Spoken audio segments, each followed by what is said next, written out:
This novel is called My House of Horrors. By I Fix Air Conditioner. Translator Lonely Tree. Synopsis. The hearse with the weird odor slowed to a stop before the entrance. The sound of pebbles could be heard bouncing on the ceiling.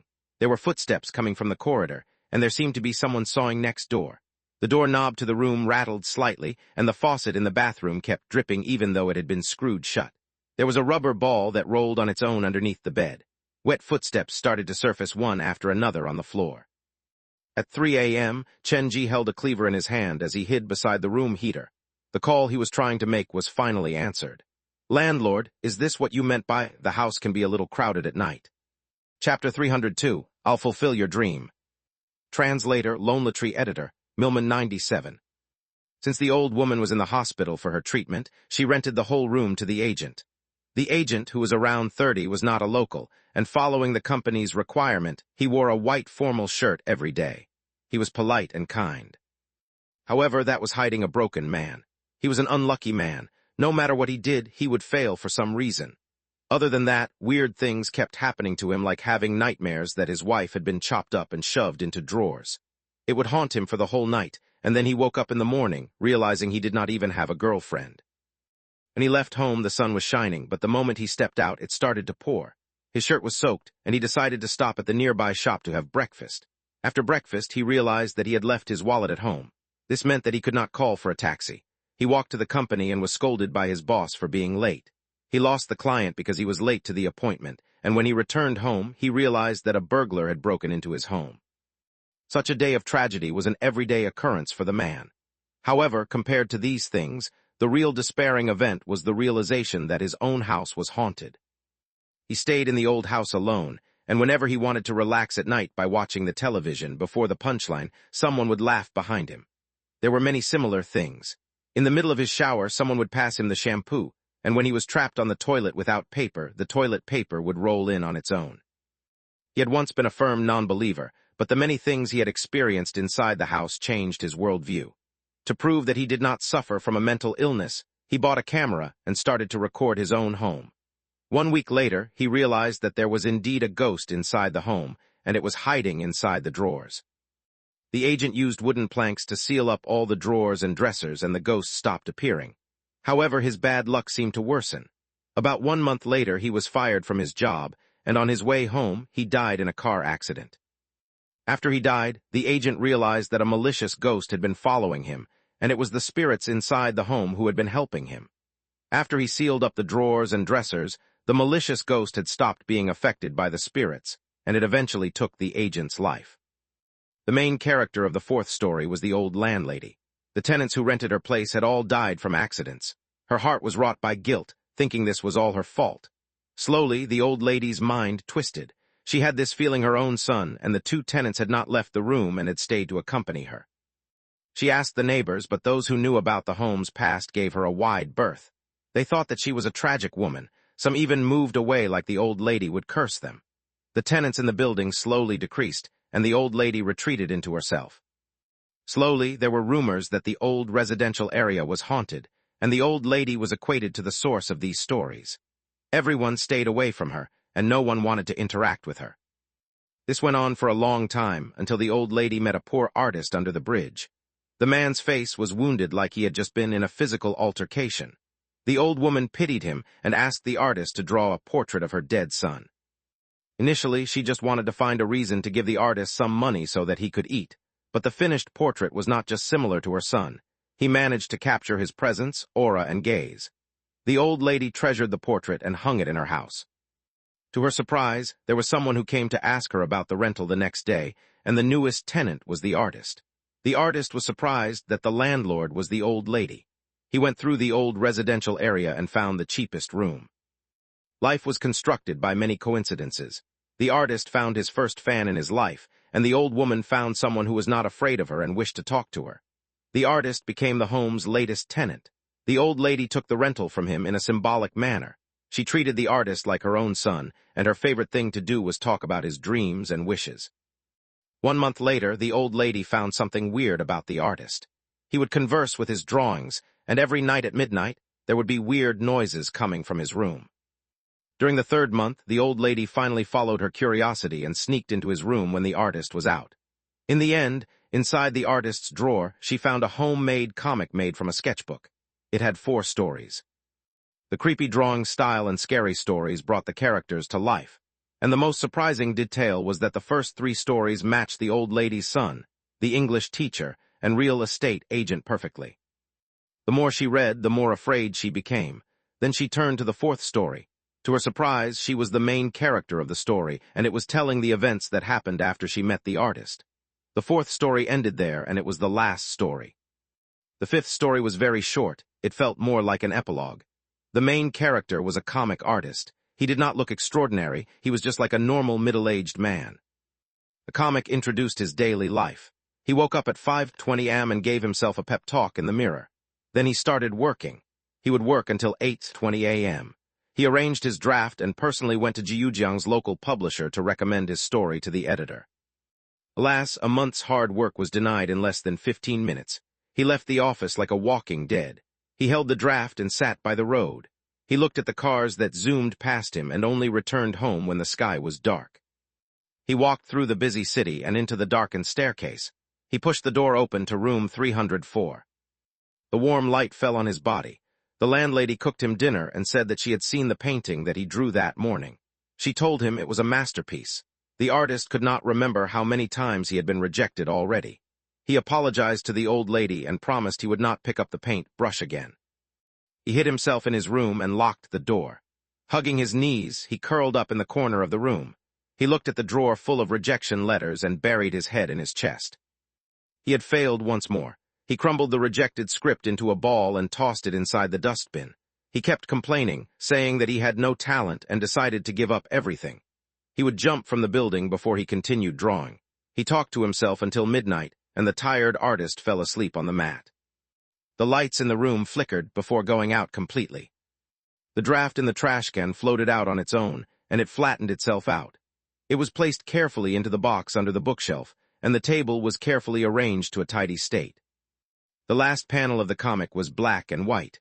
In the small room, the artist was already asleep, but there were several people floating around him. The first was a thin man. He used his remaining right hand to cover the artist with a blanket, grumbling how worrisome the man was. Beside him was a woman whose body seemed like it was going to collapse any time soon. The woman's beautiful face was locked in a deep frown. She carefully taped the torn drafts together. On the other side of the table was a man in a black shirt. He was using a pen to correct and edit the comic artist's draft. The night passed by just like that. At 5:20 a.m. the next morning, the alarm rang punctually and the comic artist woke up from his dream. He turned off the alarm and looked at himself in the mirror. He smiled and gave him the daily pep talk. A new day has begun. Give it your best shot. At least you're alive. One day you'll make it. Chen Ji was absorbed in his reading, but when he flipped to the next page, all he saw was blank. That's it. He looked at the date that was marked by the comic artist, and then picked up the notebook that was sitting beside him. He removed the yellowed newspaper and compared the dates. The day after finishing this panel, the artist died. The newspaper was probably slotted into the notebook by the old landlady or the other tenant. That was the day his dream died. Chen Ji sat on the bed with a homemade comic and a new appreciation for the few ghosts he had met that night. The comic told the 5 stories of the 5 tenants of room 304. None of them could be considered bad people. Chen Ji's initial guess was that the ghost in the comic had affected reality, but after reading the comic artist's own story, he understood the ghosts in reality had entered his comics. To get all the spirits to look after him, this uncle is quite amazing. Turning to the 5th story, Chen Ji told the despondent middle-aged man, "I understand your dissatisfaction. You wished for your stories to be seen and loved by more people. I can help you do that." The ears of the uncle, who was hiding in the corner while hugging his knees, perked up when he heard Chen Ji. It felt like he wanted to turn his head around. The comic is indeed interesting. It should be something that spirits can attach themselves to. Lingering spirits that were not Red Spectre needed to possess a certain item to ensure their longevity. The comic of the artist had over 30 empty pages. If this thing could let other spirits inhabit it, Chen Ji would not need to carry a backpack with him everywhere. In fact, he could bring the 24 students from Muyang High School to go for a stroll whenever he wanted to. Thinking about this, Chen Ji was intrigued. Uncle, neither yourself nor the characters by your hand had your wishes fulfilled. Why don't you tell me what you need? I can help you undo the regrets that you still have in this life. To increase his persuasion, Chenji provided many examples like helping the comic artist publish his work, helping the real estate agent deal with the malicious spirit that gave him bad luck, helping the gambler find his missing left hand, or helping the English teacher meet up with the families she had not seen for many years. After some time, the middle-aged man in the comic finally turned his face around. He had a typical middle-aged man, and he looked like he had no love for life. He stared at Chenji with caution and suspicion. Several minutes later, the panel underneath him had these few words surfacing on it. "Please take care of us." At the same time, the black phone vibrated. Chenji did not mind the middle-aged man, and he opened the message before him. "Lucky specters favored. You have just obtained a lesser red specter. Yandanian, a rare special type baleful specter. Ability 1, affinity with baleful specters. He looks so saddened and devastated that he can easily get the pity from other spirits. Ability 2, spirit drawing. After seeing a baleful specter, there's a chance for drawing it into the comic's sketchbook, excluding red specters. Ability 3. Reading the message on the black phone, Chenji's eyes almost fell out of their sockets. He could not imagine that the middle-aged man wearing a white shirt, curled up in the corner, with sadness overflowing from his face, could be a lesser red specter. You really cannot judge a book by its cover.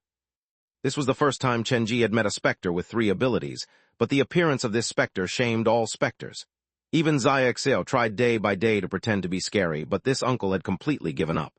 He did not have any pride as a specter. He did not look scary. He looked sad, tired, despondent, and depressed. The 3rd ability has not been unlocked yet. It's probably the reason the uncle is called a lesser red specter. Perhaps it's a power that allows him to control all the ghosts that are not red specters. Chenji understood the comic artist's meaning. He had not fully trusted him yet. He needed to wait until he finished the uncle's wish before he could become an official haunted house employee. The uncle is familiar with drawing, and his style is a perfect match for a haunted house. Other than him, there are other spirits inside his comics. Buy 1, get 4 for free. I can probably ask them to help me maintain the props or clean the house. When the situation calls for it, I'll get them to help around the scenarios. This bunch of actors will be perfect inside a haunted house. A smile formed on Chenji's face. He promised sincerely, "Brother, I understand your wish. Don't worry, I'll definitely help you make it a reality." Collecting all the drawings, Chenji shoved the painting equipment on the table into his backpack before exiting to the narrow corridor. It's time to say goodbye to the past. He closed the door to room 304. When he exited the stairwell, a faded black shadow floated out from behind the nearby bush and entered the comic. It was the escaped landlady.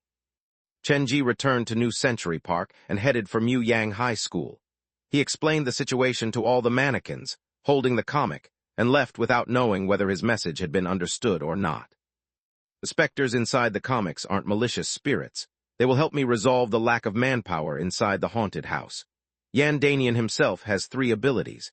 After completing his wish and unlocking the strongest power, he might give me another surprise. Returning to the staff break room, Chenji logged into his video-sharing app's account. His livestream room was still blocked, but his followers had jumped to 510,000 already. The private messages kept coming. Looks like people still care about me. The haunted house's first exposure had been through the app, so Chenji did not plan to give up such a wonderful promotional channel. He opened the comic and snapped the panels that looked the weirdest. "Boss, I'm going to show your work to 500,000 people, and that is first step I'm going to take to help you promote your work. Times have changed. A few years ago, you still needed to personally beg the publishers to look at your work, but this time, I'll make them come to you." Chenji did not worry about Yandanian's popularity. Only those who had seen his drawing would understand the creepiness that they radiated. It was a style that could not be changed or mimicked. The characters looked like they were captured at the time of their death. Chenji shot a few short videos inside the haunted house to announce his return, and used Yandanian's name to start a serial comic called Ghost Tenants on the platform's forum. Very soon, Chenji's comment section exploded. With the combined promotion of online and offline activities, in less than 10 minutes, Western Jiujiang's House of Horrors became a hot topic search, and the popularity was still climbing. Qin Guang and Chenji's live streams were blocked at the same time, but Chenji had announced his return, whereas Qin Guang was still nowhere to be seen. A bunch of curious viewers swamped Chen Ji's comments. They wanted to know what had really happened that day. Chen Ji did not even tell the police about what really happened inside the third sick hall. Naturally, he would not reveal the secrets to the viewers. He gave a few vague replies before going offline. It was then that his phone rang. It was a call from Liu Dao. Since they were once partners, Chen Ji accepted the call. Chen Ji, has the platform approached you to inform when your live stream will be unblocked? Not yet, but I believe it shall be soon. What's wrong? Live streaming was just another promotional method for Chen Ji. He did not worry over the details. As the fame of the haunted house grew, he had the intention of making the live stream a way of communicating with his fans, like releasing daily progression of the visitors and releasing information about new scenarios. It's like this. Our previous cooperation was really successful, so I want to do something similar, but something easier to control. Liu Dao had not given up yet. His cooperation with Chen Ji was the first time he had managed to face-slap Qin Guang's studio ever since their falling out. What kind of idea do you have in mind? I will arrange a few of my most popular hosts to enter your haunted house to do a live stream. What do you think? Liu Dao anticipated Chen Ji's answer. Before asking Chen Ji, he had made multiple investigations already. It sounds like a great idea, but the timing is not right. You'll need to wait for a while first. Don't worry, we'll definitely give you a number that you'll be satisfied with. Furthermore, the live streams will help promote your haunted house, won't it? Liu Dao was an experienced member of the business, so he knew Chen Ji's concern. Plus, we will never leak the content of your haunted house. They'll use phones to carry out the live streams, so the quality will not be that clear. I don't have enough scenarios. I'll get back to you. Chen Ji did not want to expose the details of the haunted house, so he rejected Liu Dao in a roundabout way. Even though there were many detailed guides to Chen Ji's haunted house online, reading the guide and experiencing it were two different experiences. One had to experience terror to know how it would grip one's heart. After ending the call, before Chen Ji put the phone down, another call came in. He thought it was Liu Dao, so he was surprised when he saw that the call was from Captain Yan. He won't be bringing me good news, Chen Ji grumbled, having no idea the other person was thinking the same thing. Captain Yan, how can I help you? Chen Ji lay in bed and sighed. He was in a good mood that night. I heard from Inspector Li that you went to Linguan village last night. Compared to Chen Ji, Captain Yan sounded serious. He used this tone whenever a case was involved. Is there a problem with that village? Chen Ji sat up immediately. He did not think much of Linguan village, which was at the foot of the mountain. After all, the real scary village was Coffin village inside the mountain. Stay away from Linguan village. Don't go there at night. Captain Yan seemed to have talked to Inspector Li before making this call and knew something about Chen Ji. Captain Yan, you have to be clearer than that, or you're just going to make me more interested. You should know about the poisoning case at Linguan village, right? The only survivor of the family of 4 was a little girl. I do. In fact, I just met the girl at the children's home. The girl's previous caretaker was found dead inside an abandoned old house at Linguan village. Captain Yan's voice was chillingly calm, but his suppressed anger could be heard. Why would the body be placed in Linguan village? The first suspect that came to Chen Ji's mind was Jiang Ling's sister, but he had interacted with her before. Even though she had a monstrous exterior, internally, she was no different from a normal person. That is a question that confuses me as well. At the time, the case came to a standstill because of this as well. We traced back all the victims' words and actions for the few days prior and found something weird. Captain Yan sounded like he was hesitating over revealing this sensitive information to Chen Ji. After several seconds, he sighed. The victim utilized the channel she obtained through her career to purchase blood. Human blood. Yes, that was our only lead, Captain Yan reminded Chen Ji again. Do not go to Linguan village alone at night, at least before we have a clearer idea of what's going on. Then how long shall I wait? Chen Ji could wait, but the mission on the black phone could not. The 3-star scenario, Coffin Village, would disappear in 6 days. The missions that passed their expiration date would not be unlockable in the future. At least until all the mental patients from the 3rd sick hall have been caught.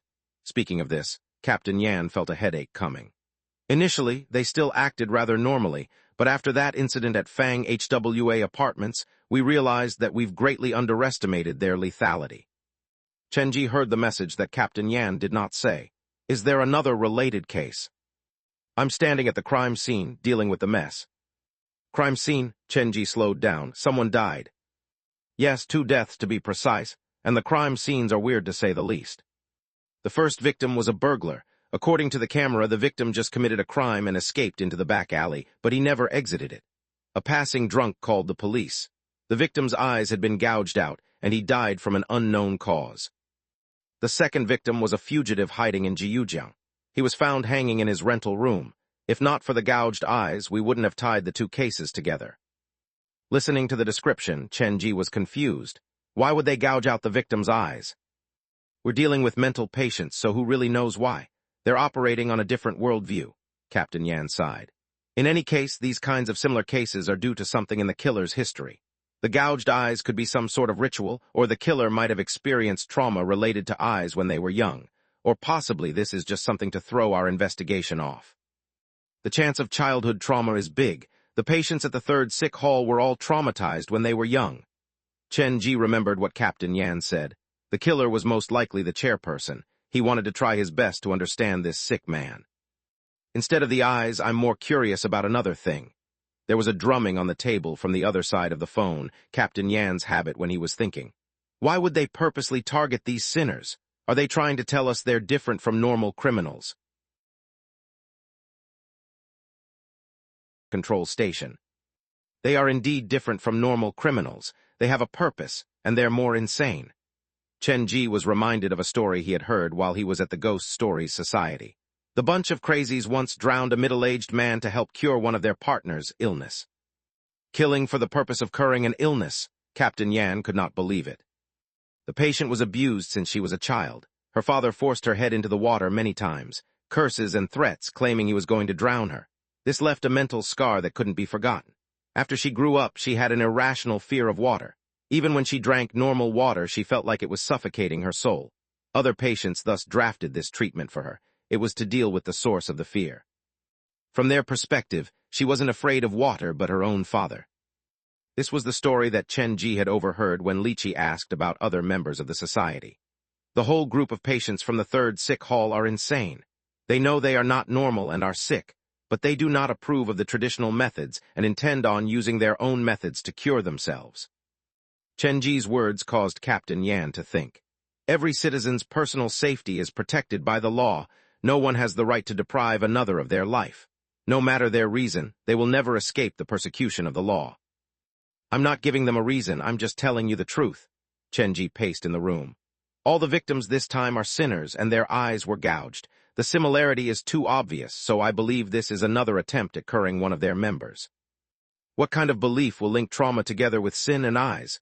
Captain Yan thought Chen Ji had a point. That I don't know, but you have to be fast. You found 2 victims, but based on my understanding of these people, their favorite number is 3. You mean there will be a third victim? No matter what they do, they always aim for 3. I don't understand why. Chen Ji told the police everything he knew. The society was his enemy, and helping the police was helping himself. Okay, we will pay closer attention to this. After the call ended, Chen Ji could not sleep. There are only 3 members left. Sheng Qing has been captured, so he isn't one of the members. Plus, with his personality, he would expose me during the Wednesday meeting. From the list of patients that escaped from the third sick hall, only 3 confirmed living ones remain: Wang Xinglong, patient 6 Han Bei'er, and patient 9 Wu Fei. Wang Xinglong was at home during the Wednesday meeting, and this was confirmed by the police. He isn't a society member, and the monster possessing him escaped silently from behind the door. Then this will lead to another problem. Of the 3 remaining members, only 2 came from the third sick hall. Chen Ji had plenty of information on the Ghost Stories Society. He was familiar with the chairperson's voice. She was someone he had seen before, and then number 10 seemed to know him, but his stance was still an unknown. When the investigator jumped off the building, his dying words were Men Nan. Could the last unknown member be Men Nan? Chen Ji then soon vetoed this speculation. He could not trust the enemy's words fully. At the time, the investigator had been under the control of the society member, so his message could have been to lead him astray. Whether the investigator was lying or not, at least I garnered an important piece of information from him. The person controlling him knew about Men Nan, or else he wouldn't have left Men Nan's name at that crucial moment. Wu Fei is hiding in the shadowy corners of the city while Men Nan is the complete opposite. He's trying to live a normal life and can be found at any time. Neither of them are my opening. Chen Ji thought about it and decided to make Han Bei'er his next target. If I just send all of them into jail, then I won't need to waste time guessing who the chairperson is. Chenji cleared his mind and slowly fell asleep. At 8:30 a.m., Chenji stretched lazily in bed. He went for a shower, and when he passed the first-floor toilet, his heart almost stopped. There was a very thin crack on the cubicle door. It looked like a narrowed eye looking at the world outside the door with evil intention. Something appeared behind the door at midnight last night and left this crack. After Chenji sealed the cubicle up with wooden boards, it had been relatively peaceful. He had thought that the problem was resolved and tossed it out of his mind. However, after discovering the crack, the anxiety in his heart returned. The crack is very even and the surface is smooth. This should be a new ghost that I've not seen before. The world behind the door was still too unknown to Chenji, and he did not want to deal with them yet. The Ghost Story Society knows how to close the door, and Men Nan's main persona should know some secrets as well. Now that there's a change to this door inside my haunted house, the mission for the third sick hall cannot be delayed anymore. Chenji had a plan after he exited the toilet. The park opened at 9 a.m., and the resting tent at the door was filled up within 20 minutes. There were a few familiar faces. They were excited as they talked with their friends, their voices filled with anticipation. Every haunted house boss would love to see something like this. Their work is renowned and can bring in many visitors. Chenji put on Dr. Skullcracker's mask. It had not been easy leading the haunted house to this stage. He could not allow everything to go to ruin due to a door. Before the trial mission for Coffin Village disappears, I need to capture all the society members and get the way to close the door out of them. Filled with pointed hatred, Boss Chen gave the visitors a few authentic experiences. The screams inside the haunted house rose like waves and did not stop for the whole day. At 3 p.m., Captain Yan called Chenji several times. Chenji was busy chasing after visitors inside the haunted house, so he did not notice it. Chenji saw it when the park closed, and he immediately returned Captain Yan's calls. "Captain Yan, you've caught the killer." Chenji wiped the makeup from his face and gave Su-wan the permission to leave. Captain Yan was silent, and after a long time he said, "We've found the third victim. It's an employee at Linjiang New Schistosomiasis Control Station. We found him in the same state as the other two victims." Not the first time Chenji heard the name Linjiang New Schistosomiasis Control Station, but he had not had the time to go take a look. The time of death was last night. What Chenji predicted did happen. The Ghost Stories Society seemed particularly obsessed with the number 3. The coroner believes the time of death is between 3 a.m. to 4 a.m. yesterday morning. Cause of death is still currently unknown. The victim is a worker and he left work at 6 p.m. However, at 11 p.m. he sneaked back to this place. There is no camera inside the building, so no one knows what really happened. We only know that he didn't leave after he entered. The murders are very symbolic and ritualistic. Since the patients from the third sick hall have selected this worker, he must have done something wrong in the past. We should investigate that. We did, and the man is squeaky clean. He doesn't have a criminal record, and the other workers said he's an honest man and doesn't have any enemies or bad habits. Captain Yan's words confused Chenji. In his mind, the Ghost Story Society was very specific on their rituals, and rarely were they mistaken. Could that honesty be just a front? Perhaps he's a sinner within. Our investigation hasn't reached that part yet, so temporarily we cannot make any conclusions. However, one thing is for certain, this victim is slightly different from the rest. Not only were his eyes gouged out, a painting was carved into his back. "Can I take a look at that painting?" Chenji's heart skipped. The crucial clue should be this painting. "I have to follow the rules. Pictures of the crime scene mustn't be leaked. If you want to see it, then come here." Captain Yan did not agree to Chenji's demand. He made this call and gave Chenji all this information because Chenji was the only person who had interacted with the patients from the third sick hall. He was the person who was most familiar with that group of crazies other than the police. "Okay, I'll be there in a minute." After hanging up, Chenji took out his phone and sat at the entrance to the haunted house to think. After I completed the nightmare mission for the first time, the mirror monster wanted to kill 3 people, and there was a corresponding number on the mirror that reflected the blood door. Is the Ghost Story Society related to the door in such a way as well?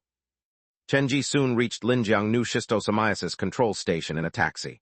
This was somewhere isolated, and people rarely came here. Chenji found the officer on duty and explained his purpose. The officer did not let him into the crime scene, but led him to one of the adjacent buildings. "Captain Yan, Chenji is here." The officer called out Chen Ji's name directly. He no longer needed an introduction. "Thank you," Captain Yan waved for Chen Ji to come closer. He placed the photos on the table. "This is the most I can do for you." Chen Ji scanned all the pictures before stopping at a bloody picture of the victim's back. The victim's back was torn open, and a half-open door was carved in flesh and blood. Unlike the blood door Chen Ji saw on the society's flyer, in the middle of this door stood a little girl. She poked half of her face out and had a bright smile on her face. "Did you discover anything?" Captain Yan agreed to have Chen Ji come over because he believed that he could get some information from him. "This little girl looks very familiar." Chen Ji did not sound like he was joking. He focused on that bloody picture. "The blood hasn't even been cleaned yet. Can you really tell anything from these rough lines?" Captain Yan had studied every photo on the table for a long time already. "Yes, very familiar." Chen Ji picked up the picture, and when he leaned in, a sense of familiarity appeared in his mind like he had seen this image before. He tried this several times before it hit him. "Isn't this Jiang Ling?" Chen Ji focused on the girl's face that was exposed outside the blood door. It reminded him of Jiang Ling when she ran over to give him the spider. The little girl from Lin Guan Village's poisoning case. Captain Yan was part of the investigation team responsible for that case, so he was familiar with the girl's new name after she moved to Jiujiang's children's home. "That's right." Chen Ji passed the photo to Captain Yan. "Compare the face shape of the two children. Even though painting is that detailed, the general frame matches perfectly." Captain Yan looked at it. Initially, the name Jiang Ling did not even cross his mind, but now that Chen Ji mentioned it, he also felt it could be her. "We've investigated Jiang Ling and her family. They have no connection with the patients from the 3rd sick hall. They're a bunch of crazies who can do anything. They don't need reasons or connections." Chen Ji pulled out his phone to call the nurse. He wanted to make sure of Fan Yu and Jiang Ling's safety. The painting on the victim's back was hinting that their target was Jiang Ling. The girl was the only seed remaining from Coffin Village. Perhaps like Men Nan, she had once opened a door. The phone rang twice before a slightly alert voice said, "Mr. Chen, why are you calling so late at night?" "Can you give the phone to Fan Yu? I have something to tell him." "They're in the middle of counseling with Dr. Chen. If this is nothing urgent, can you wait several minutes?" "As long as they're safe. Tell Fan Yu to call me back later." Chen Ji pocketed his phone. He looked at the photos and considered creating an ambush around Jiujiang's children's home. "Captain Yan, I have a feeling that the murders are just a prelude. Most of the patients have been detained, and the remaining patients should be prepared something big. Indeed, things might get messy tonight." Captain Yan tapped his fingers on the table and turned to Chen Ji. "You will stay with us tonight." "Me? The real person they want to kill is you." Thinking about it, Chen Ji realized that Captain Yan had a point. After all, it was no inconvenience for him. He only swapped a place to sleep. If that could help capture the remaining Ghost Stories Society's members, it would be a good thing. Captain Yan nodded after he got Chen Ji's agreement. They talked for another 20 minutes to discuss the details when Chen Ji's phone rang. He saw that it was from the nurse, so he picked it up naturally. "Mr. Chen, both Fan Yu and Jiang Ling have disappeared. I swear they were still inside the home this afternoon." The nurse's urgent voice came through the phone. "I've already informed the president. Now everyone is looking for them." Disappeared? Chen Ji's eyes turned serious. "Weren't they with that Dr. Chen? Get him to answer the phone." "Dr. Chen has also disappeared. Everything in the room is tidy and untouched, but the person has disappeared. Wait for me, I'll be there in a minute." Ji knew that the Ghost Stories Society was going to make their move, but he did not expect it to be so soon. "That Dr. Chen is suspicious. I've seen that name in the letters written by the 3rd Sick Hall's old president, but they were addressed to Linjiang New Schistosomiasis Control Station." The surname Chen was very common, so when Chen Ji heard about Dr. Chen, he did not think much of it. After all, the letter was addressed to the control station, not Jiujiang's children's home. "Jiang Ling has gone missing." Captain Yan looked at the picture on the table. He was getting more intrigued by Chen Ji. The man not only had very powerful observational skills, but also a special instinct and talent, one that Captain Yan felt the man himself did not realize. 3 people have gone missing: Fan Yu, Jiang Ling, and the doctor who was supposed to be with them. The doctor is a patient in disguise. Captain Yan could not believe a patient would turn up as a doctor years later. "We still cannot confirm that doctor's identity." After hanging up, Chen Ji forced himself to calm down.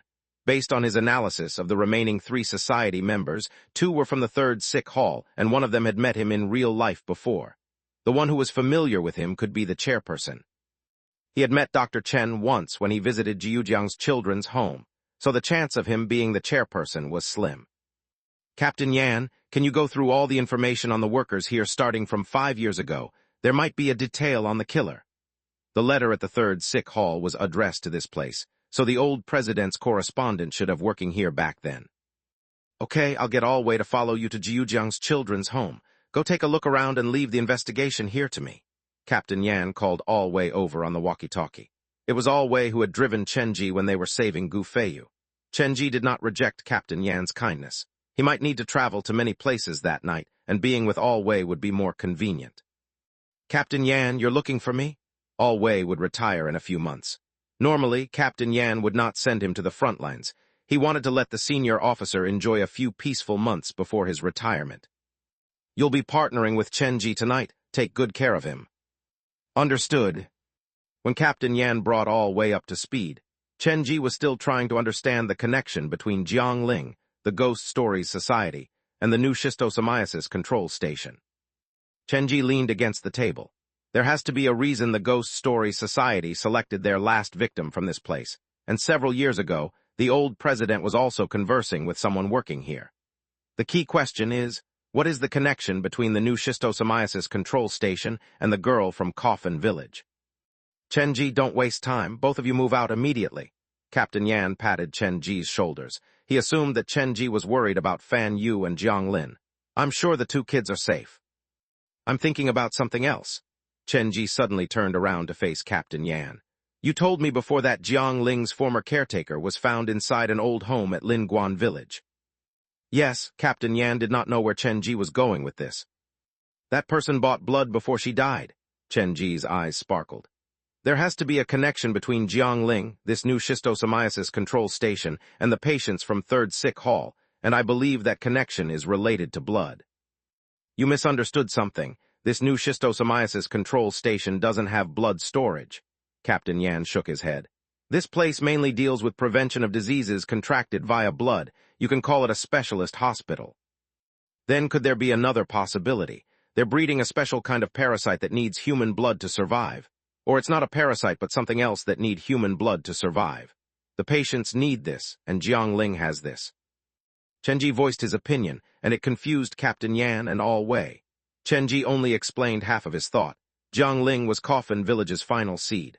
Most of villagers from that village were born with abnormalities, and the rate of occurrence was too high to be explained by close marriage.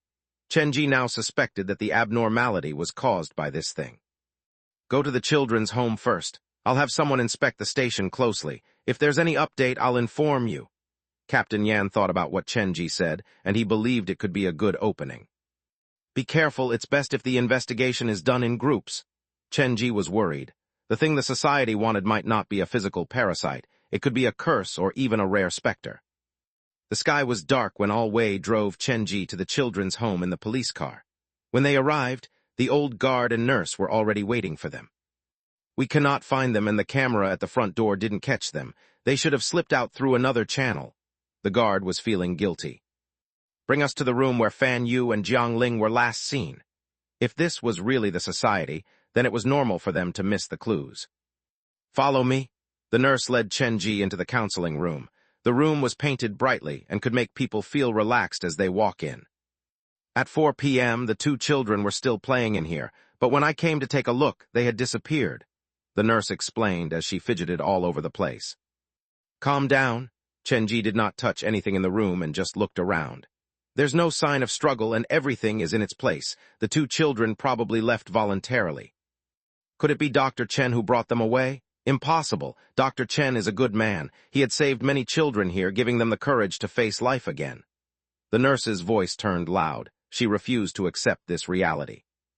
Sometimes a good person and a bad person is just a thought away. Chenji walked to the table where he saw several weird drawings. In the first drawing, 2 black people were sitting in the middle, and a red person with a long body reached in through the window. This should be Fan Yu S. He's leaving me clues. Chenji picked up the drawing. The black ones are people and red ones ghosts. Looks like the society has really targeted Jiangling. He flipped over to the second picture, and a red woman shaped like a spider tore the ghost that was reaching through the window apart. She seemed to be feasting. Jiang Ling's sister saved them. Of course, with Jiang Ling's sister around, unless the society came with full force, they wouldn't be able to hurt them. Chen Ji turned to the third drawing. Under the protection of the spider lady, the two black people walked into a door, and beside the door was something written in red crayon, "Going home." Since he still had time to draw, this means that both of them aren't injured.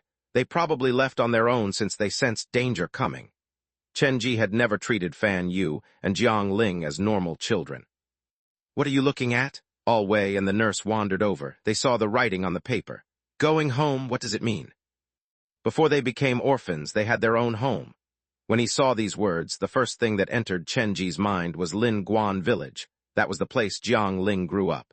"Brief the situation here to Captain Yan. Tonight, we might be heading to somewhere remote." "Okay." Chen Ji turned to look at the fourth drawing that was at the very bottom. It was a broken home drawn in black, and something that looked like a coffin was leaning against its left wall. The third picture is entering the door, and this last picture is a home. Fan Yu is trying to tell me the door's location. He folded the last drawing and pocketed it. Based on his speculation, the door that Fan Yu and Jiang Ling entered should be hiding inside this old home with a coffin. Last time I entered Lin Guan Village, I didn't see anyone placing coffin outside their door. The home in Fan Yu's painting should be referring to Coffin Village inside the mountains. The people had disappeared, and the only way to clarify this speculation was to go Coffin Village personally. Chen Ji took a deep breath. "I have to find them as soon as possible. After entering the door, it will be difficult for them to leave." "Mr. Chen, do you think anything will happen to Jiang Ling and Fan Yu?" the nurse asked with worry. Chen Ji looked at the nurse and placed the drawings down. There was another question that needed answering. None of Fan Yu's 4 drawings featured Dr. Chen.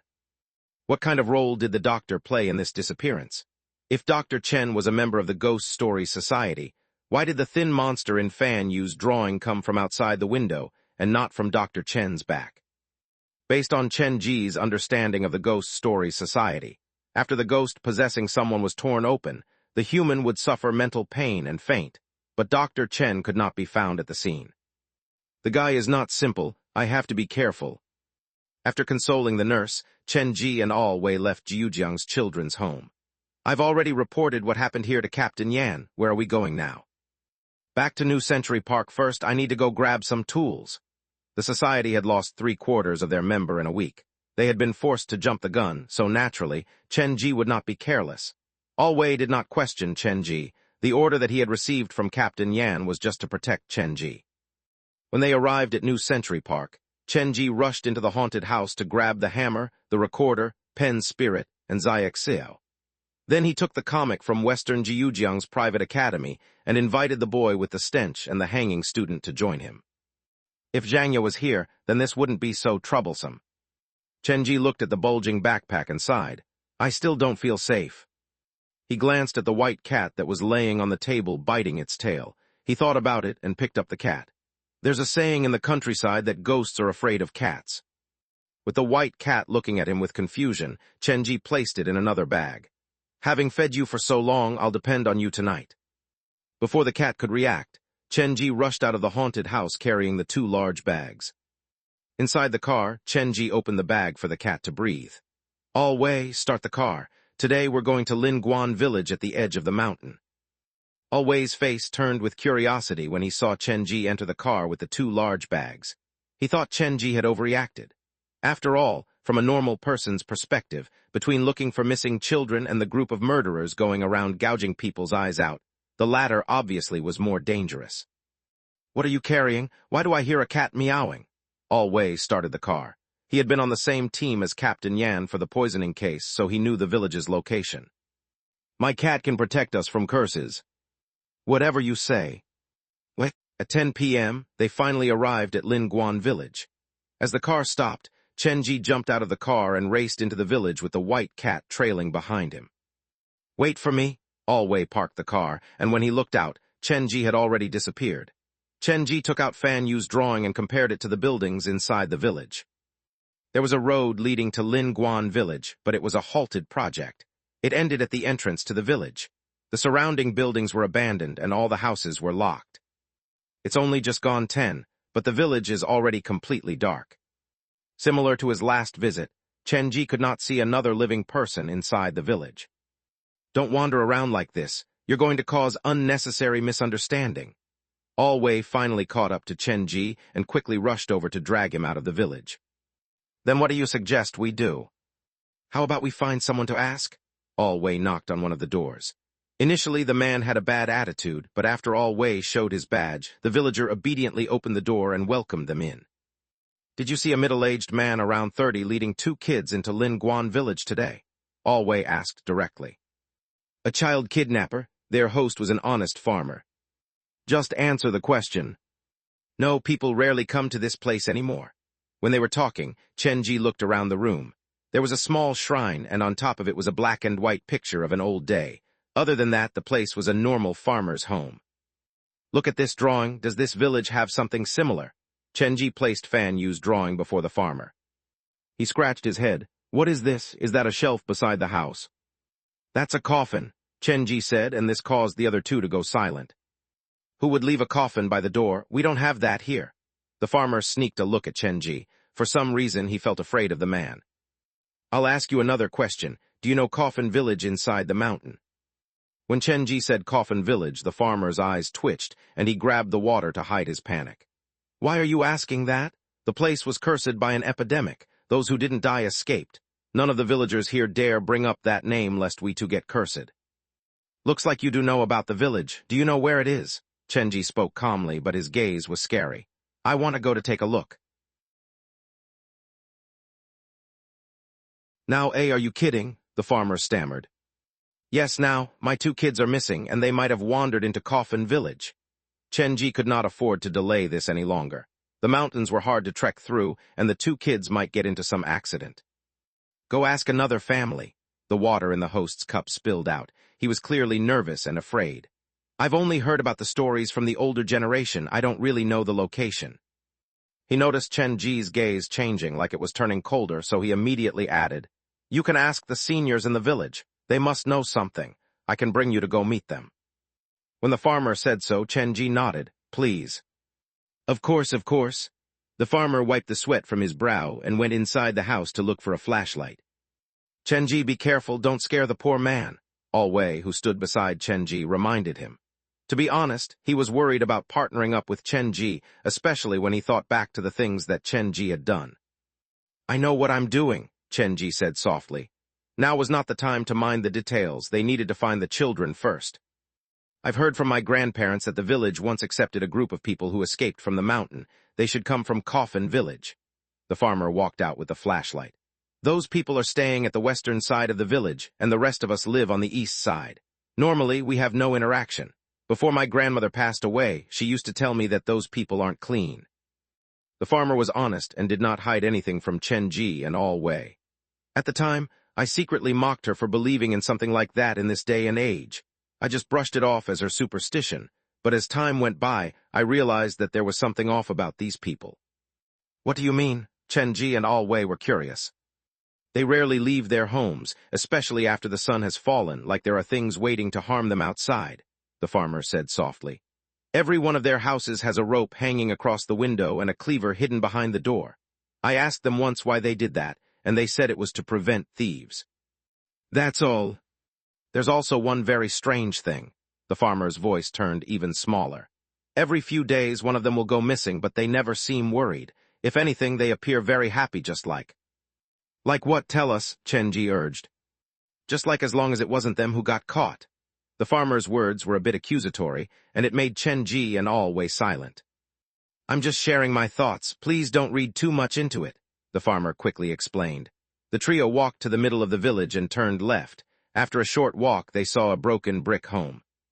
Here we are. The farmer prepared to knock on the door, but when his hands fell on the door, it swung open on its own. Elder Zhu. He walked into the room, but he only took one step before he froze. On the dining table facing the door sat an old man's black and white picture. The old man's face in the picture was looking at the door, and the scariest thing was, the eyes in the picture were gouged out. Don't panic. Chenji patted the farmer on his shoulder. He strode into the room without putting on the light and picked up the black and white photo from the table. The picture looks old and the edges are worn. He probably knew this day was coming a long time ago. Thinking about what the farmer said earlier, Chenji believed that the old man in the photo had gone missing. The people who escaped from Coffin Village hang rope across the window and hit a cleaver behind the door. Obviously, they are afraid of something getting in. Chenji scratched his chin. Could it be the monster from Coffin Village? Also, why are the eyes gouged out in the picture? This is too similar to the Ghost Stories Society's M.O. Big brother, can you please put the picture down? I have a feeling he's looking at me for some reason. The farmer stood at the door and showed no intention of coming in. Shall we move on to another family? Sure, let's go ask them about Elder Zhu. The trio went to the house next door. Before they reached it, Chenji had a bad feeling. With yin-yang vision, he could clearly see that the family's door was open. As he expected, the family residing there was also missing. Creepily enough, there was also a black and white picture on the table, and the eyes were also gouged out. Where are they? The farmer led Chenji and All Wei here. The two outsiders didn't say anything, but the locals started to panic. Let's go look at the other homes first. They looked through other homes, and it was as if all the people who escaped from Coffin Village had disappeared. There were black and white pictures on the table, and the whole village felt like a ghost village. What is going on? The farmer's face was blanched, and he turned to Chenji and All Wei for help. Looking at his inquisitive gaze, Chenji pulled out his backpack to grip the hammer. Everyone has disappeared, but why are you still here? Chenji told the farmer that, and it honestly freaked him out. I really don't know. The mouth of the village still has a few families from Bai Family Village. They should be fine. The farmer was proven right. Only those from Coffin Village were missing. Chenji, where do you think those people have disappeared to? And why did they leave behind these black and white photos? All Wei had a feeling that things were heading down a weird direction.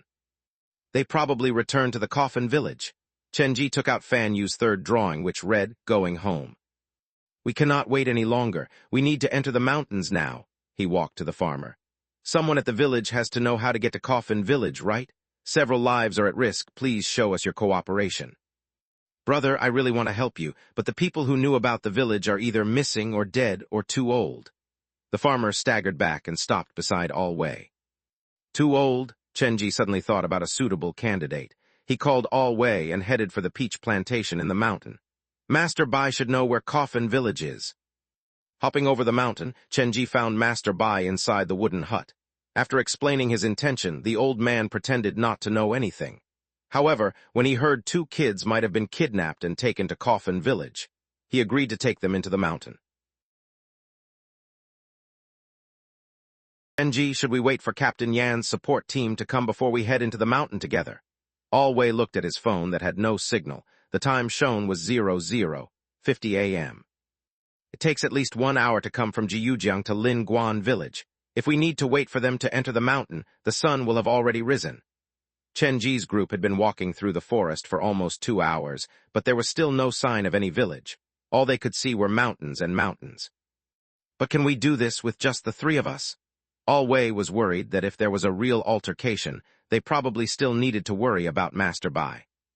That shouldn't be a problem.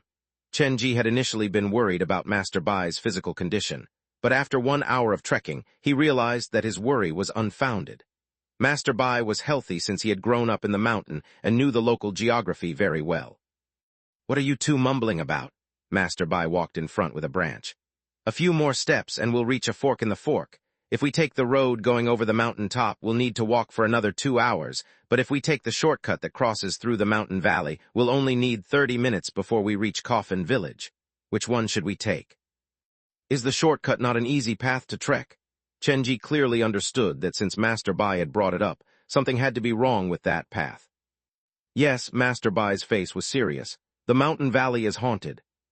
Hauntings are fine. I thought you're going to say that it is home to wolf dens.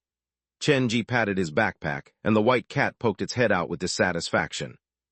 Now I'm curious. In your world, why are wolves more terrifying than ghosts? Master Bai leaned against the branch. He could not understand Chenji's way of thinking. Ghosts are immaterial, but wolves are real. All Wei did not believe in the talk of ghosts. Chenji rolled his eyes but did not argue. We'll trek through the valley. Are you sure? There are things in this world that can't be explained. Master Bai once again asked for their opinion. Master Bai, did something happen to you before? Chenji saw the unnatural expression on the old man's face. He was really reluctant to go through the valley. You are very familiar with this path, so you must have taken it more than once already. We're doing this to save the children, so I hope you won't purposely hide something from us. I'm not trying to, but I'm afraid you won't believe me even if I tell you. Master Bai shared the events from his youth. My father knew a thing or two about medicine. In the 40s, when there was an epidemic of the measles, he trekked through the mountains to help all the nearby villages, and it was then that he discovered Coffin Village. This village is isolated from the world, and there weren't many who even knew how to read. They depended on folk remedy for their sickness, and when my father arrived, the condition of the village was very serious. To save the villagers of Coffin Village, my father paid the place several visits. At the time, I was still young, and my father wanted me to take over his practice. After all, a doctor is more respected than a farmer, so he would bring me on these visits. Everything was fine the first few times, but there was that one time my father got into an argument with one of the villagers. I'm not sure what the cause was. Normally, we left at 2 p.m., but that day, when we left Coffin Village, it was already late afternoon. However, since the sun hadn't fallen, we decided to trek through the valley. Halfway through, my father suddenly urged me to move faster. All I was thinking about then was the hot meal at home, so I did run faster. However, after some time, my father urged me again from behind, telling me to run even faster. It was then that I realized something was wrong. I was about to turn around and ask him what was wrong when he used his hand to cover my eyes. All he said was for me to move faster. I peeked through the slit in his fingers, and I saw someone leaning on my father's back. My father's face was white, and he walked behind me, pushing me forward. Perhaps due to his regular acts of charity, the thing on his back didn't harm him. However, I remember that when we entered the valley, the sky was bright, but when we exited it, the sky was completely dark. After that, my father fell seriously ill, and we stopped visiting Coffin Village. Even now, I have no idea what the source of the argument was or what the thing that was leaning on his back was. Master Bai sounded sad when he told this tale. Chenji understood why Master Bai would feel so guilty for not helping Jiang Ling's sister. He had seen a ghost when he was young, so he believed these things more than most. "Do you still plan to go through the valley?" Master Bai asked. "The detour will take too much time. We'll take the valley." Chenji gripped the pen spirit. "The two of you can walk in and I'll close up the back." "Are you sure you can do that?" Originally, that was the role assigned to All Wei. He had been making marks on trees as they moved through the forest. Master Bai wanted to advise Chenji, but he remembered what had happened that night. Chenji chased Jiang Ling's sister out of the room and even seemed like he was trying to communicate with her. The old man's lips twitched. Now he suspected that Chenji had purposely told them to use the shortcut through the valley because he heard it was haunted. "Why are you two looking at me? Don't worry, let's go." Chenji did not feel panic. His backpack had a white cat, so if the ghost wanted to have someone to lean on, it would attack the white cat first. He nuzzled the cat's head gently before following Master Bai and All Way into the valley. The trees became more common and twisted like everything around them was changing. "Move faster, we must leave within 20 minutes. Master Bai's emotions were shaking. He looked nervous, probably because the memory from his youth was returning. "Chenji, you be careful at the back." All Wei walked in the middle. Although he gave Chenji a reminder, he did have some faith in the lad. They walked for 5 minutes before the narrow path became completely covered by brush and branches. They could see half-buried coffins by the side of the road. The coffins looked like they were placed there on purpose. Some of them were not even closed. "Don't be afraid." Master Bai's voice was shaking. He forced himself to calm down.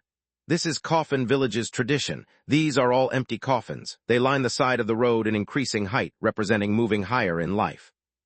Not really afraid, but I agree that we should move faster." Chenji turned to look behind him, and a shadow seemed to be trailing them. He did not tell All Wei or Master Bai about this. He rummaged in his bag for something. "Only one. Don't say I'm bullying you with my advantage in numbers." Master Bai and All Wei rushed ahead, but Chenji purposely slowed down to put some distance between them. This should be good enough. All Wei and Master Bai are still in my sight. I don't need to worry about losing them. Chenji placed the recorder in his hand but did not look back. He just pretended like nothing was happening. The wind in the valley stilled, and the surroundings became quiet, as if they had gone through some limit and entered a different world. The temperature dropped, and Chenji could feel a cold draft encroaching. It's coming. Perhaps because he had the white cat as a meat shield, Chenji walked forward with ease. When the cold draft was just 3 meters away from Chenji, it suddenly stopped like it could sense something. "I haven't even turned the recorder on yet. Why did it stop?" Chenji gauged the distance in his heart.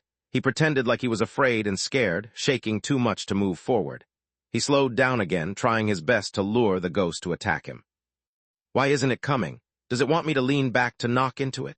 Chenji was seriously considering walking backward. He had confidence in his acting, but he was afraid his unusual movement might scare the monster off.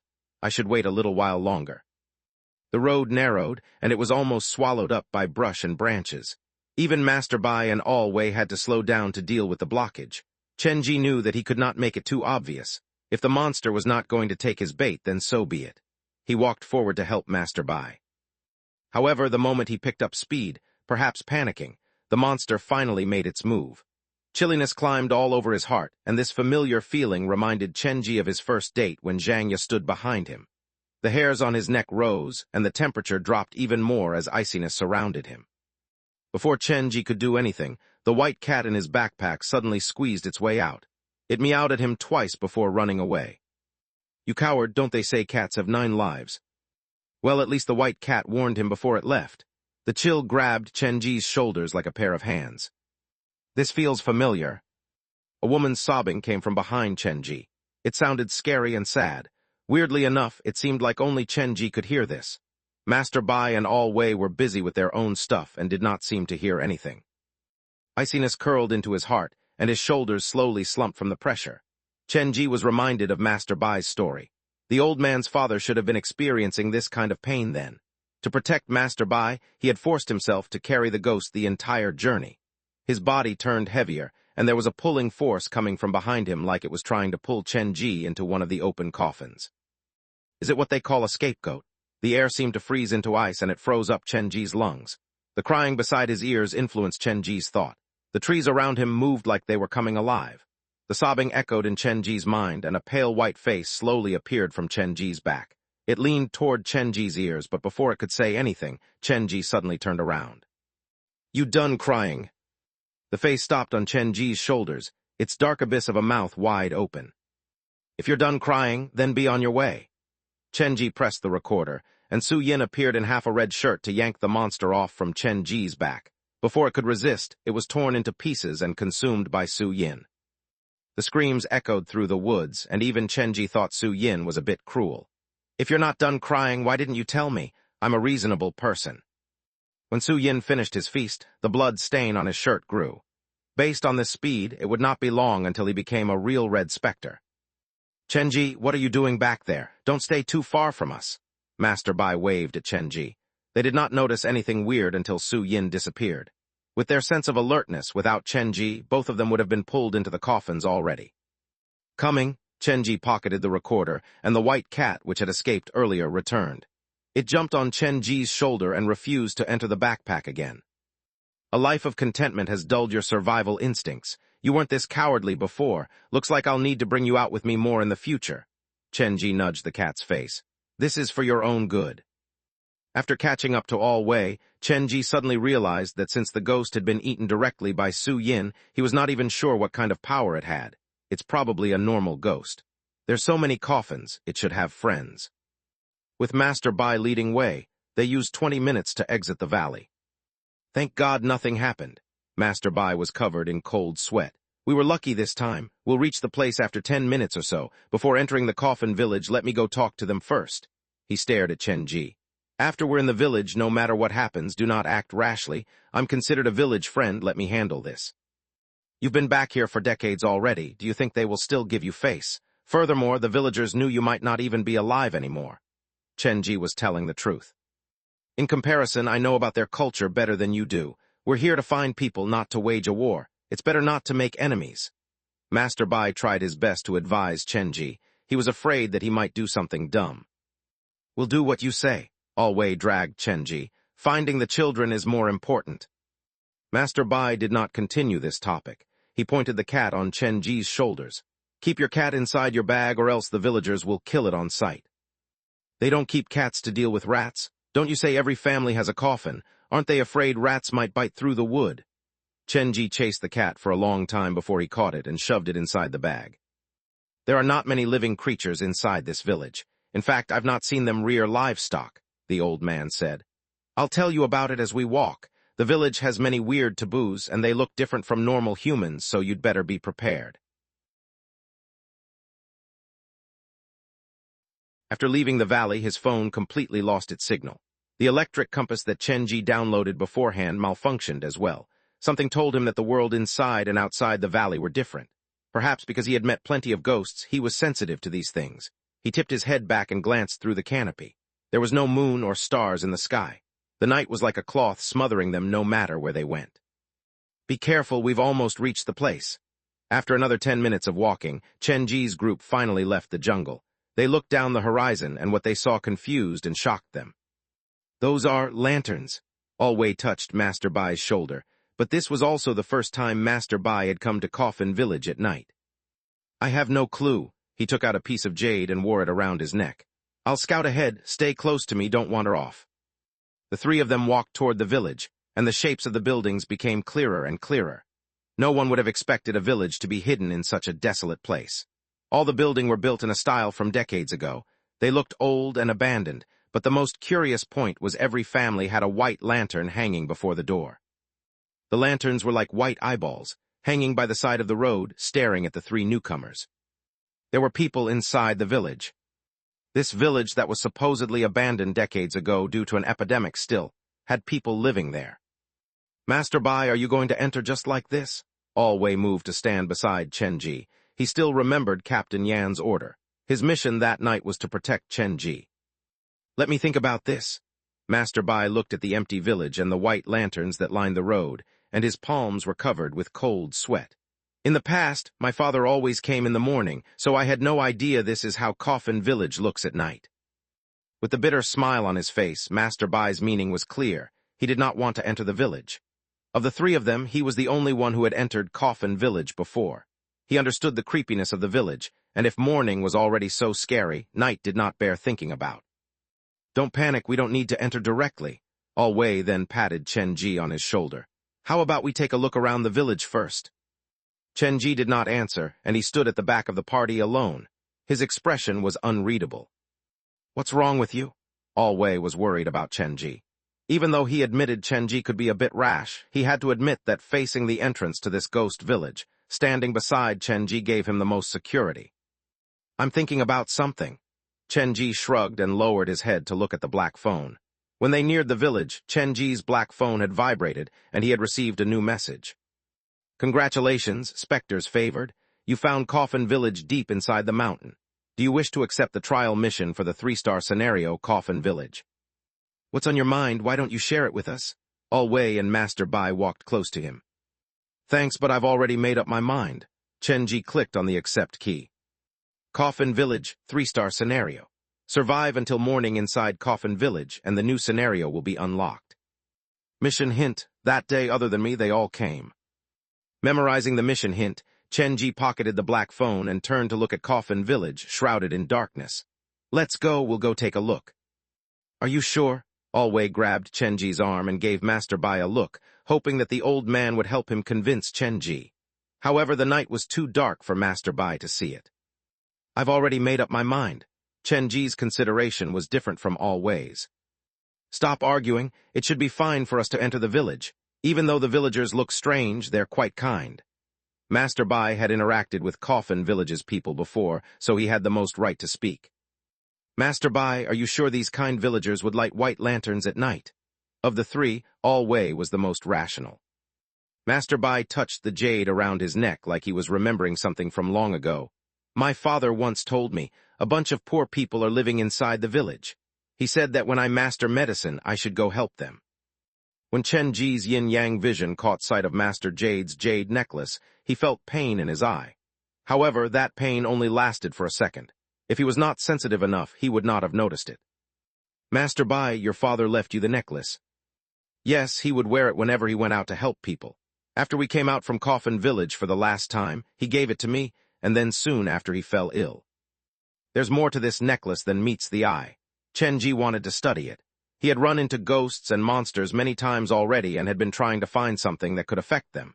He had been searching for weeks, but he had only found a butcher's cleaver. My father said that others cannot touch the jade or it'll lose its powers. Master Bai seemed to be telling the truth. I cannot give you the necklace, so you'd better stay close to me tonight. Master Bai, can you remember other things that your father told you? Alway asked. We're entering the village, so you need to tell us everything. That's all I believe. He told me no matter where I go, I have to face my conscience, and those with a clean conscience will be protected by both humans and ghosts. When he said so, Chen Ji understood why the old man was so focused on helping Jiang Ling and her sister. Master Bai's family was good-hearted people. Chen Ji had his own philosophy and had been following his own conscience. He has a point, but ghosts are like people. There are good ghosts and evil ghosts. The three walked around the outer perimeter of Coffin Village. The village was very big. To get an overall view of the village, they needed to climb up to the adjacent hill. There are probably more than 100 families living inside the village. Be careful not to get into an altercation with them. Master Bai was mainly talking to Chen Ji. We'll go in through the entrance. There's no need to hide. Thus the three entered Coffin Village. The road was overgrown with grass, and the houses on both sides were closed. Weirdly enough, the doors were not pasted with the common pictures of door guardians, but white paper with the character Chinese letter. Good fortune, turned upside down. It looked scary. The culture here seems to be the total opposite of the outside world. Chen Ji stopped before one of the doors. Shall we go in? It's rude to barge in like that. All Wei moved his hand to the gun in his holster. This place gave him plenty of pressure. We're here to look for the children. Eventually we need to interact with the villagers. We will need Master Bai's help to liaise with them. Chen Ji raised his arm, and when his hand almost reached the door, the white lantern hanging above the door suddenly went out. Sudden disappearance of the light cast, where Chen Ji's group was standing into darkness. What's happening? Both Master Bai and All Wei were spooked. Chen Ji's hand hung in midair and did not fall on the door. I'm not sure, it doesn't seem like a coincidence. There was no wind, and the lantern was hung high enough that they would notice if someone reached out to extinguish the light. The other white lanterns swayed even though there was still no wind. It felt weirdly suffocating. Chen Ji and All Wei turned to look at Master Bai, but he had not experienced this before either. Shall we retreat for now? He walked 2 steps back and turned to look down the road, then he stopped. Be careful, someone's coming. Who? Chen Ji looked down the direction Master Bai was looking. Under the glow of the swaying lanterns, a blurry human-shaped shadow slowly approached them. It seems to be waving at us. The shadow moved faster, and Chen Ji finally got a good look at it. It was an old lady who was wearing a dark-colored jacket. She kept her head lowered as she moved forward, and she only stopped when she almost ran into Chen Ji. You also came from the outside? The old lady's voice was weird and made Chen Ji feel uncomfortable. Noticing the old lady's choice of words, Chen Ji asked in return, also, there's another party that entered the village earlier. Yes, the woman kept her head lowered when she spoke like she was afraid of others seeing her face. Chen Ji was reminded of Jiang Ling's sister. The villagers of Coffin Village were born with abnormalities, so Chen Ji would not be rude enough to purposely sneak a look at the old lady's face. Was it a middle-aged man and 2 kids who entered the village before us? Chen Ji asked a follow-up question, but the old lady ignored him. It seemed like she was not there for Chen Ji. Keeping her head lowered, it felt like the old lady's head was almost falling to the ground. However, she did not seem bothered by this. Don't knock on the door at night. It might not be people who answer the door. It was unclear who the old lady was talking to. She blocked them in the middle of the road, and the lanterns on both sides swayed harder. Things have been complicated in the village lately. Don't wander about. Come with me, I'll bring you somewhere to stay. The old lady turned to head back in the direction she came from. Her steps were small, but she moved fast. Combined with her head that almost reached her chest, the whole thing was just weird. Shall we follow her? All Wei turned to look at Chen Ji and Master Bai. When he saw the old lady earlier, he already wanted to leave. Let's follow her for now. It was Master Bai who spoke. I feel familiar around the old lady. Is it possible that I've seen her when I came to visit as a child? Master Bai walked ahead, and Chen Ji as well as All Wei followed behind him. The old lady led them deeper into Coffin Village. They took several turns before they stopped. Tonight, you can stay here. We can discuss the rest when morning comes. She still kept her head lowered, and the tone of her voice had not changed. It felt like they were talking to a puppet. There are 3 rooms inside the house. Each of you can take one. Remember to stay inside your room and do not share rooms. Do not touch the rope on the window or the cleaver behind the door. Stay in bed and wait for the night to pass. 1 room each. We'll share 1 room. It'll be fine for 1 night. Master Bai had to stay close to Chen Ji. If he did not keep a good watch on him, he would run off on his own. There are 3 rooms inside the house. Each of you can take one. To their surprise, when Master Bai said so, the old lady only repeated her earlier instruction, but this time her tone was uglier. Granny, we're here to look for 2 children. We have no time to waste, especially not until morning. Can you bring us to meet the other group who came from outside? Chenji studied the old woman and could not find anything weird about her. Could it really be her face? When the old lady turned around, Chenji bent down to glance at her face. The face was totally normal. The eyes are still there and the face looks normal, but she does look familiar, Chenji thought to himself. He looked at the old lady and then glanced at Master Bai. Master Bai, you said the old lady gives you a sense of familiarity. Could she be from Linguan village? I didn't see her face, but based on her attire, you might be right. Master Bai pushed the door open. The place was not big. Looks like someone from Linguan village and familiar to you and me. Chenji thought about it, and his face slowly changed. Wait, I know who she is. Who? All Wei, do you still remember the first home we visited when we arrived at Linguan village? Yes, the owner was a middle-aged farmer. All Wei had good memory. He has a shrine in his room, and an old lady's black and white photo sat on it. Chenji kept his voice lowered. The old lady who showed us the way earlier looks exactly like the old woman in that picture. How is that possible, are you sure? All Wei couldn't believe Chenji. Now that you mention it, she does look like an old lady from Linguan village. Master Bai made the connection in his mind. But that old lady died a long time ago. No matter what, it has happened. Chenji calmed down quickly. If the old lady is not a living person, then should we still stay in the home that she assigned for us? The white paper on the door fluttered. Neither Master Bai nor All Wei could not make the decision. Let's go in to take a look first. The old lady had a good relationship with me before she died. She won't harm us. At least I think she won't. Chenji's group entered the home, and the place was similar to other houses, but there was not a white lantern outside the door. This isn't like what the old lady said. There's only one room in here. Chenji walked in front, and after crossing the empty courtyard, he opened the inner room door. A weird smell drifted out from the room. When they got used to it, the 3 of them turned to look inside the room with their eyes bulging. Inside the home's only room sat 3 black coffins. 1 home, 3 rooms. Could the old lady be referring to the coffins? All Wei's face was completely white. Something is seriously not right with this place. We should leave. We're already here. Chenji walked toward the coffins. Calm down, Master Bai grabbed Chenji. Those are for dead people. He was a bit loud, and All Wei came to stop both of them. This place is off. We need to be very careful. The 3 rooms mentioned by the old lady should be these 3 coffins. She's not a living person, so for her, coffins are rooms. Chenji pried Master Bai's hand off calmly. Is there something wrong with my logic? The problem is, Master Bai and All Wei did not know how to communicate with Chenji. After a long pause, All Wei asked, Aren't you afraid around these things? Of course I am, but fear is not going to help us in this situation, is it? Chenji looked at All Wei. Don't let it get to you. Come help me. The 3 walked to the coffins. They were roughly made, and they had a layer of dark brown coating. There was a light smell. Is that decomposition? Master Bai looked at All Wei. No, decomposition is much worse. This should be the smell of decaying wood.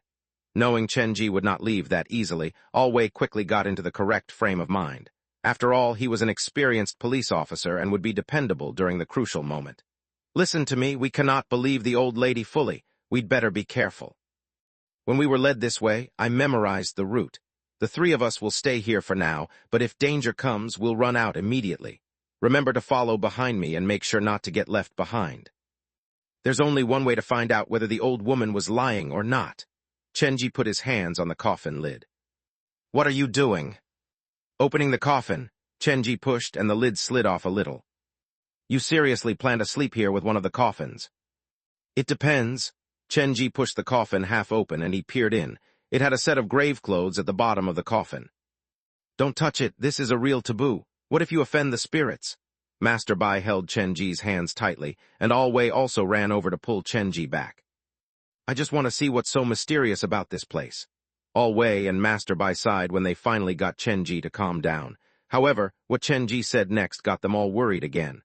My plan is to open all the coffins we find in this village. The village's biggest secret should be inside the coffins. Please don't say something like that when you're outside. I'm afraid the villagers might kill you if they hear you. Master Bai walked to stand beside the coffin. He thought about closing the coffin, but when he glanced at the clothes inside, his brows locked. Why are their grave clothes bright red? Yes, that confused me when I first saw it too, so I planned to take it out to have a closer look. Chenji joined Master Bai. White lantern above the door, white paper on the door, red grave clothes. This village seems to invert all the common Chinese practices. This reminds me of Minghun. You even know about Minghun? Master Bai glanced at Chenji. One of the scenarios at my haunted house is Minghun-themed, a living bride for a dead groom. Chenji wanted to continue the story when both Master Bai and All Wei waved at him to stop. That's enough. It's already scary enough. The two of them stood beside the coffin, looking inside at the red grave clothes, and it just did not feel right. Bang! A sudden noise spooked Master Bai and All Wei. They turned and saw Chenji was pushing the other two coffins open. 3 coffins meant 3 sets of red grave clothes. As they shone the flashlight at them, it looked like the coffins were bleeding. All the sizes are different. There's for male and female. Looks like a family of 3. Chenji stood beside the coffin. I'm wondering, the coffins are inside the house, so where are the bodies? He turned to ask Master Bai, could this be one of Coffin Village's cultures? Every family will prepare a living coffin even when they're still alive. I suppose so. Master Bai could not be sure. There aren't any bodies inside the coffins, and if this is really a living coffin, then it means that the owners are still alive. Chenji scratched his chin. What do you think the chances are that they will return tonight? How will they react when they see we're inside their home?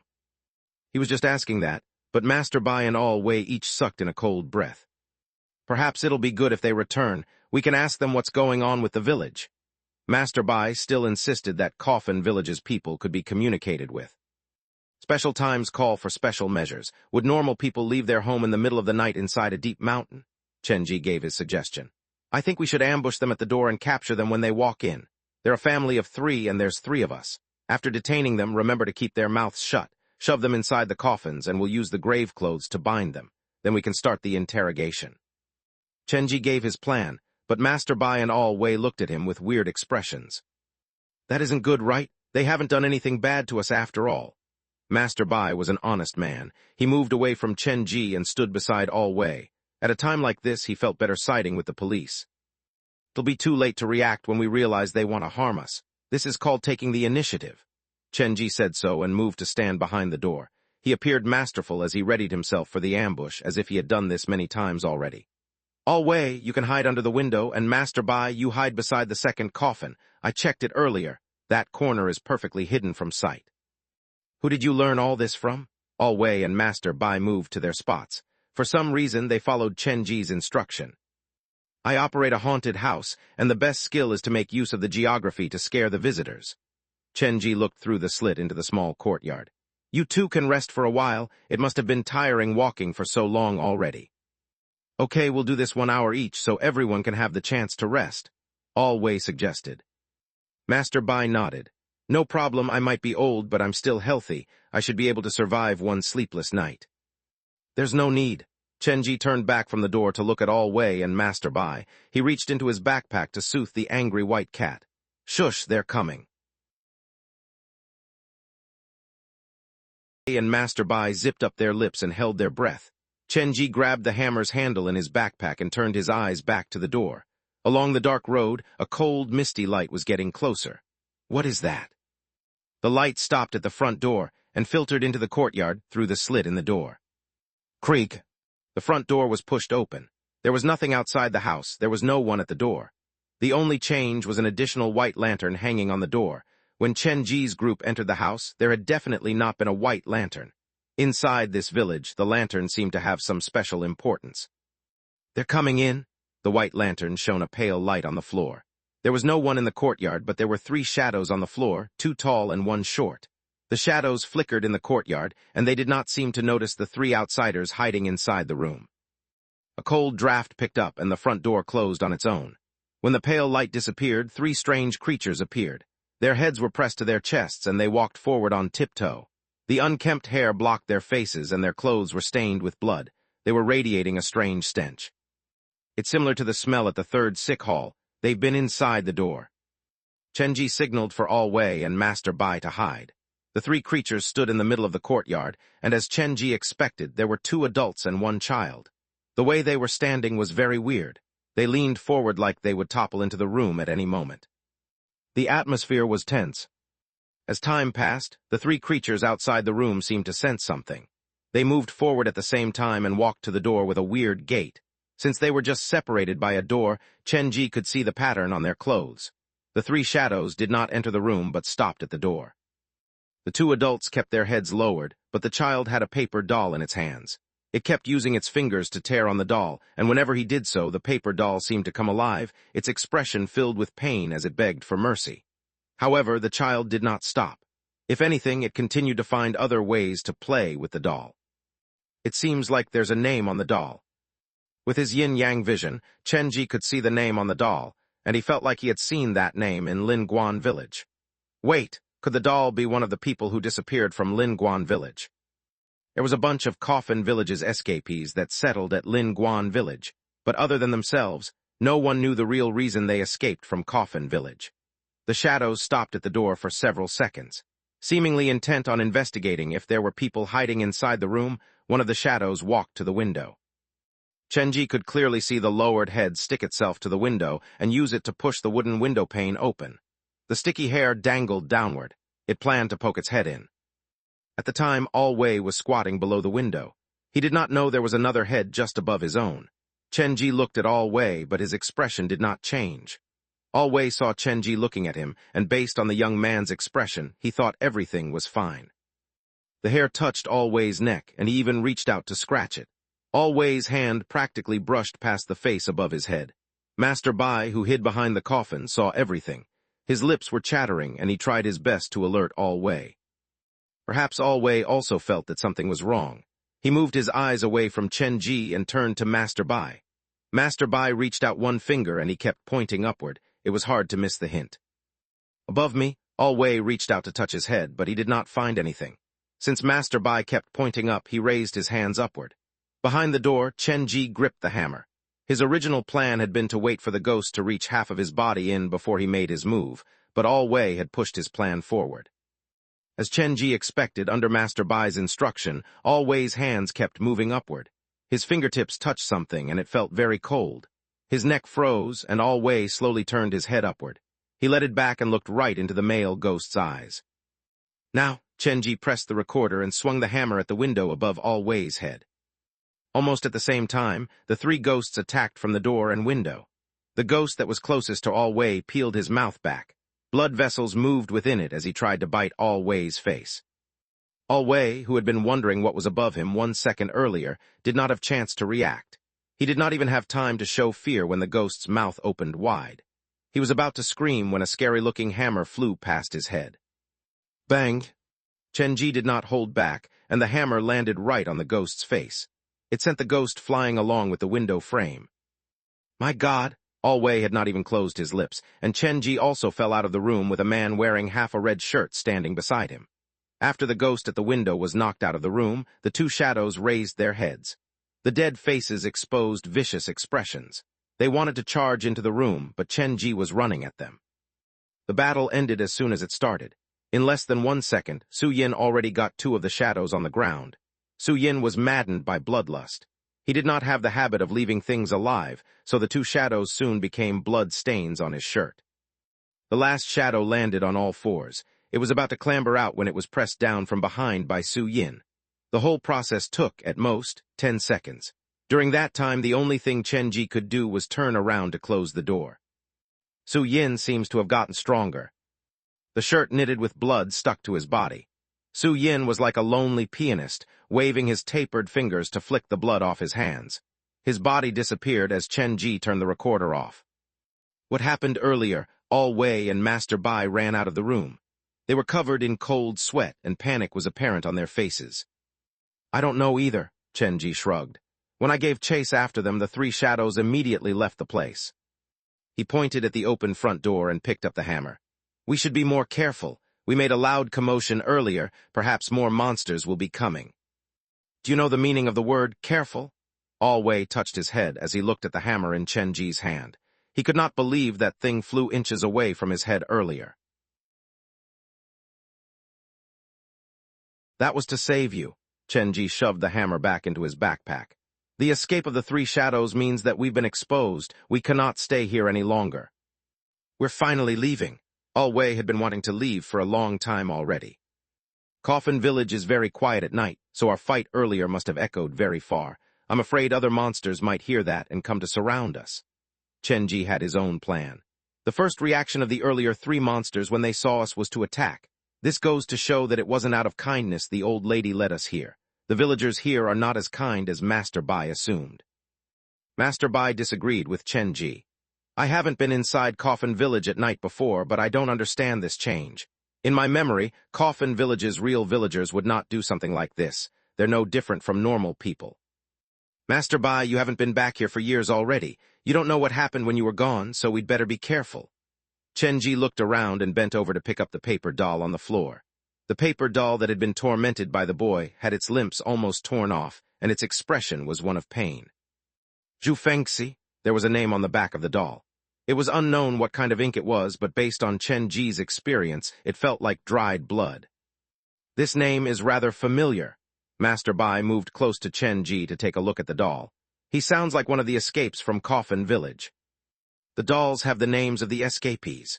Chenji related this to the weird phenomena he had observed at Lin Guan Village. Many old houses had a cleaver behind the door and a rope by the window. Combining that with what had happened to them inside the house, he had a brief understanding why things were that way. If a monster tried to crawl in through the window, then the rope was to tie around their neck, and the cleaver behind the door was for self-defense. The more isolated the village, the weirder the tradition. That was the only way Chenji could interpret these traditions. Those who escaped from Coffin Village spent their days in fear. Could the thing that caused that fear be the ghost from Coffin Village? If they were captured, would they end up as paper dolls to be tormented eternally? Chenji had another question that needed to be answered. Why did these people escape from Coffin Village in the first place? What kind of event transpired at this old village to cause a mass exodus? To know all that, I'll need to find a villager to ask. Chenji pocketed the paper doll. I have a plan to discuss with you. Tell me. First, we leave this village. Okay, Alway and Master Bai nodded. They also felt that the village was too dangerous. Then we'll inspect each house, starting from the ones near the entrance, moving inwards. No matter what we come across, we must detain them. There was a sparkle in Chenji's eyes. As long as we don't make too much noise, we should be able to take them down one by one. Chenji had given his plan much thought. Whenever Su Yin consumed a ghost, the blood stain on his clothes increased. Based on this progression, there was a high chance of him turning into a real red specter that night. There was a great power difference between a normal specter and a red specter. Without a red specter by his side, Chenji did not feel safe. You're planning to demolish a whole village. Alway was a police officer, so he frowned when he heard Chenji's suggestion. However, Master Bai had gotten used to Chenji's crazy ideas. We should leave the village first before we decide what to do. Master Bai walked ahead, his hand holding the jade. A pale-faced Alway followed behind Master Bai, but Chenji stood where he was. After the three monsters were consumed by Su Yin, the white cat did not return to normal. It was still hissing and scratching the backpack. Something is still nearby. Chenji looked around him. A human head seemed to flash across the left wall of the room with the coffins. The room next door, Chenji did not stay and walked out. White lanterns hung on both sides of the road, shining a pale light. For some reason, Chenji had a feeling the number of white lanterns had increased. What is the meaning of these lanterns? If there's a white lantern, meaning the place is occupied. Chenji, why aren't you coming? Coming? Chenji passed the door next door and he turned to look. The wooden door was locked, and weirdly enough, there was not a white lantern on this door. The thing I saw earlier wasn't a ghost. Chenji maintained his distance from Alway and Master Bai, but he kept his attention on the road behind him. When he turned the corner and Chenji would be lost behind the wall, he slowed down, leaned back, and glanced down the corner. The door had been opened, and bright red grave clothes dangled at the door. To not expose himself, Chenji stopped for less than 1 second, but his heart was gripped with concern. The grave clothes moved on their own. They continued walking through the weird village decorated with white lanterns, followed by the red grave clothes. The wind blew, and it carried out voices from the houses on both sides. It sounded like laughter and tears. If one paid more attention, there was also the sound of chewing. As the night deepened, the village became creepier. Other places become quieter at night, but this place is completely different. The later it gets, the livelier it becomes. Chenji tried to remember the ghosts that he had met that night. The ghost who wanted to drag me into the coffin inside the valley and the family of 3 seemed to be different. In comparison, the one inside the village is smarter. They had been inside Coffin Village less than half an hour, but so many weird things happened already. Chenji suspected that a blood door was hiding inside this village, and it was a door that was wide open without anyone watching over it. If we search the houses one by one, eventually, we'll find that Home and Fan used drawing. When Chenji turned the next corner, he glanced behind him. The grave clothes were collapsed on the floor and closer to them. Being chased by clothes worn by dead people doesn't feel good. Chenji reached for the recorder and he bumped into All-Wei. "Why did you stop?" "Something is wrong." All-Wei looked at completely unfamiliar street and his face turned paler. The road that we used earlier seemed to have disappeared. "We're lost." Chenji thought about it and patted All-Wei on his shoulder. "Don't worry, we only need to ask for directions." "This place has more ghosts than people. Who are you going to ask?" All-Wei said, but there was no reply. He turned around and saw Chenji walking away with the hammer. "Way on your own. Slow down." All-Wei grabbed Master Bai and rushed after Chenji. Their combined age was more than 100, but they tried to keep up. "I'm just trying to ask for directions. Why are you guys following me?" Chenji did not want to expose Su Yin before All-Wei, so he moved his finger away from the recorder. "There are no living souls in this village. Who are you going to ask?" All-Wei was worried that Chenji might do something stupid like using the hammer to break down the door of some of the houses.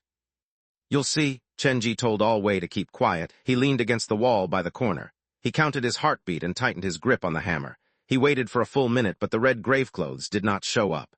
Chenji leaned forward and the clothes had already disappeared. It ran away.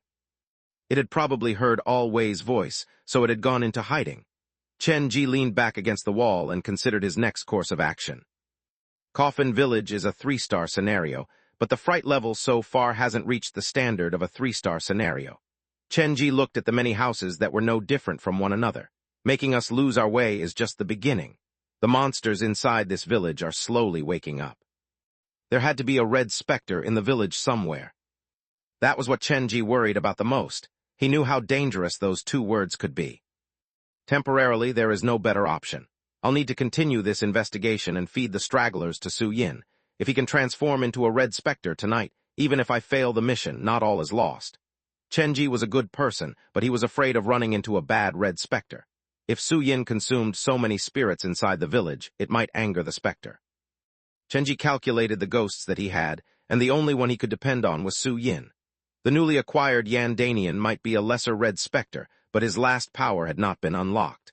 Furthermore, based on his usual appearance, he did not look like a particularly aggressive spirit.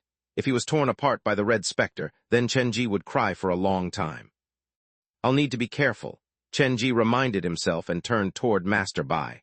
"The monsters inside the village are rousing. You've been here before. Do you know if there are any special buildings at this place?" "There's an ancestral hall at the deepest part of the village. The place is forbidden to outsiders. The village has many wells, but the villagers normally go to the other side of the mountain to gather fresh water instead of using the wells. They gave wells a wide berth." Master Bai tried his best to jog his memory. "There's also another strange thing. This village has no village elder. The one who looked over everyone was a woman. She wasn't old and lived at the largest house alone. Forbidding outsiders from going to the ancestral hall is understandable, but why are they afraid of wells? Is the water tainted? Does the water cause the abnormalities?" Chenji was confused. "The water was fine. My father once used a captured animal to test it out, and it was normal water. However, the villagers refused to drink it and even forbade us from doing more testing." Master Bai also did not know why. "We have to pay attention to these places. The more they stop us from getting close to these places, the higher the chance they're hiding something." "Okay, so where shall we go now?" Completely lost with the white lanterns swaying in the wind, it was scary. "We'll keep moving on for now." The 3 went back down the road, but the old home with the coffins was gone. Instead, there were homes with white lanterns on their doors. "Now we're truly trapped." Master Bai's hand went to the jade necklace on his neck. "It's not good for us to keep going around in circles. Why don't we just stay in one of the houses for the night?" The houses with white lanterns are mostly occupied by ghosts, but the information was given by the old lady. She might be trying to trick us. All Wei thought back to what had happened that night, and it felt like a dream. "Shall we go inside to confirm?" Master Bai walked to one of the homes. He raised his hand but did not dare to knock on it. The warning given by the old lady reverberated in his mind, "Don't knock on the door at night." Chenji did not stop Master Bai. He was concentrating on what to do. He might have appeared rash, but that was because, of the three of them, he knew how dangerous Coffin Village was. "We cannot stay at the same place anymore. It might attract the ghosts." Chenji was trying to come up with a solution when the white cat in his backpack suddenly meowed. It was shrill and mixed with a rare emotion of fear. The last time Chenji heard this was at his haunted house when the door in the toilet was almost open. "Something is coming," Chenji responded immediately. He grabbed Master Bai and All Wei, and the three of them rushed into the house with the white lantern. "Chenji, what are you doing?" "Shush, do not say a word." Chenji closed the wooden door, and in that instant there were the cries of a baby coming from the street. "It's a child." "Quiet." Seeing how intense Chenji was, All Wei and Master Bai were also made nervous. They stood where they were, unwilling to move. The crying sound came closer and closer. Even with their hands over their eyes, the blood-curdling cries still echoed in their brain. Chenji's upper body leaned forward. He did not dare to make a move lest he made a sound. He leaned closer to the middle gap in the door and used his yin-yang vision to look out at the street. The lanterns hanging on the doors darkened like they were dyed red. The wind stopped howling, and only the baby's crying remained. "It's coming." A small arm reached out from the corner. Chenji's pupils narrowed as he focused his gaze in that direction. Soon the monster showed its face. It looked like a drowned baby. He had no hair and his skin was bloated. His facial features were blurry and he was swaddled in a red cloth. A red specter this young. The baby continued crying. He crawled speedily on the ground like he was looking for something. He crawled until he reached the house that Chenji's group was hiding in. The boy's face turned up, and the wrinkled skin was pulled back to reveal his real face. The baby had no eyes and nose, but only 3 black holes and a weirdly shaped mouth. Chenji held his breath. He was thankful that he had brought the white cat with him because without its warning, with the monster's speed, he would not have had time to start the recorder before he was assaulted. His finger pressed on the play button, and Chenji slowly bent his body down. His muscles tensed like a bow ready to fire. The memory of fighting the Ghost Story Society's Red Spectre was still fresh in his mind. That day, he had summoned Su Yin and the pen spurt at the same time, but they could barely stop the Red Spectre for 10 seconds. This was the second time he was going to face a Red Spectre without Zhang Ye. Different from Fang HWA Apartments, this time, he had brought all of the ghosts inside the haunted house with him. 10 against 1, it should be fine. His hair stood on end. Chenji was ready for combat. The ghost baby outside looked at the wooden door and its body slowly turned wrinkled. Pungent red liquid seeped out of his skin, and after it landed to the floor, it circled around him like tadpoles. All the blood seemed to possess its own consciousness. It looked similar to the blood vessels on the monsters possessing the Ghost Story Society's member. It was filled with resentment and malice. The child looks only several months old. He shouldn't remember much about life, so how can he carry such strong resentment? Chenji had not discovered all the details concerning the formation of a Red Spectre.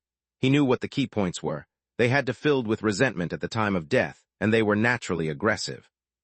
Red Spectres were the representation of cruelty and violence. The first reaction when they saw other ghosts was to tear them open and consume them. Both Zhang Ye and Su Yin showed this quality. Chenji did not dare let his guard down when facing the Red Spectres. The light shining from the lanterns dampened, and the street was slowly dyed red. The baby turned his body around, but he did not launch an attack directly. Instead, he crawled slowly toward the door. The blood flowed underneath him like it would rush at the door at any moment. Chenji rehearsed the event in his mind. He would call out Su Yin first and then jump back to use Yan Danian's power. Even if he could not pull the ghost baby into the comic, at least it would be able to slow him down. Using that chance, he would summon the other ghosts in the comic. With the collective power of all the ghosts, maybe they could ambush the ghost baby. Chenji had been avoiding altercations with Red Spectres, but that did not mean that he was completely helpless. The risk is huge, but if I can kill the ghost baby for Su Yin to consume, then he will certainly transform into a new Red Spectre. Thinking about this, Chenji made the decision to bet his life on this chance. His yin-yang vision was radiating with coldness. He was completely ready when the ghost baby outside the door stopped. His wrinkled ears moved. A woman's voice was calling his name from somewhere far away. The ugly face showed a trace of fear and concern. The pool of blood on the floor returned to his body, and the skin returned to its usual plumpness. The ghost baby then left the scene quickly. When the ghost baby disappeared, Chenji loosened his tightly gripped fists, and he sighed. Hard to tell whether his departure is a good thing or a bad thing. Chenji's expression was complicated. The ghost baby's departure meant that he had avoided a battle that he would have had a hard time winning. But since the woman's voice could scare the baby away, this meant that the village had a red specter that was scarier than the ghost baby. After all, it is a 3-star scenario. Massaging his fingers, Chenji straightened himself and returned to All Wei and Master Bai. Temporarily, it's fine. The thing has left. What happened earlier? What came? Did it stay outside the door for a while? All Wei rubbed his nose. Even through the door we could smell the pungent smell of blood. It was a little baby. A baby. It's hard to explain, Chenji grumbled. But remember this. If you see anything wearing red clothes in this village, go into hiding immediately. Do not try to fight it. Running is probably pointless. Red clothes, All Wei nodded and remembered this warning. So where shall we go now? Let's stay here for now. The night deepened, and more scary things started to appear inside Coffin Village, so Chenji did not dare move about wantonly. This Coffin Village's trial mission only asks me for one thing, but the difficulty is probably higher than the 3rd sick hall. Staying alive, 2 simple words, but for Chenji it was a huge challenge. Ghost Baby and the woman who summoned the ghost baby away, Coffin Village has at least 2 red specters, and that woman is probably stronger than a normal red specter. Chenji turned to look at his own shadow. Other than Zhang Ye and Su Yin, the other specters from his haunted house only looked scary on the surface. Thankfully, there was no fight, or the 10 might have lost to the 1. Chenji patted the white cat on its head. The cat had done a good job, but it still had not recovered from the shock. Its pair of multicolored eyes looked at Chenji with resentment, and the hair on its neck was still standing. Don't worry, tell me if there's danger. I will not leave you behind. Chenji carried his backpack and stood in the courtyard with a hammer. The old house was huge. The courtyard was filled with weeds, and it had 2 dead trees. There are lanterns on the door, so this place probably houses some ghosts. Be careful. Chenji, wait a minute. Master Bai used the flashlight to shine at the 2 trees. Don't you think these trees are familiar? Dried branches, exposed roots, and a bulging trunk. Doesn't it look like the tree that covered the Zhu family's eldest daughter? Chenji did feel that way after being reminded by Master Bai. At the time, Zhu Xinru had been shoved into the hole under the tree head first. He pushed the tree, and the roots were already rotten. Chenji could see roughly someone was buried under the tree. Don't knock the tree down. Master Bai stopped Chenji. It is an ancient tradition to bury cursed people in the ground like this after they die. People plant a peach tree above their grave because, according to legend, a peach tree can stop the curse they're carrying. Meaning it is for protection? Chenji touched the trunk, but something was not right. Master Bai, these don't appear to be peach trees. The 3 studied for a long time before they managed to identify the trees as locust trees. Locust trees are the most wicked of all the trees. This is the first time I have seen people planting locust trees above someone's grave. Master Bai gripped Chenji's arm. Let's not create any more trouble. We'll stay away from them, and perhaps they will leave us alone. That's hard to say. There are 2 bodies buried in the courtyard, so this place is definitely haunted. Perhaps we've already been targeted. Why are you so intent on jinxing us? Master Bai still minded these things, but Chenji was the complete opposite.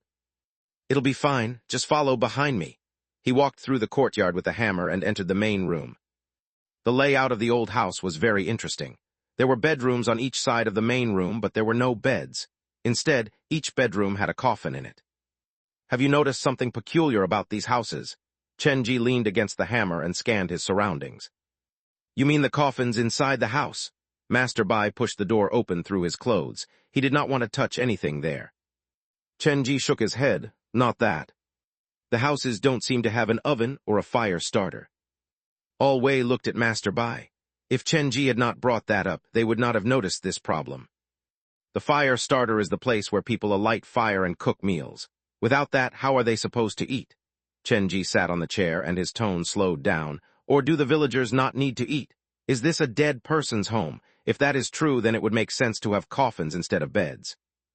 His voice was calm, but it sent chills up his 2 listeners' spines.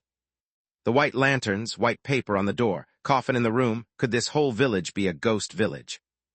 Chenji thought back to the information he found when he was building the Minghun scenario. There was a story about a massacre that happened to a village deep in the mountains during the war period. Several years later, people got lost inside the mountain, and they accidentally wandered inside the village. Then they saw every family was having a funeral, and the villagers looked weird. The outsiders didn't dare ask any question and escaped the village in the middle of the night. When they returned to the village in the morning, the place had been abandoned for a long time already, and there was no sign of people living there. "You mean we're now inside a ghost village?" Alway asked uncertainly. "Coffin Village is scarier than that. I feel this place has a bigger secret that we haven't uncovered yet." Chenji placed the hammer on his feet and cupped his chin in his palm. "The people in this village are much more complicated than we think. There are original villagers that turned into ghosts, escaped villagers who were captured, and then us outsiders. The old lady's soul had no need to lie to us about the outsiders. Other than us, other people are also trapped inside this village. No matter who they were, I think we should meet up with them." "But how do we do that? We can't even find a way out ourselves." "I think we need to be more careful of our surroundings then." Chenji then turned to look outside. He accidentally saw half a human face lying on the wall. "Someone's there." He jumped up immediately. The sudden warning alerted Alway and Master Bai. "What did you see?" "There was a human face on the wall. I saw it once inside the previous home. At the time, it flashed past temporarily, and then I saw a set of grave clothes walking out the door. It was following us." Chenji told the situation to Alway and Master Bai. "He's just next door. Shall we go take a look?" Alway was just suggesting that he did not want to wander off. "If the person wants to run, we won't be able to catch it." Chenji looked at the wall. "I have a feeling it has a reason for following us, and it didn't seem like it's going to harm us." He just finished when the front door slowly opened, and bright red grave clothes stood in the middle of the door. "Don't fret, this is the thing that has been following us." In the middle of the night, the door was pushed open, and the grave clothes stood alone. Anyone would have been scared looking at this. "Are you a person or a ghost?" Chenji stood inside the room and hid the hammer behind him. The person seemed to struggle for a long time before coming to a decision. The grave clothes were opened from the middle, and they were hiding a thin, short man. His lips fell open, and after a long time he said, "I'm here to help you." "Help us? Wonderful. Why don't you come in first?" Chenji smiled kindly. He gripped the hammer. He wanted to trick the man to come into the room first. The man shook his head. He had been following Chenji, so he knew Chenji's tricks. "I'll just stay out here." The man removed the grave clothes, and when his body completely removed itself from the grave clothes, Chenji saw that the man had one large arm and one small arm. "I've seen you when you entered the village, but before I could accost any of you, you were tricked away by the ghosts. I was worried, so I trailed behind you while wearing the ghost's grave clothes. I wanted to find the chance to save you."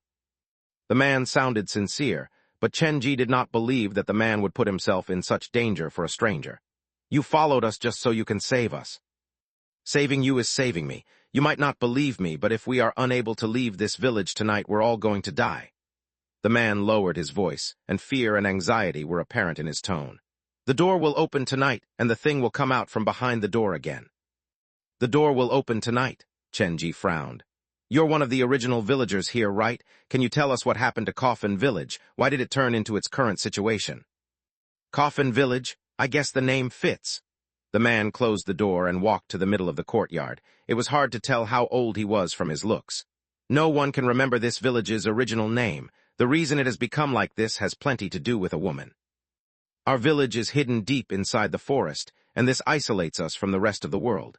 It was very difficult for a man to find an unrelated wife, so we settled with close marriage. However, that led to many abnormalities. The elder at the time worried that we would die out eventually, so after a discussion with the villagers, they decided to kidnap wives from the outside. The first few times were perfectly fine. If the new wife refused to listen, they would be locked up, starved, and beaten. Eventually, they would learn. However, the last time they caught the young lady of a scholar's family. She was stubborn and refused to submit. She escaped several times, and she was almost beaten to death every time. It was not until she was pregnant that she stopped running away. The villagers thought that was the end of her resistance. But just as the girl's new family was preparing to celebrate the happy occasion, she jumped into the well. Body, 2 deaths. All the villagers said that the woman was unlucky, so they found a few young fellas to come crack open the well to haul the body up. However, weird things happened then. The woman's head was facing downward when she jumped, but halfway through the digging, people saw the woman's face turning upward. The dead person's face was soaked until it was white. Her eyes were bulging, staring at the people outside the well. With guilt suffocating their hearts, the young men were all spooked, and none had the courage to continue digging. But they couldn't just leave the body inside the well. The elder discussed this with the girl's new family, and they would provide the money to hire outsiders to dig the well. However, when they returned to the well the next day, the body, which had been facing upward, changed to legs facing upwards. It looked like she was trying to swim deeper into the well. Those who saw this reported it to the elder. To prevent panic, the elder said the earlier digging must have affected the water flow and the body slipped down on its own. No one bought this excuse, and on the third day, the villagers discovered that the body inside the well had disappeared. There are in total 4 wells around the village. They were built on top of the same underground river. Since the body had disappeared, they thought it might float up in any one of them. Then weird things continued to happen. The well that the woman died in was the west well, so to avoid her, many people went to the east well. The water looked normal, but when they used it to cook rice, they would discover woman's long hair in the rice. 1 week later, those who lived near the well heard the sound of water splashing in the middle of the night like something was climbing up the wall of the well. The villager looked out the window and saw a red shadow climbing out the well. The following day, the villagers discovered the woman's husband dead in his own bedroom. The woman's husband was one with a deformity. He had a problem on his face and his arms. When he died, his head was shoved inside a water barrel. Cause of death was drowning. This sent a wave of panic through the village. The elder called everyone and suggested calling a doctor from outside to take a look. But before the doctor arrived, the livestock in the village started to die by massive numbers. Some who were afraid uprooted and left. However, the scariest thing was, every night, those deserters would be found deposited at the valley in front of the village with various causes of death. It appeared like whoever drank the well water would be dragged back and killed. The villagers didn't have time to build coffins and have funerals because there were too many dead people, so they just left them half-buried. Escaping the village meant certain death, and staying behind wasn't going to save us either. The villagers tried many things, but they couldn't do anything to the female ghost. Her resentment was too deep, and every night 1 or 2 families would be found dead. The number of deaths soared. The people here were superstitious, and we believed if the dead weren't buried inside coffin, they would return as a hungry ghost. No one knew who would die next, but death was coming. Therefore, every family started to make their own coffins, and this was why each family had coffins instead of beds. 1 month later, the woman finally stopped, but by then, there was no normal-looking person left in the village. She had killed every normal person and sinner in the village. Then people understood what she was trying to do. It was because the villagers were afraid of the effects of consanguineous marriages on the future generations that they started kidnapping outside women. Thus, the female ghost would kill all the normal villagers and leave behind the abnormal monsters inside the village. Her message was, let the villagers only show themselves as monsters. The more the man got through his story, the more agitated he became. He waved his arms of different lengths. The ancestry's lineage has been corrupted, and only monsters remain in the village. Those who were born normal were killed, and only deformed creatures pleased the woman and might escape her wicked claws. The man's story was rather heavy. Chenji did not say anything. It was all Wei who spoke first. My identity aside, there's no one I hate more than human kidnappers. That happened many years ago, and the people have been punished and killed. Now only the innocent are being affected. The man waved his arm. No one wishes to be a monster. When I saw my reflection in the water, I wanted to die, but I'm not satisfied. He clenched his fists, and it looked funny, but no one was laughing. If this was 1 year ago, I wouldn't have thought to resist, but things are different. There was an indescribable expression on his despair-filled face. I have my own child, a little boy with no deformities. You have your own child. Yes, it is miracle. 2 monsters with their own child. The man sighed. I cannot leave him here. He'll be targeted by the woman. Even if the woman doesn't discover my child, the other monsters in the village will sacrifice him to her to save their own lives. Chenji heard the anomaly in the man's words. The other villagers will sacrifice your child. The people here have gone insane. No, they can't even be known as people anymore. The man's nails scratched his skin. Many years ago, when the ghost massacred the village, only one family escaped her vengeance. The family had a single daughter. The family was the Zhu family. It was this Zhu woman who aided her first escape. After the woman got caught, even the Zhu daughter suffered the same fate and got tied up and beaten. Then, when the woman got bullied, it was often this Zhu woman who came to her aid. That was probably why Zhu family was spared. As the number of villagers dwindled, the remaining villagers asked the Zhu woman to become the new elder to protect themselves. They wanted her to communicate with the female ghost. The villagers thought she would help them beg for mercy, but reality was different. The Zhu woman sided with the ghost, and she became the tool for the ghost to manage the village. To enjoy better torment, the ghost demanded that whenever we spot a normal newborn, we have to carry it to the Zhu woman. If someone dares to hide that secret, they will be tortured and killed. No one knows what happens to the babies after they are brought to the Zhu family. We only know that after the Zhu woman carries the babies into her darkened home, they never return. His eyes were filled with fear and uncertainty. The man clasped his abnormal hands together. This rule persists until today. My boy's situation has been exposed to the villagers, so I can only choose to collaborate with you outsiders. Please take my son out of this place before it is too late. Chenji's group of 3 looked at the man before them, and each of them had a different expression. Is what you're saying real? Master Bai was shocked. He and his father had come to Coffin Village a long time ago. At the time, he had only thought the villagers looked weird, but other than that, they were no different from normal people. He did not expect they would be hiding such a scary secret. Yes, it's all real. The man took several steps forward and stood inside the inner room's door. I could keep all this to myself, but I told you everything. This is proof of my sincerity. It was quite curious to hear a deformed man saying these words inside a village filled with coffins. Master Bai and All Wei looked at each other before their gaze collectively fell on Chenji. Wait a minute, I want to ask him a question first. Chenji asked for the man to move forward. How shall I refer to thee? You can call me Ah Ching. Okay, Chenji walked to the man, dragging the hammer. You can get us out. Yes, I know the way and I have that power. The man was urgent, like he was running out of time. In that case, why didn't you leave the village with your son on your own? From Chenji's perspective, they were using each other. Since Ah Ching had volunteered his service, then there had to be something useful on the outsiders for him. You're afraid of being chased by the spirits, so you're planning to use us as bait. No, that's really not my intention. Ah Ching waved his hands. He was trapped inside the village and had little interaction with the outside world. His expression was obvious, and it showed his real thoughts easily. Then why do you need us? The first month after a baby is born, the Zhu woman pays the family a visit personally to inspect the baby. If the baby is normal, she takes the baby away, but there was an exception. And Ching counted on his finger. Every year, on the day the female ghost jumped into the well, the village will hold a sacrificial ceremony. Around that time, the Zhu woman collects all the babies born in the village for the past 3 months. She will carry them into a room and let the female ghost choose the sacrifice. Let the ghost choose, Chenji frowned. This female ghost is possibly the scariest red specter. Today is the day she jumped into the well. The ceremony is starting soon. This is our chance. When the ceremony starts, everyone will be summoned by the ghost, but as long as we manage to sneak into the building to steal the baby away before she wakes up, it'll be fine. You sure are optimistic, Chenji interrupted the man. The female ghost, you're saying, has the power to wipe out an entire village with her own power. Even if we manage to escape, I don't see why she would leave us be. This is the best solution. Ah Ching's nails dug into his flesh. The female ghost's resentment is only directed at this village. She doesn't seem interested in outsiders. Is that true? Ah Ching nodded with difficulty. Just as she has never harmed the Zhu woman, I've never seen the female ghost attack an outsider.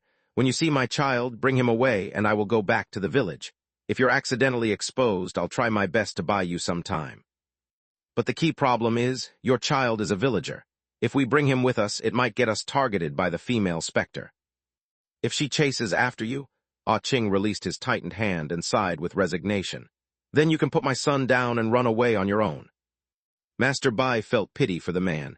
Why don't we promise him for now? After all, we don't have any better options. The man's words have too many holes, All Wei commented. He said that female ghost wouldn't hurt outsiders, but count the amount of times we've been assaulted since we entered this village. I believe he just wants to take our lives as bet. If we're really chased by the female ghost, both us and the child won't be safe. The things that happened to you so far have nothing to do with the female ghost. And Ching sighed. There are fewer and fewer living souls in the village, and this attracted plenty of yin energy. This is not something that I can explain easily. In summary, the population of this village is 10% living, 10% dead, and 80% ghost. Wei still wanted to ask something when Ah Ching put the grave clothes back on. The ceremony is starting soon. If you miss this chance, there will be no chance of leaving in the future. Why don't we follow him? After all, it's unsafe to stay here, and the ghost baby knows that we're here. Chenji put the hammer inside his backpack. Why don't you leave your bag here? Ah Ching's voice came out from the grave clothes. The grave clothes of Coffin Village can hide you from the detection of the ghosts to a certain degree, but your backpack is too obvious. It'll be fine. Chenji took out the recorder and walked into the adjacent bedroom. What are you doing? We don't have much time. Taking some grave clothes. It won't take much time. Chenji closed the bedroom door and hit the play button. 1 minute later, Chenji exited the room with 2 sets of grave clothes he found inside the bedroom. These are for both of you. Consider putting them on when the situation calls for it. Chenji passed them to Wei and Master Bai. Master Bai had the protection of the jade necklace, so Chenji did not worry that much about him. The issue was Wei. He did not want something bad to this retiring policeman. You took these from the coffin? Ah Ching looked at the clothes Chenji was holding. The fabric still had signs of nail clawing. Since the man was perfectly unscathed, the claw marks were probably made by the original owner of these grave clothes. Yes, I saw them deserted, so I picked them up. Chenji smiled. Don't worry, if there's a chance, I'll return them in the future. Ah Ching moved his gaze away, not daring to meet Chenji's eyes. The man gave him a unique feeling. Standing in the dark, he was filled with power and hope, like the sun was surrounding him. Follow me closely and put on the grave clothes, or you might run into ghosts, Ah Ching said as he moved forward. He stuck to the left wall and turned left at every corner. After 8 minutes, different buildings appeared on both sides of the street. We've left the maze. Wearing the grave clothes, Wei looked so tired. I'll bring you to the center of the village. The ceremony will start there. Ah Ching led Chenji's group into an old home. I hear outsiders will be participating in this year's ceremony. I will find some way to contact them to hear what they have to say. Other outsiders? The main reason Chenji's group had entered the village was to search for Fan Yu and Jiang Ling, so when they heard there were other outsiders, their ears perked up. Before you arrived, 2 kids accidentally entered the village because they were lost. Ah Ching tried to remember the details. A boy and a girl. The boy is very thin and of average height. The girl looks about 4. She's just like a China doll, very cute. Fan Yu and Jiang Ling? Hearing Ah Ching's description, Chenji's speculation was confirmed. He grabbed Ah Ching's grave clothes. Where are they now? Bring me to see them. I don't think that's possible. Ah Ching tried to pry Chenji's hand away, but he realized that the thin-looking man before him was quite strong. When they entered the village, they were spotted by the other villagers. Then the Zhu woman appeared and personally arranged a place for them to stay. She paid special attention to the girl. Jiang Ling, why? Chenji was confused. According to rumors, that Zhu woman plans to have the girl join the ceremony. At the time, I was also confused. This is the first time in decades that someone from the outside has joined the ceremony. Ah Ching finally stopped struggling and allowed Chenji to grip his shoulder. Did the woman notice Jiang Ling's history? She plans to gift Jiang Ling to the female ghost. Chenji started to think. Zhu Xinru is staying by Jiang Ling's side, and she wouldn't let any harm come to Jiang Ling, so there are only 2 possibilities. Either Zhu woman has some method to suppress Zhu Xinru, or Jiang Ling joined the ceremony voluntarily. On the drawing that Fan Yu had left behind, he had written 2 words, going home. There had to be a reason they returned to Coffin Village that night. Coincidentally, that day was the day the Ghost Stories Society made their move and placed their target on Jiang Ling. All roads led back to Coffin Village. Other than the villagers at Coffin Village, I have to be cautious of the society's members. Chenji released his grasp and patted Ah Ching's shoulder lightly. If possible, try to bring that thin boy out. Understood. Ah Ching rubbed his shoulder. When the ceremony starts, the whole village will be affected. The maze will automatically be deactivated and the sleeping monsters will awake. You'll see this village's real face. He spoke very fast and he kept looking around. There have been too many deaths in this village, collecting a heavy amount of yin energy. It's the perfect birthing ground for ghosts and monsters. They will wake up following the ceremony. You have to be careful, don't taunt them. After stealing the baby, leave immediately. But how are we supposed to steal the baby? The ceremony starts at the ancestral hall that is in the middle of the village. All the children will be taken inside the ancestral hall. and then the procession will move toward the well that the woman died in. All you need to do is sneak into the ancestral hall after the procession leaves to find a baby with a copper coin around his neck and bring him away with you." Ah Ching paused and took out a cloth from his pocket with hesitation. The village layout can get quite complicated. Some roads lead to hidden monsters and ghosts. If you want to leave, follow this map. He handed the cloth to Chenji. "You have to save my son." After that, Ah Ching left in a hurry. Chenji looked at the cloth in his hand. It was a simple map for Coffin Village, and more than 20 spots were marked with a red cross. "He trusts us so much to leave the map with us. Isn't he afraid we'll leave without saving his child?" Master Bai looked at the map, and his heart was chilled. He had been to many places with crosses when he was young, but at the time it had been during the day. Chenji shook his head. "The man has planned this for a long time. He wouldn't commit such a careless mistake. This could be a fake map, and the real one is probably on the baby." The streets outside started to change. All the white lanterns were extinguished at once, casting the whole village into darkness. In the silence of the night, someone's house was pushed open, and a woman's voice rang in the dark. She seemed to be calling someone's name like she was trying to rouse them. The doors were pushed open, and footsteps echoed on the street. The deformed villagers exited their homes with masks on their faces. They held white lanterns in their hands, but none spoke. They passed the door of the old home. Chenji's group was hiding in and stopped about 10 meters away. The woman's scream became clearer, and the weird village was shedding its disguise. Night fell like silver, suffocating those underneath it. Blood stains started to surface on the village's clean walls, and scratch marks as well as knife marks appeared on the ground. The things that once happened at this village had been bloodier and scarier than Ah Ching's described. The story he told was probably part of the whole truth. The maze was broken, and where all the streets intertwined was an old ancestral hall. Standing just next to this building was a bright red coffin. The woman's voice stopped. The deformed villagers stood before the ancestral hall. They looked like soulless puppets with their heads lowered and hands holding the lanterns. No one spoke. The place was deathly quiet. Creak. A door of a 2-story building next to the ancestral hall was pushed open. The building was the tallest inside the village and was also the best preserved. The darkened home puffed out a cold draft. Several minutes later, a woman in a bright red dress came out of it. Her face was white and lips purple like a frozen dead person. Her eyes scanned all the villagers as she walked to the ancestral hall. She gesticulated to the coffin 3 times, mumbling some local language. When she was done, several villagers come out of the crowd holding bamboo baskets. The baskets were covered with a layer of fabric, and the crying of babies came out from underneath it. The woman walked past them one by one, lifting the cloth off to inspect the product closely. When she came to the 4th basket, she stopped and opened her lips to say something. The one holding the 4th basket was Ah Ching in his mask. His arms of different lengths shuddered like the woman was telling him something scary. After looking at all the babies, the woman pulled out a bloodied scissors from inside her sleeve. She stood beside the coffin and had the first villager place the basket in the middle of the ancestral hall. Then she walked into the hall with the pair of scissors. The door closed, and the baby cried. The plaques in the hall creaked, and all the villagers lowered their head with despair. Only the red coffin at the door emitted the echoes of a laugh. The door of the ancestral hall opened again. The scissors in her hands were dripping with blood, matching the color of her dress. Seeing this, the villager who sent the basket into the ancestral hall collapsed to the ground. She tried to hold it in, but she still cried. No one came to help her. No one even dared raise their head to look.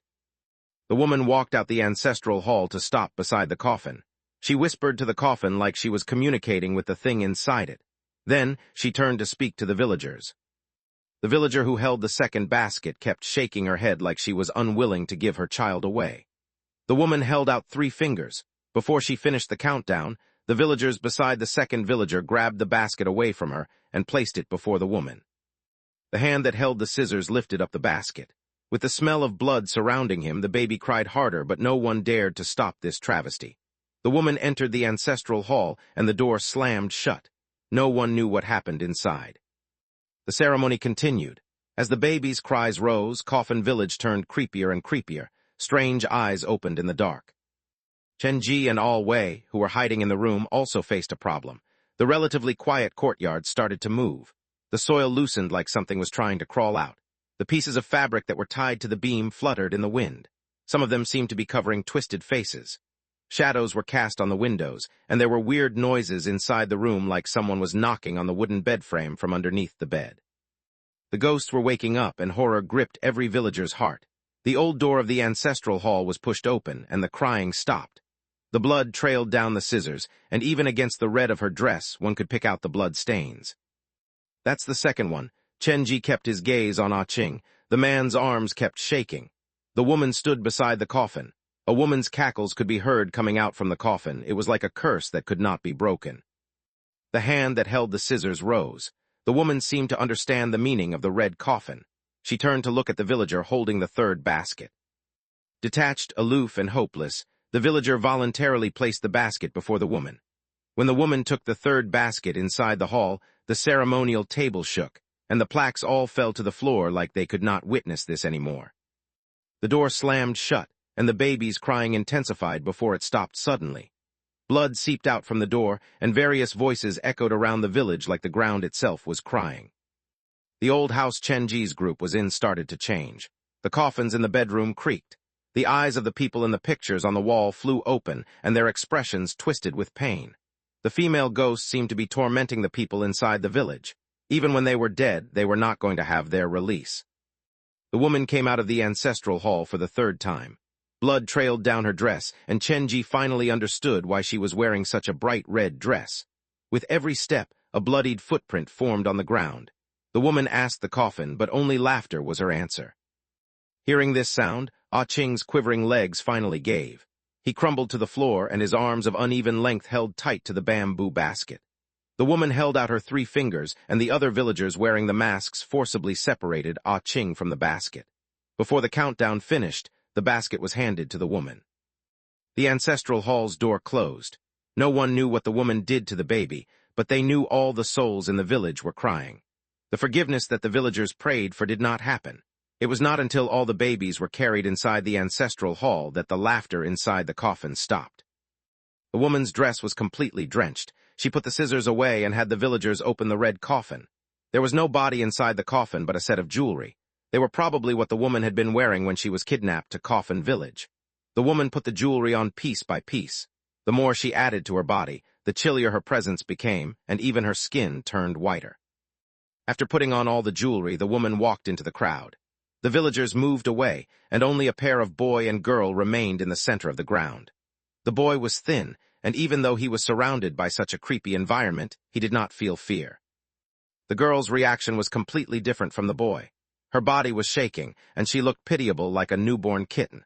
The children were Fan Yu and Jiang Ling. "Welcome home, no one will be able to harm you here." The woman touched Jiang Ling's head. She held her hand and led her toward the village entrance. The other villagers followed behind with the white lanterns. The crowd soon left the center of the village, taking Fan Yu and Jiang Ling with them.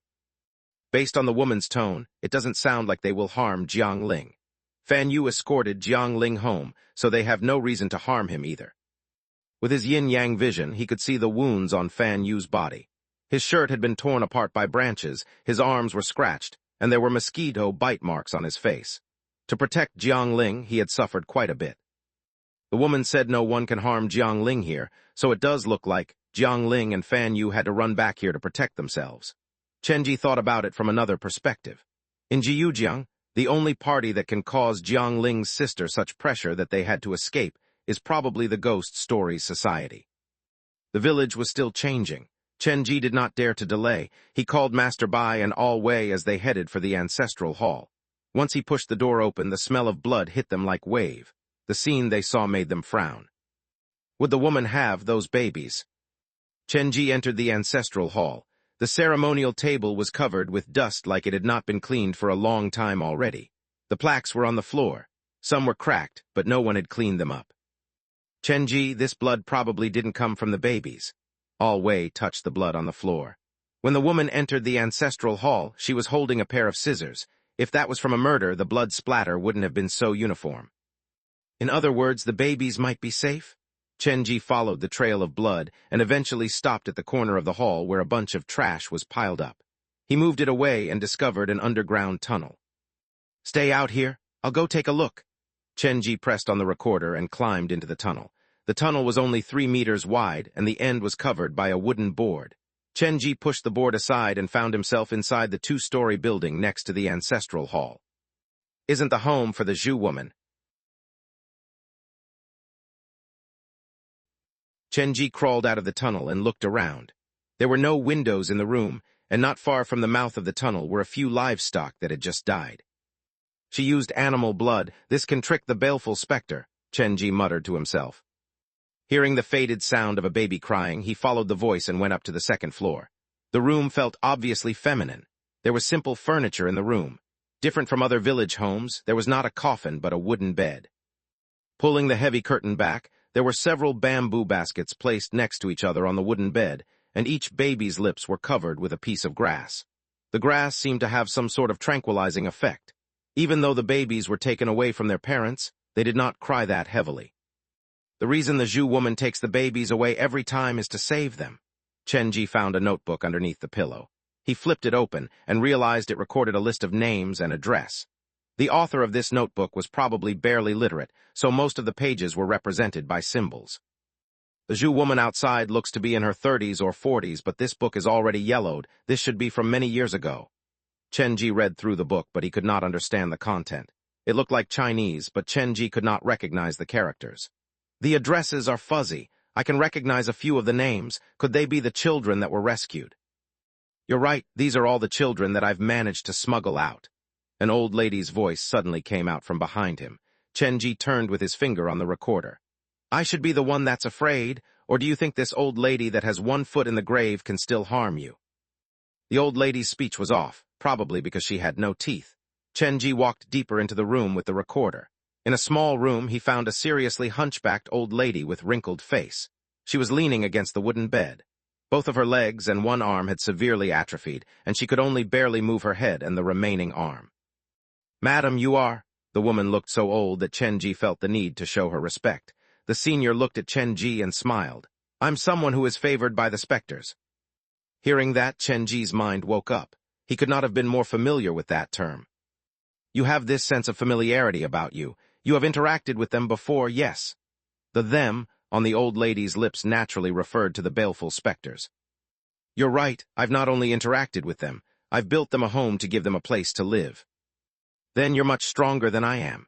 The old lady tried her best to express her goodwill. Come, take a seat.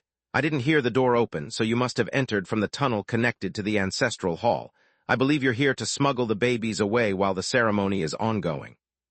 Yes, that is the plan. Chenji did not get close to the old lady, but he did move his finger away from the recorder. It is as I thought. Those who are favored by the specters have something approved by the specters. The woman's voice was flat but comforting. Something approved by the specters. Yes, the old woman nodded with difficulty. With Chenji pressing her, she told Chenji what really happened that year. It was similar to what Ah Ching had said, the only difference being the baleful specter was not completely inhumane. She still had some humanity left. The old woman had once told the woman 3 times, so she promised to do 3 things for her that were not out of bounds. She was also showed some kindness to the old lady, like she would never enter the old lady's home, and whenever a specter in the village tried to harm the old lady, she would consume them. She massacred the village and all the sinners were killed. I can understand why she did that. In fact, I agreed with her actions, but what happened next unsettled me. The old lady's physical condition was weak. She needed to rest after speaking for some time. A red door suddenly appeared at the family home that she stayed in, and only she can open the door. She planned to leave the village and let go of her resentment after massacring the village. She planned to enter the door before leaving the village, and that was when the problem started. When she exited the door, resentment consumed her, and her eyes were filled with venom. She had morphed into a different person. I don't know what happened behind the door, but I could see that she was filled with hatred. She planned to trap the future generations of sinners here and force them to live their lives as monsters. Her mind became so twisted that those who looked normal became sinners in her eyes. There was deep pain in the old lady's voice. I have no power to stop her. The only thing I can do is use my own method to save some innocent children when she was in a rage. Like what you saw today, every year she will awaken to enter the world behind the door. If the children were placed somewhere else, she will definitely kill them, so the only safe refuge for these innocent lives is my home. After surviving tonight, once she exits the door, she will go back to sleep. The old lady did not know what was behind the door. All she knew was that the ghost would enter the door every year around this time. Then why didn't you escape, leave the village altogether? Chenji asked. Those who drank the well water will never escape. She haunts us forever. That is the reason I only save newborns. Forever, But around 1.5 decades ago, some villagers managed to escape, and nothing happened to them. Chen Ji was referring to Jiang Ling's father and the rest. That was an accident. Around 1.5 decades ago, she entered the door, but that night she did not return. The villagers lived the whole month in fear. When they found out she still hadn't returned, some thought she had died behind the door. At the time, two voices appeared within the village. One was to stay inside the mountain, and the other was to use this opportunity to escape. In the end, those with minor deformities chose to escape. On the third day of their escape, she returned. I begged her to let them go. I used 2 favors in exchange for 20 years of safety for them. The old lady started to cough violently. Chen Ji did not dare press her anymore. He had found out enough from the senior. Madam, please take a good rest. I'm not going to disturb you anymore. I'll only take one of the babies. That is a promise I made with one of the villagers. Chen Ji turned to find Ah Qing's boy. However, he only took several steps before the old lady spoke again. Actually, there's another reason why I called for you. Is it related to the female ghost? Chen Ji had found the baby with a coin around his neck. He looked so cute. The old lady shook her head. She kept her gaze on Chen Ji's face. Did you discover that your body temperature is dropping? Hand hanging over the bamboo basket, Chen Ji slowly turned around. Starting from several days ago, he had discovered the changes to his body. Even if he had only 3 to 4 hours of sleep, he would still wake up refreshed the next morning. His senses were extra sensitive in the dark, and his mind turned agile. The only drawback was the sudden chill that gripped his body. It would not be alleviated even if he wore thick layers. Looks like you've noticed it.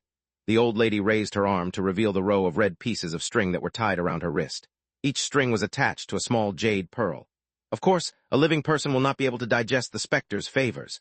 A few years after the village massacre, probably due to my constant interactions with ghosts, weird things started happening to my body, the most obvious being the drop in body temperature. No matter the season, my body rarely feels warmed. Chen Ji had the condition the old lady described, but there was a small difference between them. Chen Ji held the basket that carried Ah Qing's children and returned to the small room. Granny, you noticed the drop in your body temperature a few years after dealing with the specters. To be accurate, it was 10 years later, and at the time I was just like you. I didn't pay it much attention. The old woman sounded kind. Your condition is still light, so you must have started interacting with them several years ago, right? Several years? Chen Ji's eyes twitched, and after some hesitation, he told the truth. I saw my first baleful specter several weeks ago. The room became silent. The old lady stuttered, probably due to old age, save several weeks ago. In any case, it's less than a month. Chen Ji touched the back of his hand, and it did feel colder than normal. I live in a haunted village and thus interact with ghosts often. The noticeable changes occurred a few years later. You only saw specters several weeks ago, so how come the body temperature changed so soon? There was confusion in the old lady's voice.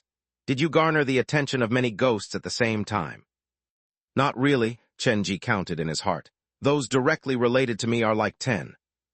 The old lady was silent as she processed this message. Probably it has to do with my home. I live inside a haunted house, so you can consider them my housemates. Chen Ji turned to look at his shadow.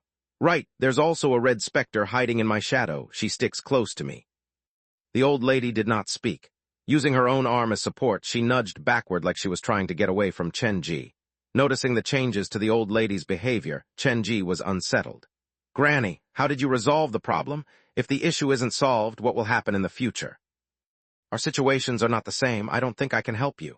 The old lady removed a piece of string from her wrist. Extended exposure to ghosts will gather yin energy inside the body.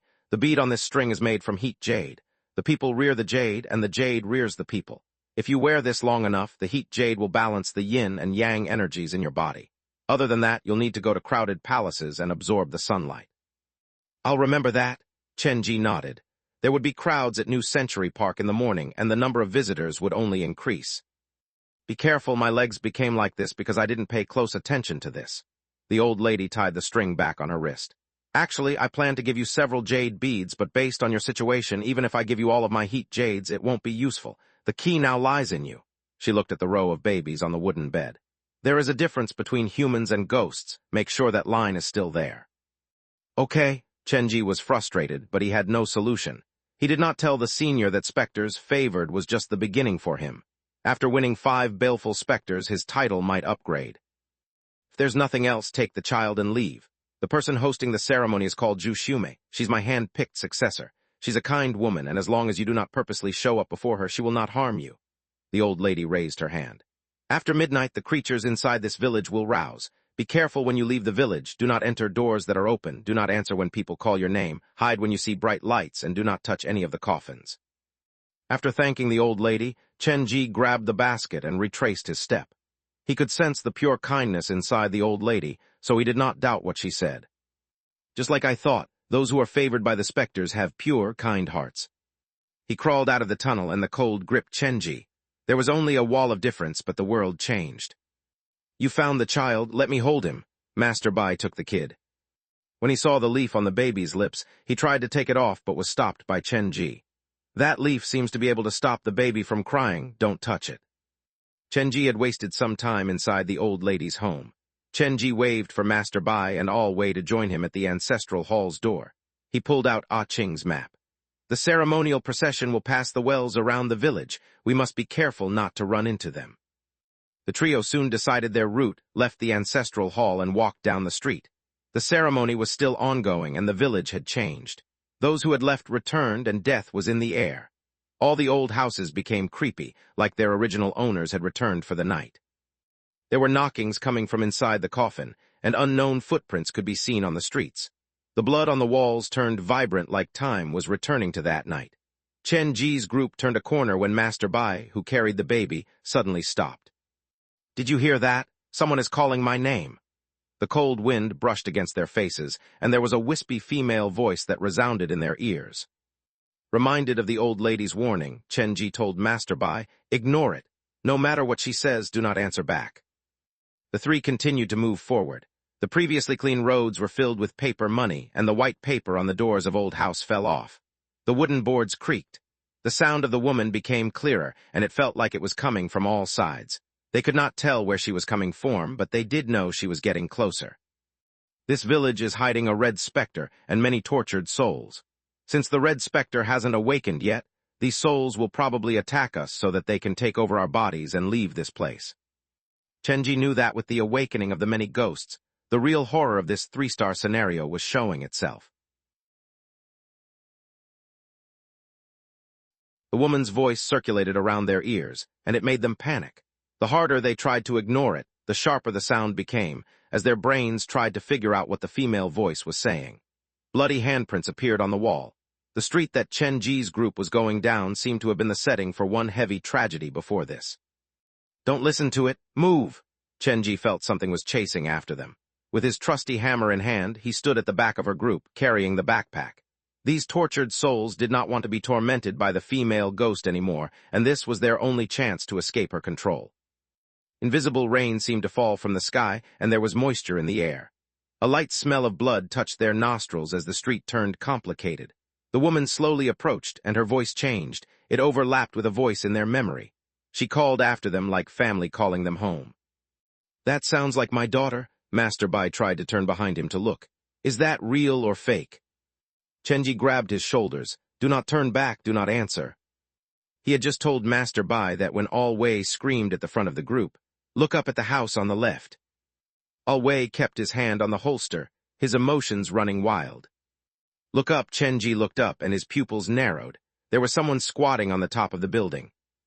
The man's body was very thin, and his arms very long. He looked like a monkey.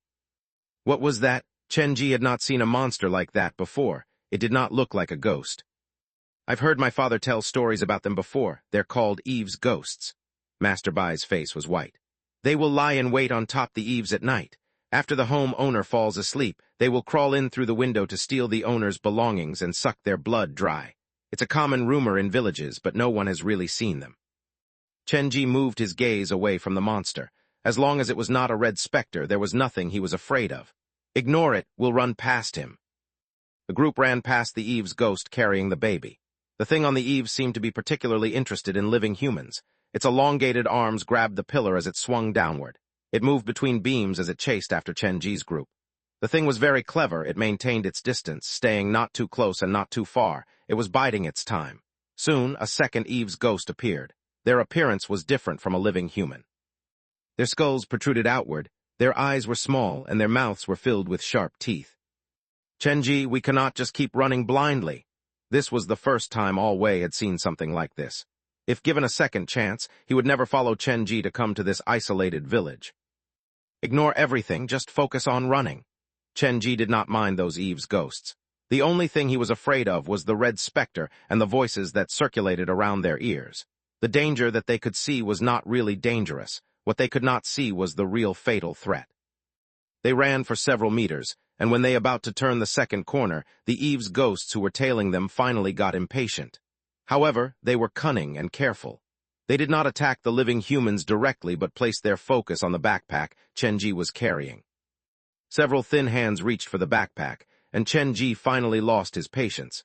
He swung the hammer to smack the Eve's ghosts' arms away and pressed on the recorder. "Let's get this over with quick." When Zhangya was asleep, Su Yin was Chenji's biggest combat power. This young man would pursue his target relentlessly when he was let out. Chenji was afraid that Su Yin might be led away, so he did not summon him until the last moment. He wanted to keep a trump card for him. However, the incessant provocation from the Eve's ghosts had erased his patience. After releasing Su Yin, Chenji grabbed All Wei and Master Bai's shoulders to tell them to slow down. When the two Eve's ghosts saw Su Yin, they turned and ran. With red in his eyes, Su Yin grabbed one of them and tore it into pieces. When he finished his meal, the other Eve's ghost was already several meters away. Su Yin was in a bloodlust. Without waiting for Chenji's order, he leaped forward to chase after his dinner. The tape in the recorder continued to play. Chenji's group had to leave the village before the ceremony ended. The time was limited, so they could only force themselves to move forward. Master Bai and All Wei followed Chenji's instruction. They covered their ears to ignore the woman's voice carried by the wind and focused on running forward. The distance was slowly pulled away. Neither one of them discovered the faces that appeared on the wall before them. The expressions on the faces were all different. They looked like mural and were inconspicuous in the dark. They chose to strike when their targets were close enough by reaching out their hands from the wall. "The baby." Master Bai's first reaction was to use his body to protect the baby. He exposed his back to the wall. The many arms reached for the old man. All of them wanted to take over his body. Due to the great number, it felt like the arms were trying to tear Master Bai apart. "Watch out!" Due to desperation, Chenji slammed the hammer into the wall without thinking twice. The hammer made contact with the wall, creating a loud noise that echoed throughout the village. "We're definitely exposed now. The villagers of Coffin Village and the hidden members of the Ghost Story Society will definitely confirm there are other outsiders in the village," Chenji said calmly. There was no panic in his eyes. "Since we're already exposed, there's no need to hide anymore." He aimed the hammer crazily at the wall of faces. The faces cried for mercy. "Don't stop, keep moving." Regardless of whether the monsters inside the walls reached out for them or not, whenever Chenji saw a wall with human faces, he would greet them hammer first. The man's madness stunned even Master Bai and All Wei. Master Bai used his palm to cover the baby's eyes. Chenji turned to yell at Master Bai, "Are you all right?" "I'm fine, those look like wall spirits. In other words, people who died close to walls. Their power is limited, they just look scary." Master Bai waved his hands repeatedly. He was worried about the wall spirits. The three continued to move forward. By then, Su Yin had returned, and he had 2 more small blood stains on his shirt. The tape in the recorder made some white noise. This time, Chenji did not tell Su Yin to return to the tape. He had made the decision to level Su Yin up to a red specter that night. "The whole village of malicious spirits. If we fight our way out, it should be enough to dye your whole shirt red." They continued to move forward as paper money fluttered on the street. The old house's front door was blown open, and a voice floated out from within. "Help me, my death is so unjust." Bang! The old wooden door was kicked open by Chenji. He rushed into the house with the hammer and Su Yin. "Where are you? I'm here to deliver your justice."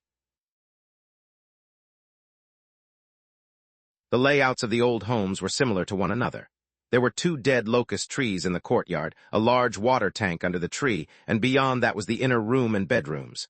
The wooden door slammed open. Chenji's kick almost broke the door. "Tell me about your injustice." He walked forward, and the soil in the courtyard started to loosen. The dead locust trees started to lean like something was trying to crawl its way out. Chenji walked to the locust tree. The soil fell off to reveal a shallow grave, and a pair of arms were trying to reach out. "You want to come out? Fine, I'll help you." Chenji looked at the venomous gaze of the body, and he raised the hammer. I'll smash your skull so that you won't get stuck. The hammer fell and a series of creepy voices came out from the old home. It was worth noting that the other locust tree stopped moving and the soil flowed backwards. After he was done, Chen Ji and Su Yin yanked the ghost out from underneath the tree. After that brief exercise, Chen Ji turned his attention elsewhere. They were hiding under the tree earlier, so it wasn't them who called for help. The voice earlier came from inside the old home, but once Chen Ji entered it, the voice stopped. He looked around and noticed a round rubber ball floating inside the water tank. The weird thing was the ball slowly sunk downward like it was trying to drown itself. The ball is sinking on its own. Chen Ji walked to the water tank with a hammer. He looked into it and saw the ghost hiding inside the tank. Its body was bloated from being soaked in water, and its bloated head floated on the surface like a rubber ball. Was it you who called for help me? If you have some injustice in your heart, you have to say it out loud. The hammer smashed the tank and water flew everywhere. Chen Ji left Su Yin to help the ghost with its injustice, and he walked into the inner room. The room was filled with paper money like they had just held a funeral. There was a dark coffin sitting in the middle of the room, and weird pictures hung on the walls. Where are you? Why aren't you talking? Chen Ji stared at the pictures for quite some time. The villagers here did not pray to gods but spirits of the mountain. The pictures on the wall were all creepy-looking monsters. They looked so real. They were paintings, but there was something about them that made Chen Ji feel there was more than met the eye. Chen Ji was not sure whether it was because he had stared at them for too long or it was due to another reason, but he saw one of the eyes in one of the paintings move. Wait, it moved. Are the ghosts hiding in the painting? While Chen Ji was contemplating, Su Yin walked in with half of his red shirt. At the same time, several shadows escaped the paintings and rushed into the bedroom. Su Yin gave chase immediately. When he entered the bedroom, the coffin in the middle of the room shuddered, and the lid of the coffin was pushed open slightly. A ghost with some blood stains on its body looked at Su Yin cautiously before pushing the coffin lid open and running for its life. There are blood stains on the body. This ghost also has the potential to become a red specter. Chen Ji called Su Yin and gave chase. The black shadow discovered Chen Ji and Su Yin chasing after it, and it ran faster. The old home was filled with the sound of soil moving, glass shattering, water splashing, and the coffin bursting open. Master Bai and All Wei stopped outside the front door and did not dare go in. Who is Chen Ji talking with inside? Why hasn't he come out yet? All Wei was worried. He gathered some courage and walked to the door. Before he got close, a black shadow with flashes of red blasted past him. What was that? All Wei's heart gripped. Before he recovered, he saw a bloodshot Chen Ji ran out, waving the scary-looking hammer in the air. Stop right there. The death flags on the streets were snapped, and Chen Ji's voice echoed down the street. What's going on? All Wei and Master Bai stood at the door holding the baby. They looked at the whole hide-and-seek and felt it looked perfectly normal. Zio Chen is chasing after the person in front. Looks like it. But shouldn't we be the party on the run? Why is he chasing after some other people? I'm not quite sure, perhaps because he looks scary. There was another sound of the hammer hitting the wall. Master Bai and All Wei immediately ran after them. The black shadow moved very fast. Chen Ji could barely keep up, but Su Yin slowly closed the distance. The movement speed is so fast, so its power must be quite high. After consuming it, Su Yin might become a red specter. Inside this creepy village, he had to have a red specter to accompany him before he could feel safe. If Su Yin can become a red specter, then this mission will have been worth it. The black shadow did not dare slow down, but its escape route seemed predetermined. It was heading toward one of the buildings inside the village. The atmosphere turned heavy. The paper money became less common, and in their places were the joy characters cut from white paper. After another 10 meters of chasing at the end of the street, Chen Ji saw a wedding sedan. The red sedan and the white joy characters formed a great contract, and the sedan was radiating a heavy sense of resentment. The wind fluttered the curtain, and the woman's voice came again. The shadow stopped at the door where the sedan was placed before it ran into the old home. It knows how to ask for help. This ghost is clever. Chen Ji lifted the curtain on the sedan, but there was nothing inside. He followed the black shadow and ran into the old home. The old home looked grander than other homes, but the lingering blood stains and signs of struggles were also more numerous than others. Could this be the village elder's home? Chen Ji pushed open the door, and there were white joy characters everywhere. This looked like a wedding where an accident had cut it short. When the shadow stopped at the door, I saw clearly it was wearing the groom's outfit. He came back to find his wife. Chen Ji waved the hammer and scoffed. What a man! He entered the inner room, and the woman's voice in his ear intensified. It influenced Chen Ji somewhat. The thing that has been calling is the shadow's wife. The woman's voice seemed to drill into the body and curled around the heart like strings. With every beat of his heart, the familiar notes flowed to every part of his body following the blood. The voice felt very close, and it made one lower one's guard involuntarily. Looks like the shadow's wife is the one with the greater ire. Chenji was considering whether the wife could be the red specter when the door closed, and the candles on the ceremonial table were lit on their own, shining an eerie red light. Cast in the light, a woman in bright red wedding dress poked her head out from inside the bedroom. She was wearing a pair of embroidered shoes and looked rather scary. A red specter, Chenji gripped the hammer until the veins on the back of his hands popped. Walking forward, the woman revealed the lower half of her body. The wedding dress was not completely drenched by blood. It was half torn to reveal the dirtied underclothing.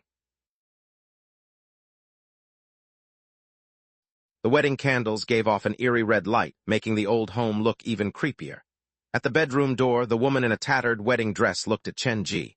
Her lips moved, and the voice echoed in Chenji's mind.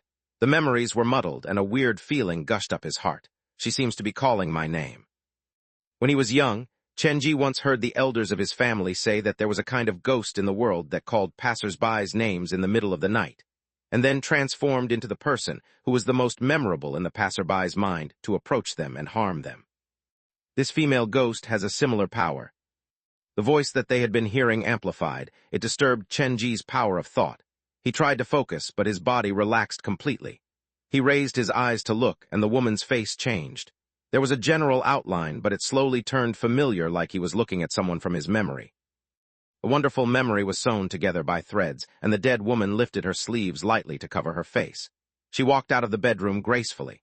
The embroidered shoes stepped on the white paper. The woman's wedding dress glowed redder. She lowered the sleeves slightly, and the originally scary face became exquisite and beautiful. The facial features slowly formed, and there was a sense of familiarity comforting Chenji. She should be someone important in my life. The woman's voice sneaked into his bone marrow like strings controlling Chenji's body, stopping his means of harming the other party. His mind froze, and his body moved on its own. Chenji took a step forward like someone in his mind was urging him to not give this opportunity up lest he regretted it forever. Such a familiar voice, who is she? The memory buried in his heart was pulled to the surface, and Chenji felt like his soul was leaving his body. The voice echoed in his mind, and the hall stopped being scary. The surrounding melted away, and with the voice leading him forward, Chenji took his steps. The distance between the two closed, and the woman's bright red sleeves slowly lowered. The pale face shifted as she flipped through Chenji's memory and found the woman who loved him the most. The blurry facial features became clear and flawless. Even the pickiest artist would gasp and say, "Beautiful." With the familiar face, the exquisite expression, the woman lifted her head to look at Chenji in anticipation. Their eyes met, and Chenji, who was under the woman's spell, felt struck by lightning. His body shook continuously and his heart raced. An indescribable terror tore through the memory and romance. Zhang Ye. A strong survival instinct made Chenji jump backward. No matter how the woman called for him, it was useless. The flickering candlelight extinguished, and facing the extreme fear, the woman's voice had lost its power over Chenji. The woman's face turned back to normal. She was holding a pair of scissors and red string, standing in the middle of the room. She used her power to morph into the most memorable woman in Chenji's memory. She used that to weave a trap for Chenji to walk into. Initially, everything was going according to plan. The man was under her full control, so she could not understand why, when the man saw the woman who loved him deeply, his reaction would be so drastic. Chenji gasped greedily for air. This was the first time he had felt the true meaning of fear since he entered Coffin Village. He did not expect to see Zhang Ye's face when she was slumbering. The voice in his mind disappeared. Chenji wiped the cold sweat off his forehead and calmed down again. That was most likely the ghost's special power. The ghost was powerful, her voice carried his own memory, and could enter a normal person's mind with being noticed to make others lower their guard around her. That was a hard threat to deal with. It was because of pure luck that Chenji managed to survive this time. When Chenji escaped the ghost's control, even the ghost herself was injured. Her voice stopped, and a part of memory was left in Chenji's mind. Chenji thus gained a new understanding of this ghost who had the potential to become a red specter. She was the village elder's daughter, and the night of her wedding was also the night of the massacre. Her whole family had been torn apart, and there was not enough of them left to become ghosts. She was the only survivor.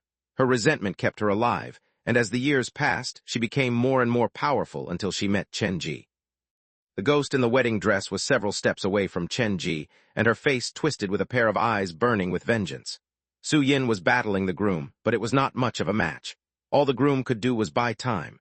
Their original plan was probably to possess Chenji and then cooperate to kill Su Yin. Unfortunately, the ghost's plan ran into some trouble. Looking at Chenji, who had regained his sanity, the ghost was irrationally angered. Her hands reached out from underneath the sleeves, and her wounded palms were tied with red strings. She screamed, and the red strings that flowed out from her flesh rushed at Chenji. The door was sealed, and the hammer did not have much use against the red strings. Su Yin, who was some distance away, saw the situation Chenji was in, so he tore the groom's arm off and turned to fight the ghost in the wedding dress. The red strings stuck into Su Yin's body, but it did nothing to stop him. The greater the pain, the stronger Su Yin got. Fresh blood spurted out, and it almost dyed his shirt. Both Su Yin and the bride were half-red specters, and they were equally powerful. His senses returned, and Chenji could feel the weight of the hammer in his hand again. He circled the outskirts of the battle, trying to find a chance to help Su Yin, but did not anticipate the ambush from the groom. Su Yin was unable to help Chenji, and the groom realized this was a perfect chance. His cracked face revealed a dirty smile. He walked toward Chenji like he planned to return all the damage that he had suffered from Su Yin's hands to Chenji. Going for the weaker party? Then you've got the wrong target. Chenji did not retreat. He was also quite mad that day. Even if you have the potential to become a Red Spectre, as long as you're not a Red Spectre now, you possess no threat to me. Chenji's calm voice sounded like a bluff to the groom. He hugged the torn arm and walked toward Chenji with a wicked grin. Don't believe me? Chenji did not fight back as the groom approached. In fact, he put his only weapon, the hammer, down on the floor. Actually, compared to a duel, I prefer a brawl. Chenji took out the comic from his backpack. He flipped through it, and a heavy stench covered the old home. Tonight, I'll let you see what the real meaning of strength in numbers is. The stench coagulated to form a large fatty, and more shadows appeared from the comic. In the blink of an eye, Chenji was surrounded by several shadows. They had different expressions. Some were curious, some harsh, some cunning, and some quivering with fear. The ghosts filled up the courtyard, and the old home became several times scarier than before. Chenji put the comic back and pointed at the groom. The situation changed instantly as the shadows surrounded the poor man. It's time for dinner. Chenji picked up the hammer and charged ahead. The battle was not fair from the beginning. The groom was slightly more powerful than normal ghosts, but he could not fight so many of them. The wounds on his body increased, and his body started to fade. When he was almost at his limits, the groom tried to lean toward the bride like he was trying to get his wife to help him. However, the bride was locked in the battle with Su Yin and did not have the time to deal with him. Chenji saw this opportunity to attack. The groom had already been injured by Su Yin earlier. One of his arms had been torn off, and he could not even fight back. The ghosts tore him apart. He wanted to run, but the door was sealed. He had nowhere to escape to. There's still an advantage in numbers. Chenji took a step back after making sure his workers could handle the groom just fine. 10 seconds later, the groom who acted as bait was consumed by Chenji's workers. Don't just stand there, go help Su Yin, Chenji ordered again, but only the fatty marched obediently forward. The rest of them jumped back when they saw the heated battle between Su Yin and the bride. Stop wasting time, attack together. Su Yin had been cruelly murdered by his loved ones, so he had a great amount of dissatisfaction and resentment to begin with. He had consumed so many ghosts, but he only fought to a stalemate with the bride. The bride has a very powerful special power, and she is herself quite strong. If only she could become a worker at the haunted house. Realizing how fitting the bride was to the Minghun scenario, Chenji's interest was piqued. However, he thought about it from a different perspective. The bride was filled with resentment, and it was probably caused by her desire to take revenge for her family. That meant killing the red specter that jumped into the well. That was too much to handle for Chenji. The haunted house workers have to be completely obedient so that they won't hurt the visitors. This particular one is too unruly, and her wish cannot be fulfilled. Even if I forcibly take her back, it'll only cause more problems. Chenji never suffered from hesitation. He called the other ghosts to help Su Yin. Rest in peace. Actually, if you didn't attack me in the beginning, this wouldn't have happened. The red strings were soaked with Su Yin's blood. With the aid from the other ghosts, Su Yin finally found the break he was looking for. A blood-curdling scream echoed through the old home, and several minutes later, everything returned to normal. Afraid that they might influence Su Yin, Chenji held the other ghosts back. The bride was consumed fully by Su Yin. The red strings on the ground lost their color, and the bright wedding dress turned old and dusty. Chenji anticipated the change to Su Yin, wishing that he would turn into a red specter in that instant. Standing in the middle of the room, the wounds on Su Yin's body recovered, but the blood that drenched his shirt did not recede. He raised both of his hands to look at his palms before turning to look at Chenji. His body slowly faded as he returned into the tape. So painful. The recorder's play button bounced back. Su Yin seemed to have exhausted all of his power to deal with the bride. Wait, something's wrong. If Su Yin also slumbers. Chenji looked at the shadows that might even be afraid of himself, and his lips twitched. What am I supposed to do tonight? After collecting the ghosts into the comic, Chenji grabbed the hammer and raced out of the old home. I need to leave this village as soon as possible. He ran out of the front door and saw All Wei and Master Bai. They were walking around a sedan, talking among themselves. Let's go, we must leave this village immediately. Chenji took out the map given by Ah Ching and started to study it. Follow closely, don't wander off. This place is getting more and more dangerous. You have the map, we've been following you. Before All Wei and Master Bai could say that, Chenji hollered, this way. According to the map, they were still quite far away from the perimeter of the village. The three prepared to leave when the sedan at the door started to shake. Two kids appeared beside the sedan, and they were humming some kind of lullaby. Their faces were painted with something that looked like blood, and they were wearing clothes that were black and red. Hearing the song behind him, Master Bai turned to look. He rushed forward from the back, holding Ah Ching's baby. Quick, run, those are sedan kids. Chenji and All Wei did not even turn back to look and raced down the street.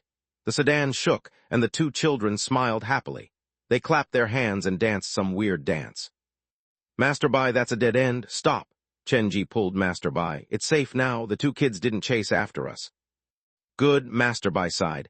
As healthy as he was, the strain on his body was becoming clear. Thankfully, we ran fast. If we're haunted by sedan kids, it's over. What do you mean? Those children are that scary?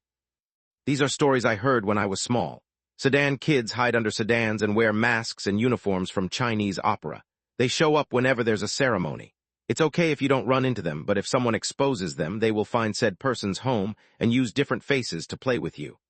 Master Bai felt better after the short rest. But didn't you call out their names earlier? All Wei was worried. Yes, I regretted it right after. Who knew things from legend will appear in real life? Master Bai gave himself quite a fright. Master Bai, where did you hear these stories from? Do you know other stories? Why don't you share them with us so that we can be prepared? Chenji held the hammer. Now that Su Yin had returned to the tape, he had lost a powerful trump card. My father told me those. He was a wandering doctor, so he had been to many places and heard many things. He shared these stories with me. I thought he made them up, but who would thought I would run into them one day? Master Bai laughed bitterly. He felt like the night was a dream.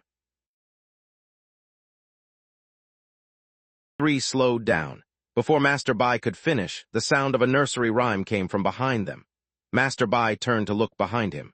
The two kids with red paint on their faces did not come close, like they were afraid of something.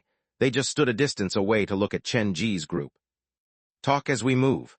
Master Bai dragged All Wei and Chenji to move forward. He combed his mind to come up with the stories that his father had once told him. These kinds of villages deep in the mountain will be filled with various monsters at night. Other than the pillar ghost, sedan kids, wall spirit, the more difficult ones include the pillow ghost, mummy raps, and skull lantern. Skull lantern, can you tell us specifically what these three look like? Chenji and All Wei had not heard of this before. In these villages, the pillows that people sleep on have to be burned after the person passes away. This is to prevent the formation of a pillow ghost. This kind of ghost is normally the lingering spirit of the dead person remaining in the pillow. If one falls asleep on these pillows, they will be tormented by nightmares and even hear the person whispering in their ears. If you're lucky, you might sleep until morning, but if you're not, you might wake up in the middle of the night and find someone lying beside you, sharing the pillow, and that person will be the pillow ghost. The senior did not have a talent in storytelling. The description was rather dry. However, Chenji made a note of the details of this pillow ghost. Perhaps he could use it in his haunted house in the future. Pillow ghost cannot stray too far from the pillows, so as long as we don't enter these houses, it should be fine. The things that really concern us are the mummy raps and skull lantern. Master Bai said carefully. He was worried these things might really appear in real life. Mummy wraps are more difficult to deal with compared to pillow ghosts. These are the clothes that villagers put the dead person in when they carry out the burial. There are taboos and traditions to abide by for the clothes that dead bodies are buried in. If they are not followed closely, it might form the mummy wraps. They will wander the street when the yin energy gathers. They look like a person, but it is actually only a layer of cloth.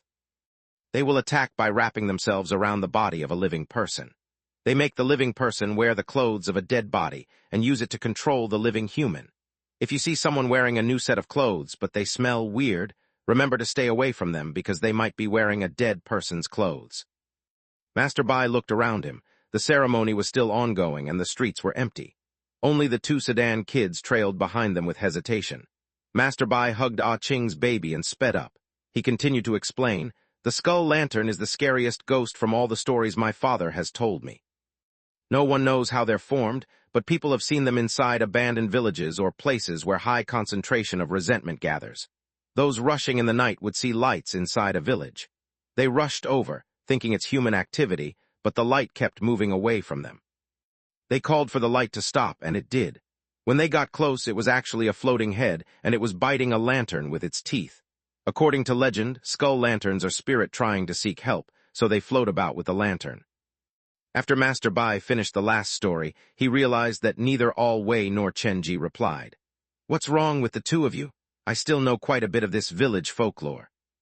"Master Bai, you said the mummy wraps look just like normal people." All Wei looked at the street behind them. "Yes, they look just like humans because the clothes will take on the shape of a human. However, they have no face or hands. They are only clothes." Master Bai had a very bad feeling.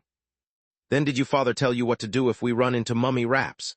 Chenji grabbed the hammer and similarly looked behind Master Bai.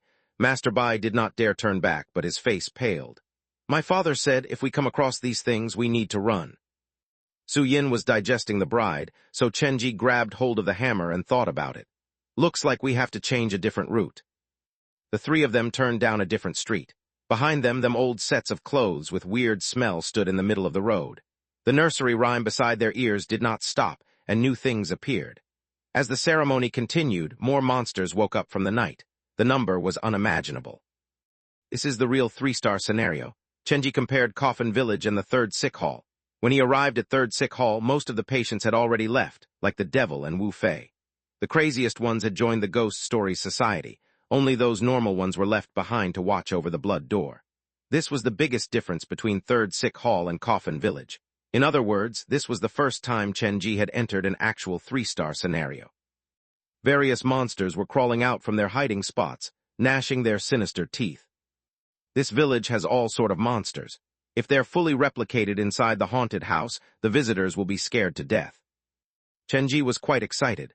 Coffin Village was different from the haunted house theme that was currently popular on the market. The style was unique and would be one of a kind if Chenji had it inside his haunted house.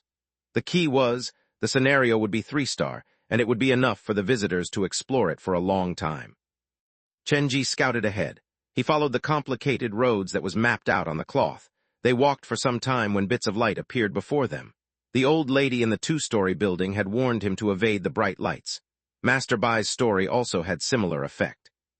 They stopped where they were as the monsters slowly surrounded them. The lights swayed in the wind and formed blurry human faces. All Wei and Master Bai did not look so good. They had not encountered scenes like this before, so they involuntarily turned their attention to Chenji. "What should we do?" Holding the hammer, Chenji felt the pressure. "We have no other choice but to power ahead. Stay close to me and try not to get separated."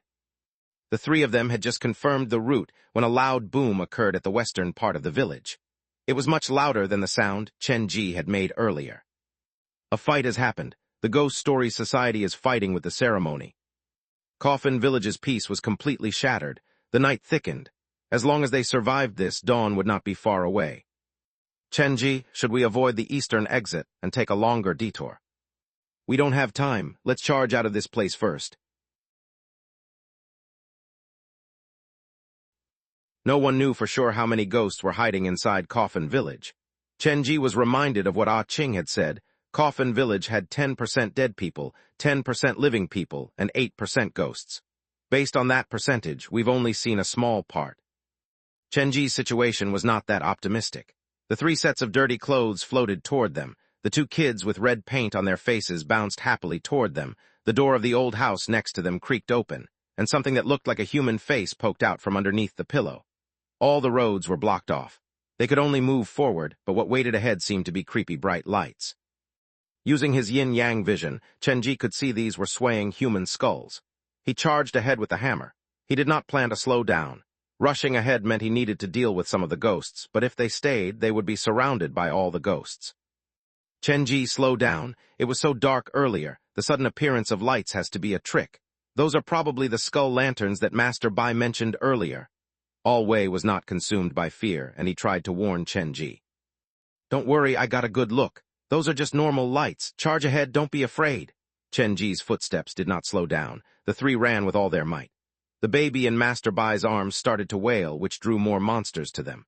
With the light from the skull lantern, the surrounding darkness was banished, and they could clearly see the advancing shadows. Weird footsteps echoed down the street. Chenji raised his head to look. A dark coffin was moving through the alley.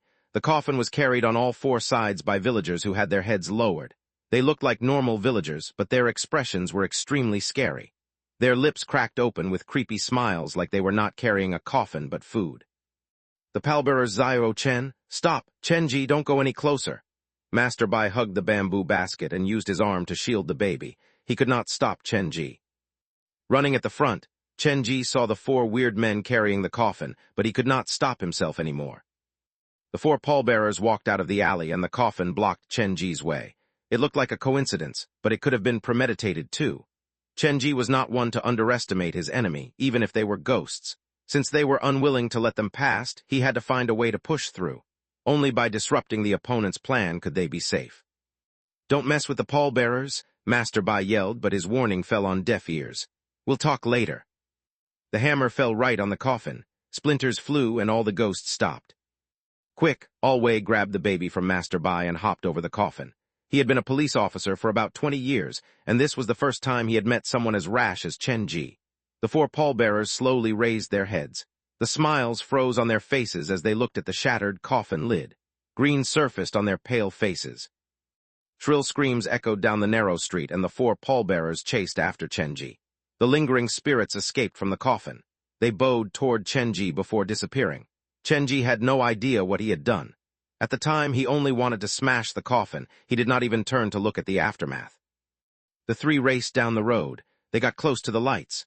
All Wei, who carried the baby, realized that something was wrong. Behind the bright lights, there appeared to be something circular like a ball.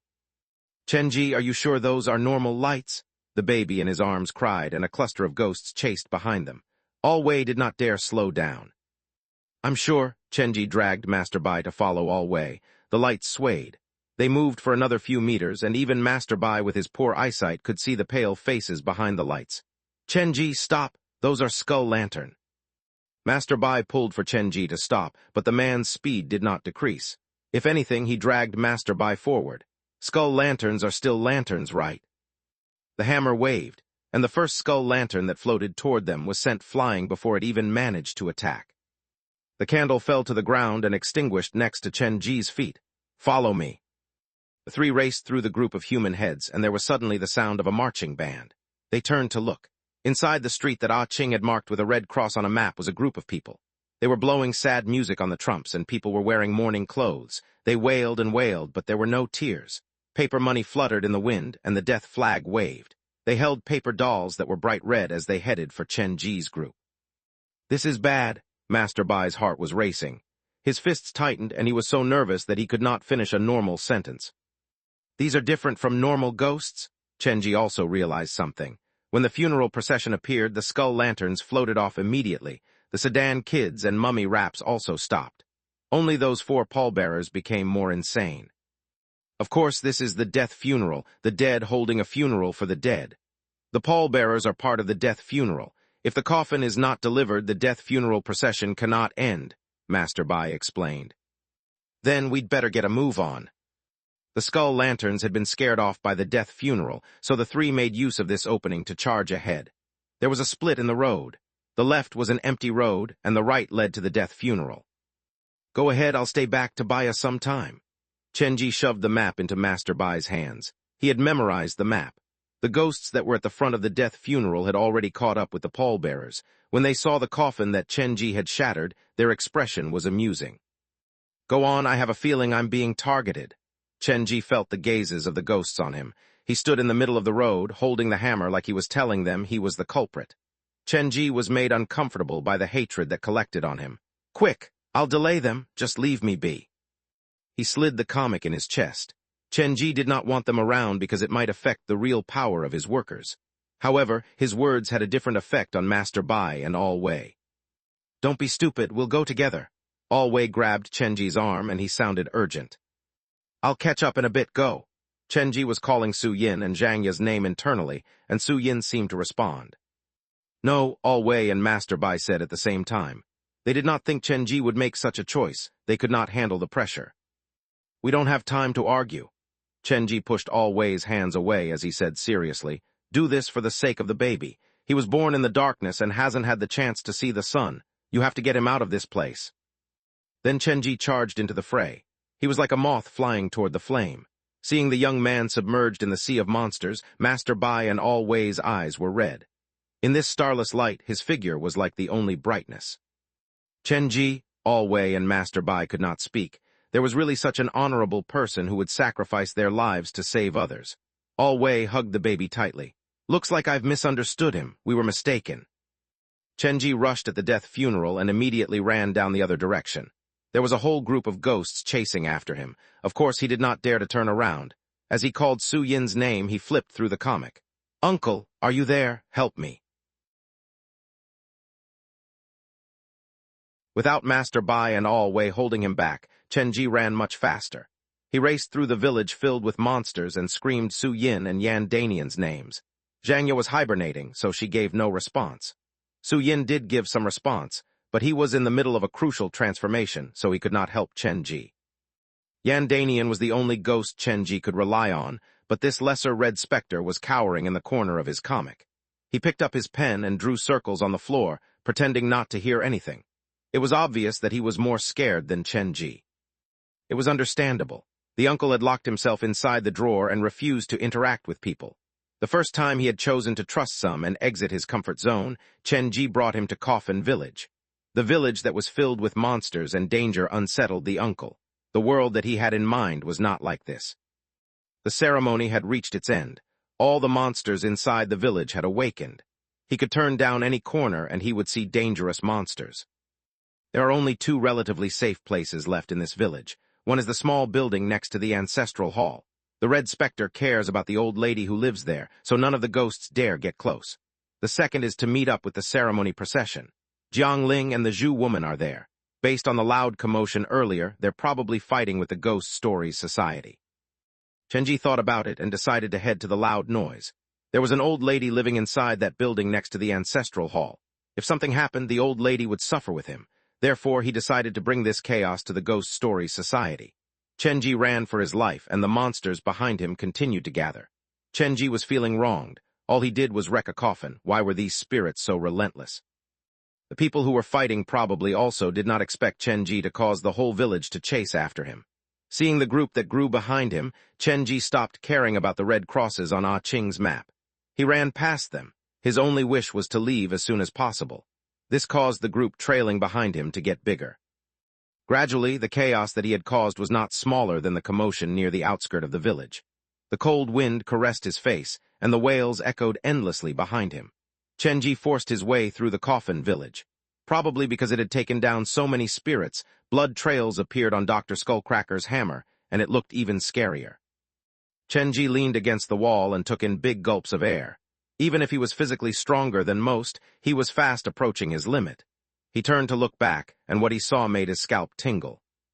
The quantity was unbelievable. In this situation, even Su Yin broke through to Red Spectre. It would not change the situation. Chenji needed Zhang Ye's help. I knew a 3-star scenario wouldn't be so simple. There was still some time to dawn, but Chenji did not think he could hold on any longer. If I fail to unlock this 3-star scenario, it won't appear again. I have to give it my all. With a grit of his teeth, Chenji raced down another street and finally reached the western side of the village, the place where he heard the sound of fighting. Dragging the hammer, leading the host of ghosts, when Chen Ji exited the street, the two forces that were fighting stopped at the same time. When they saw Chen Ji also saw them. There were 4 wells around Coffin Village. The ceremony started at the western well. The ceremony then rounded the village and ended back at the western well. The Zhu woman was hugging a red specter ghost baby with no facial features but few apertures on his face. Jiang Ling and Fan Yu were standing behind her. Facing them were 2 people wearing black robes. Their whole bodies were covered by the robes. Ghost Story Society. These words appeared in Chen Ji's mind when he saw the black robes. 2 at once, could the chairperson be among them? The continuous murders, the trek into the mountain, it looked like the Ghost Stories Society was determined to finish something that night. For the sake of their goal, they even went head-to-head with law enforcement. Since it's something so important, the chairperson who has been hiding behind the veil might do this personally. The situation was chaotic. The Ghost Stories Society and the Zhu woman seemed to be fighting for the well. Standing next to the well, wearing a white and red shirt, was the spider-like Zhu Xinru who was fighting a uniquely shaped thin monster. The thin monster, which symbolized human desire, was the most common monster inside the society. The stronger the monster, the longer its body and the more human faces it had on its body. However, this monster that was fighting Jiang Ling's sister was slightly different. It was sewn together by 6 shadows, but they shared the same lower body. It looked weird, but was very strong. It had the upper hand when fighting Jiang Ling's sister. The fight was bloody, and both had numerous wounds on their bodies. However, Zhu Xinru, who had less fighting experience, was slowly losing. These 2 specters looked to be stronger than Su Yin, but they're not red specters. Chen Ji initially thought that Zhu Xinru was a red specter, but in comparison to the ghost baby, the difference was quite obvious. When the ghost baby showed up, the whole street's lanterns turned red. The presence was completely different. Looks like I've underestimated the terror of a red specter. Due to Zhang Ye, Chen Ji thought red specters were quite common. However, after witnessing the fight between these 2 specters, he realized the gap between red specters and normal ghosts. Jiang Ling's sister was barely hanging on, but the Zhu woman held the ghost baby tightly. It did not seem like she was going to help Zhu Xinru. She did not turn to look at the adjacent battle. Her eyes were on the black robes. The only threat that can make a red specter cautious is another red specter. The black robe opposite from the Zhu woman has to have a red specter on them. The society's power surprised Chen Ji. The patient known at the devil had 2 red specters, and now this black robe had another red specter. The society had 3 remaining members, but there were only 2 before him. The most dangerous one was probably still in hiding. The 2 parties stood around the well. They were trying to feel each other out, and no one made a move. Their plan was probably wait for Zhu Xinru to lose, and then the situation would be bad for the Zhu woman. However, neither party anticipated Chen Ji's arrival. The scariest part was, this intruder was leading half the village's ghosts with him. In just a few seconds, Chen Ji understood what was happening. He waved the hammer and yelled over his shoulder, "Come and get me." With numerous ghosts following behind him, Chen Ji led them to rush at the 2 black robes. Members of the Ghost Stories Society were surprised by Chen Ji's sudden appearance, but when they saw the stampede following Chen Ji, they had difficulty calming down. One Chen Ji was not that scary, but a whole village of angry ghosts was. There were so many of them. The 2 members had chills run up their spine. The ghosts led by Chen Ji rushed at them like tsunami. The whole process only took several seconds. They were not even sure whether the ghosts were following Chen Ji or chasing after him. As an outsider, the 2 naturally treated Chen Ji and the ghosts behind him as enemies. The monster that was sewn together from 6 thin monsters forced Zhu Xinru back as it tried to return to the black robes. However, it was just one monster, so it was powerless before the wave of angry ghosts. Only a red specter could suppress a whole village of ghosts. The black robes knew this fact well. They shared a quick word, and the one who had been staying back sighed lightly as he took out his hand from his sleeve. He was holding a wooden box in his palm. When the black robe showed his hand, Chen Ji's eyes narrowed. The blood in his body sped up, and he was reminded of the Wednesday meeting. Very fair skin, tapered fingers, I've seen this hand before. The owner of this hand was just next to me. The familiar event appeared in his mind, and Chen Ji couldn't control himself anymore and shouted, "Number 10. Your Ghost Stories Society's number 10. When Chen Ji shouted out the number, the hand shook before it quickly recovered. The black robe was not affected by Chen Ji and opened the wooden box. The box was similar to the box Zhang Yu had snatched from the devil. There was a piece of black blood left on the edge. As the box opened, the ghost baby in the Zhu woman's arm seemed to sense something. Its body started to leak blood like it was ready for battle. However, since the member dared to take out the wooden box, they had naturally come prepared. They did not mind the ghost baby but put their focus fully on the box. "Shengqing, you can come out now. Your wish will be fulfilled." Chen Ji's heart shook when he heard that. Wasn't Shengqing injured by the police and is currently hospitalized? He remembered this patient with Hemi syndrome. Half of his face was covered with wounds, and the other half was normal. When he was at the third sick hall, Chen Ji had chased this Shengqing throughout the building. The black robe continued to call, and the black blood at the edge of the box slowly dissipated as a strong stench leaked out from the box. The blood vessels crawled out from the box and knitted themselves together to form a man in a red patient's garb. Half of this man was no different from normal, while his other half was made up from pulsing blood vessels. It looked like the one half of the man had been torn apart when he was alive. The blood vessels tried to coagulate several times, but they failed. Just how much pain was he in before he passed away? Shengqing suffered from hemanglecht, so his worldview was different from others. From how he saw it, the whole world was slanted, and only he had the means to fix it. He had once been the doctor at the third sick hall and tried to do that to his patients. Now it appeared like he was trying to fix himself. His eyes slowly opened, and his bloodshot eyes fell on Chen Ji. Shengqing's resentment toward him was palpable, and even after his death he wanted to kill Chen Ji. What's going on? Didn't Inspector Li say Shengqing has been captured? Then why would his soul show up here, and in the form of a red specter? Rushing toward a red specter was the last thing Chen Ji thought to do, but now he had no other choice.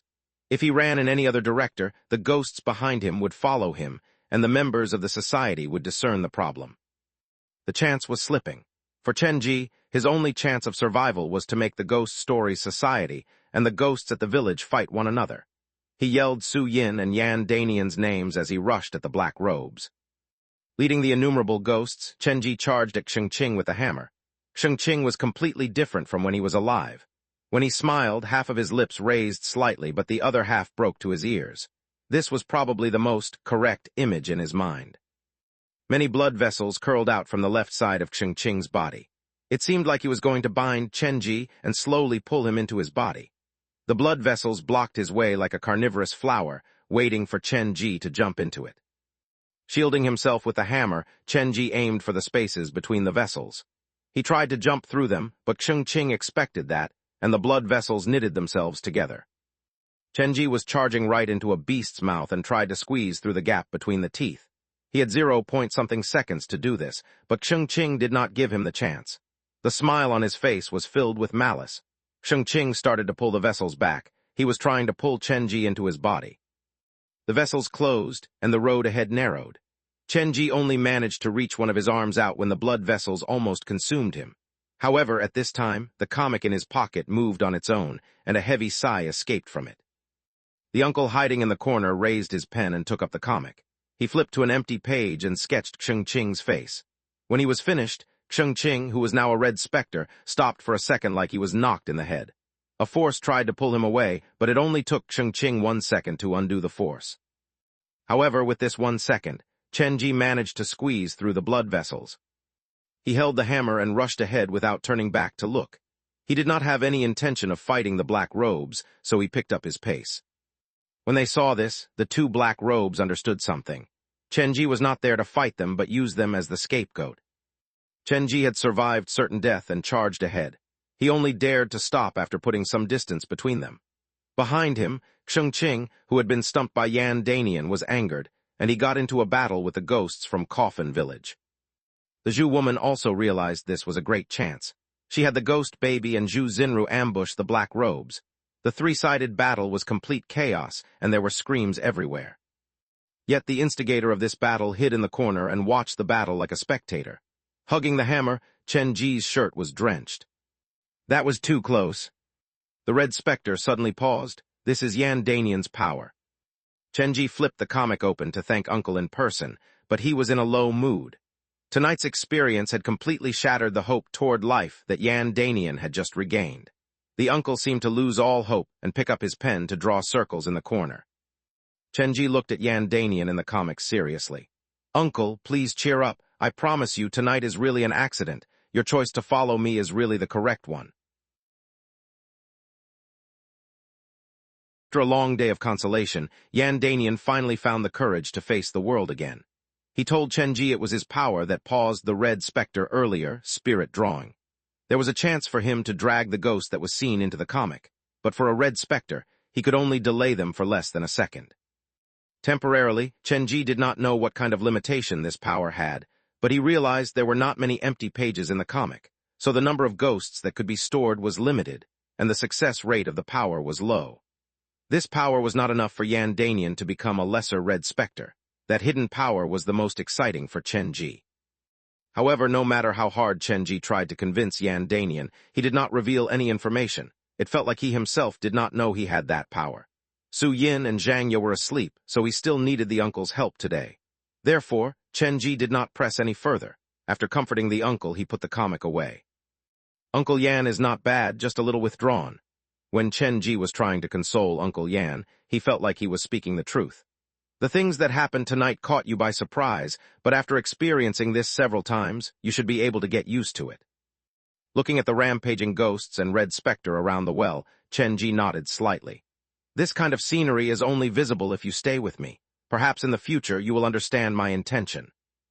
When he recovered, Chenji took the comic and hammer to circle around the outside of the battle. He called out his employees from the comic to have them pull the stragglers into the corner. Chenji believed that he was a reasonable person. He would have his employees beat the ghost until they were almost dead before asking whether they would join the haunted house. If they were willing, it was a win-win situation as the ghosts entered the comic. If they were not willing, they would be food for his employees. I will need quite a number of ghosts from this village if I want to complete the 3-star scenario. I'm doing this for the sake of the visitors. Initially, the employees in the comic did not know how to cooperate, but with Chenji's guidance, they slowly learned what to do. In the end, without Chenji's intervention, they would drag the isolated ghosts to their corner. Very talented. Chenji was satisfied with his employees' performance. He held the hammer and hid in the corner as his eyes narrowed on the 2 black robes. Number 10 is probably someone who knows me in real life. The chance of him being the chairperson is very high. If I can knock him unconscious, Shengqing will be somewhat affected. Shengqing was a hurdle that he had to take down if he wished to harm the members. Therefore, Chenji's gaze returned to Shengqing. When he arrived at Coffin Village, he had received the call from Inspector Li saying that Shengqing had been captured around New Century Park. However, 2 days later, Shengqing had appeared before Chenji as a red specter. The conditions to form a red specter were very harsh. This was observable from Su Yin. They had to be tortured at the time of their death, filled with ire and resentment, and be highly aggressive. Half of Shengqing's body was almost torn apart. If this is how he was when he died, then it's quite obvious how much pain he was in, but the key question was, why did he wander around New Century Park alone? Was it a coincidence that he was captured by the police? Where were the other members of the society when he was captured? With these questions, some speculation appeared in Chenji's mind. Was it the society's plan to abandon Shengqing from the very beginning, to make him lose the last bit of hope and then slowly torture his body? Then, using his pain and resentment and the black blood inside the wooden box, they would create a red specter. The Ghost Stories Society had retained access to a blood door for as long as 5 years, so they knew about more secrets than Chenji. Creating a red specter could be one of them. They purposely abandoned Shengqing to make him lose all hope. But how did they complete the rest of the transformation after Shengqing was captured? How did they gain access to Shengqing inside police detention? This confused Chenji. He looked at Shengqing, whose body was breaking apart, and his gaze darkened. Did the society rely on ghosts, or is someone cooperating with them? Regardless of the process, it was an undeniable truth that Shengqing was now a red specter. The society had managed that, and they had to have a bigger reason for coming to Coffin Village. What is their plan? While Chenji was deep in thought, the scenario at the well started to change. The ghosts attacked everything in sight, their resentment exploding. A death funeral was very common at Coffin Village. It had been a tradition for many years, and no one dared to disturb the death funeral.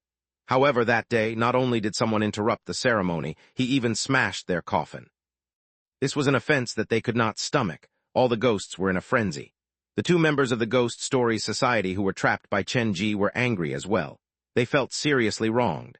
The boss of the haunted house had done something horrible to provoke the entire village of Ghost, but they were left to face the consequences. If possible, the Black Robes wanted to reason with the ghosts to call for a truce, so that they could work together to deal with the most horrible individual. However, The Zhu woman did not give them the chance. When she saw the village ghosts tangle themselves with Ching, she had the ghost baby crawl over to deal with the two black robes.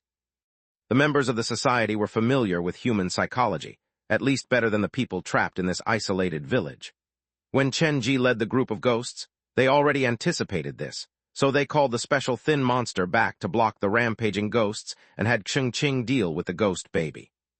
The two red specters fought, and their battle was different from normal specters. Similar to other ghosts from the society, Ching used the blood vessels that came out from half of his body to change into different shapes to try to consume the ghost baby.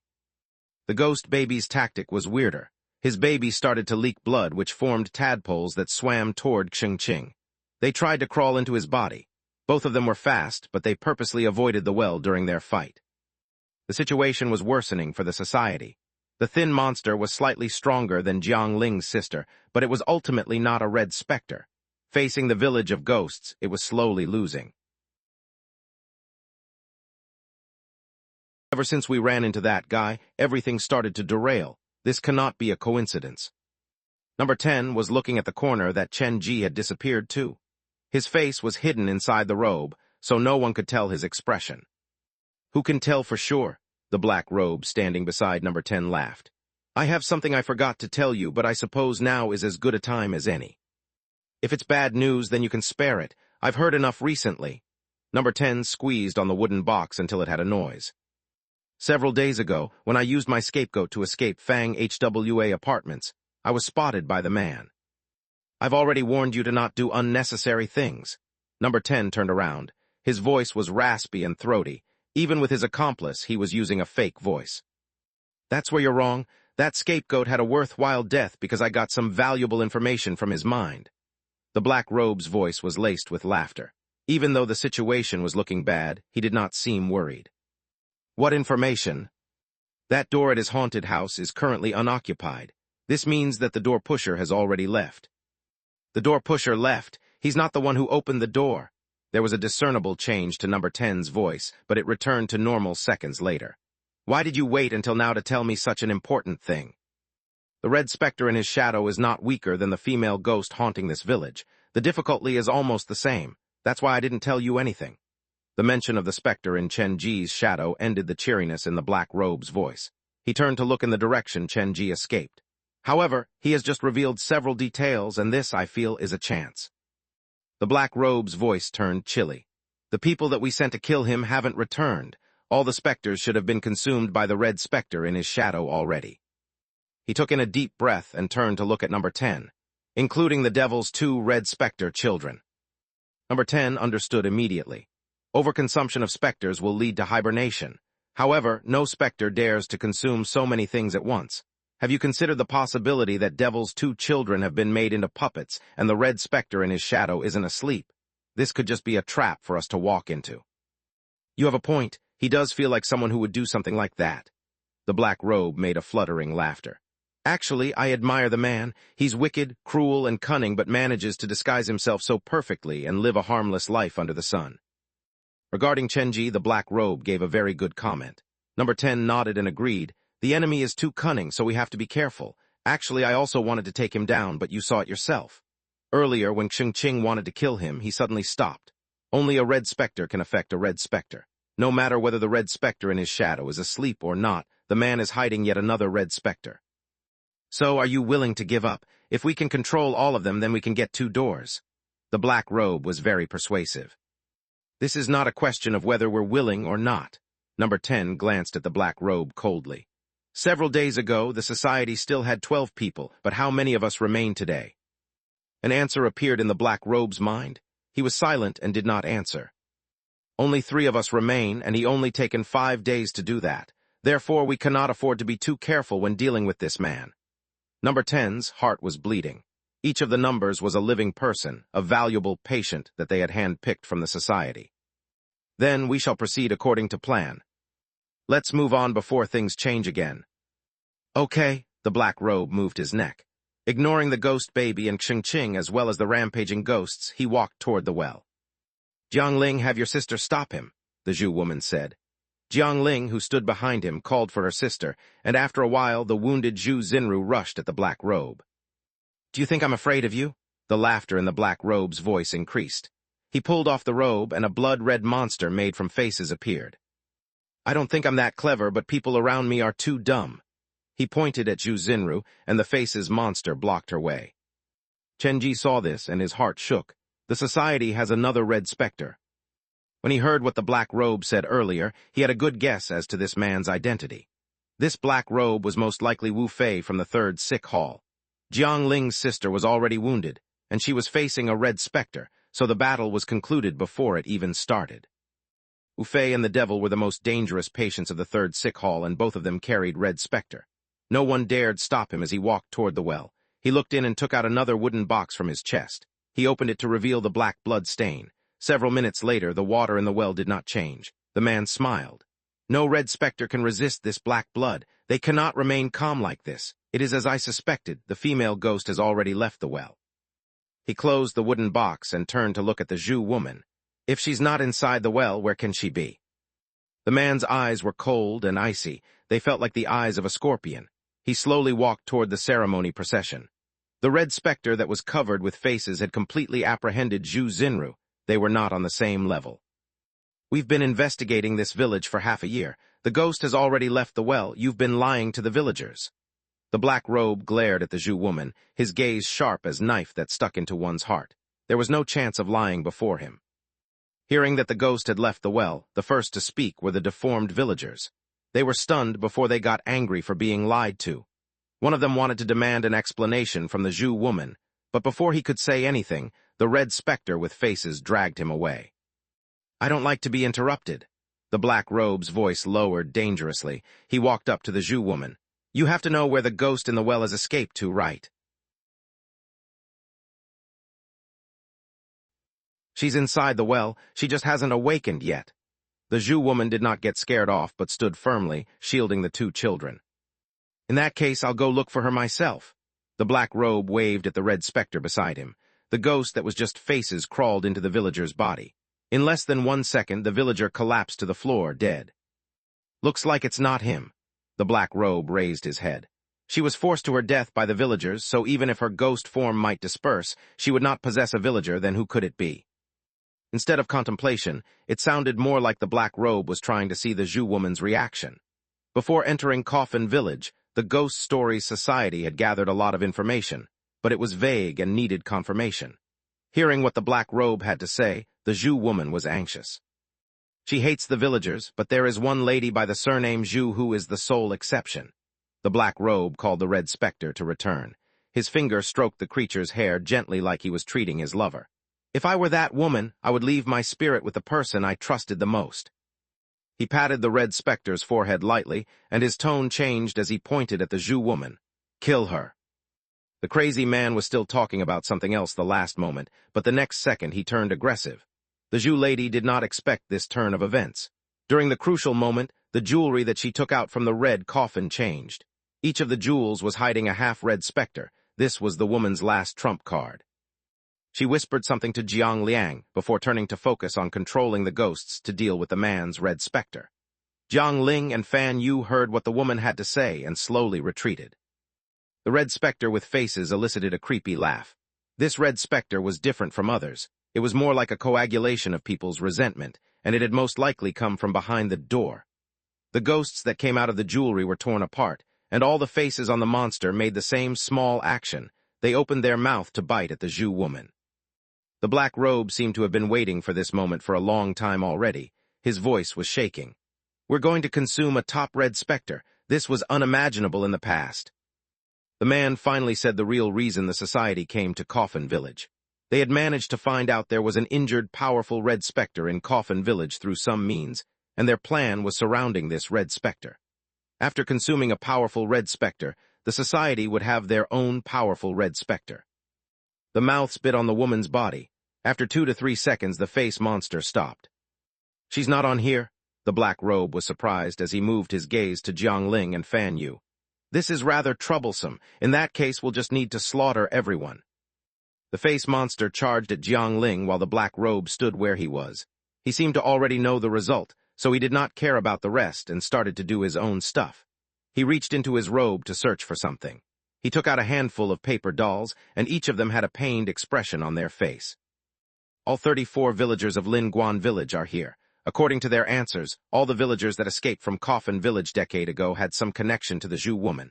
It even included her own progeny. The man slowly stood up and looked at Jiang Ling. Of all the deserters, only that little girl wasn't made into a paper doll by me. In that case, there's a very good chance the ghost is in her body. Fan Yu grabbed Jiang Ling's hand as they raced into the village, but how could the two kids outrun a red specter? As the face monster approached then, Fan Yu suddenly heard a familiar voice coming from the corner ahead. This way. Chen Ji shoved the hammer and comic into his backpack. He stood before them with both of his hands empty. He looked like he was ready to run. Chen Ji, Fan Yu slowed down. He was surprised, and this was also the first time he had said Chen Ji's name. Before he reacted, Chen Ji grabbed them off the ground. How rude, call me big brother. One in each arm, Chen Ji raced down the village. The same thing happened several minutes ago, but this time the burden on Chen Ji increased, and the thing chasing him was a red specter. Chen Ji called Su Yin, Zhang Ye, and the uncle's name. Zhang Ye gave no response. Su Yin wanted to help but could not. When Uncle Yan saw the red specter, he hid himself immediately. To drag the time until dawn, Chen Ji purposely ran through the dangerous spots that he could remember. The map given by Ah Qing was immensely helpful. Chen Ji ran through all the spots that were marked by a red cross, but even so, the distance between them and the society's red specter did not increase. I cannot run anymore. Is there anything you want to tell me? Chen Ji felt like there was a ball of fire in his chest, and his legs were getting numb. Uncle, put us down. We can walk on our own. Fan Yu's voice lost its usual coldness. If you cannot do this anymore, run to the western side of the village and go into the third house on the left. Jiang Ling's voice appeared the same time as Fan Yu. However, it startled Chen Ji because the girl's tone was completely different from before. She sounded like a young woman talking. The society is right. The red specter is hiding inside Jiang Ling. This thought flashed across Chen Ji's mind. He had been hiding next to the well, so he knew what had happened. Okay, we'll go that way. He changed direction and raced to the third home. What now? Go in the house and place me before the door to the left bedroom. Jiang Ling's voice was becoming weird. Chen Ji kicked open the wooden door to enter the inner room. There was no coffin in this home and no furniture either. Even the walls were peeling. There was no time for Chen Ji to consider why. He placed the girl on the door of the left bedroom and then collapsed to the ground. He had raced throughout the village with all his might. Even if he was made of steel, he could not run anymore. A wicked laugh echoed outside the house. The faces squeezed through the front door. The red specter had arrived. I know who has been kind to me. After we deal with this thing, I'll thank you personally. Jiang Ling looked at Chen Ji as she bit on her thumb. She allowed the blood to soak her palm. I just want to be a human. Why is that so hard? She leaned lightly against the wooden door. When her body touched the door, the simple door started to get covered with a thick layer of blood. It was me who left this layer of blood. This home was the start of my nightmare. Jiang Ling pushed the wooden door open, and there was a blood-red world behind it. Jiang Ling held Fan Yu's hand as she walked into the door. Chen Ji had no other choice. Compared to the red specter that was just faces, the world behind the door felt safer. The moisture in the air thickened, and a stale smell of blood hung into the air. Chen Ji's sight was affected like he was standing in a world of fog. This is different from the door in the third sick hall. This was the second time Chen Ji had entered the blood door. The world behind the door in Coffin Village was covered by a blood fog, and he could only see 3 meters before him. Be careful not to get lost. There are man-eating creatures in here. Jiang Ling had completely shed her disguise. Her childish voice was laced with undeniable strength. Understood. Chen Ji had a hard time believing this. This is hard to process. A little girl who cannot hit me even if she jumps her highest is a powerful red specter. Even if you've saved me, please watch your mouth, or I might need to repay your kindness only in death. Jiang Ling looked at Chen Ji coldly. After entering the door, her dress started to change. The blood in the fog surrounded her like she was the master there. Chen Ji's eyes twitched slightly because the words were very familiar. It reminded him of Zhang Ye's love letter. After Chen Ji got in, Jiang Ling closed the door. When she opened it again, the scene outside the door had changed. It was a blood-red village, and the fog covered up the sky. The red specter will arrive soon. This door will not stop it for that long. When the blood fog got close to Jiang Ling, it would seep into her body. However, probably because she was injured, she could not summon the fog on her own. With Jiang Ling leading the way, the three headed into the village. The closed door behind them shuddered slightly, and there were echoes of growling coming from behind it. "Where are you taking us?" The blood fog had no effect on Jiang Ling, but it made Chen Ji and Fan Yu feel uncomfortable. It felt like they were submerged in a swamp. "Be quiet." Jiang Ling signaled for them to hide inside the small hut. They waited for several seconds, and a curious monster walked past them in the fog. The monster was large, and his arms were deformed. His facial features were twisted, and he wore a roughly sewn coat. He looked around like he was searching for something. The monster soon walked past them and disappeared. "What was that?" Chen Ji pointed at the monster. "The villagers." The hatred in Jiang Ling's eyes could not be eclipsed. "They are how the villagers look in my eyes." "The villagers in your eyes. The blood-red world was constructed with your psyche in mind." Chen Ji valued any information related to the world behind the door. "I'm not sure how this world is formed, but this world is very similar to a nightmare that I once had. In that nightmare, all the villagers look like that, deformed and creepy. They're constantly looking for me, trying to drag me back." Jiang Ling did not continue. She changed direction and headed for the inner part of the village. There was a blood-red world behind the door, but even now, Chen Ji had no idea whether these worlds were connected or isolated. Based on the suicidal investigator, everyone had a door in their heart, and only at the most despairing moment could one push open the door. The door at the third sick hall was pushed open by Men Nan, and the world behind it reflected how Men Nan saw the world: the mummified patients, twisted doctors, and broken arms that formed from fear. The world behind Coffin Village's door was covered by blood fog and populated by the villagers that wanted to capture her. This fitted the girl's understanding of the village. The world behind the door reflects the human heart. Is it a real nightmare? Chen Ji was reminded of the door at his own haunted house. Then what about the door at my haunted house? Who left that door behind? The sound of fighting came from the fog. It was likely the society's red specter fighting the villagers behind the door. "Let them fight, we need to find something." Wading through the fog, Jiang Ling led Chen Ji and Fan Yu to the center of the village. The fog there was light, and in the middle of the village a group of villagers were kneeling. Their bodies were heavily deformed, and their faces looked ugly. Even though they were wearing human clothes, they could not be considered humans. "What are they doing?" "Repenting." The monsters had their heads lowered, and their bodies were facing the ancestral hall. Right in front of it was a red coffin. Different from real life, the coffin behind the door blocked the entrance to the ancestral hall. The hall was the place where the villagers sent respect to their ancestors, but the coffin blocked the entrance fully. "We'll be able to survive after we open that coffin." Jiang Ling walked around the crowd to slowly head toward the ancestral hall. "Do not awaken these monsters." The three held their breath as they moved slowly toward the ancestral hall. The fog moved like it could sense the presence of living humans. Some of the monsters slowly raised their heads. Fan Yu and Jiang Ling walked ahead, and Chen Ji covered them from behind. His heart chilled as he looked at the monsters on the ground. Red paper money covered the floor, and the monsters looked like they were attending a funeral. They were forced to make sad expressions, but the tears could not be forced out. A funeral. After Chen Ji entered the coffin village, he realized that the village had many traditions related to funerals, like the white lanterns that hung on the street, paper money, and coffins. Both in real life and the world behind the door, there was a funeral that had not ended until today. Chen Ji took out his black phone to take a look. Even after I entered the world behind the door, the phone didn't say that the mission has failed. Looks like as long as I am inside the village, regardless of whether it is inside the door or outside of it, the mission is still in effect. He looked for the mission message. He saw the name Coffin Village on the black phone. Initially, he had thought this name was weird, and he did not think much of it.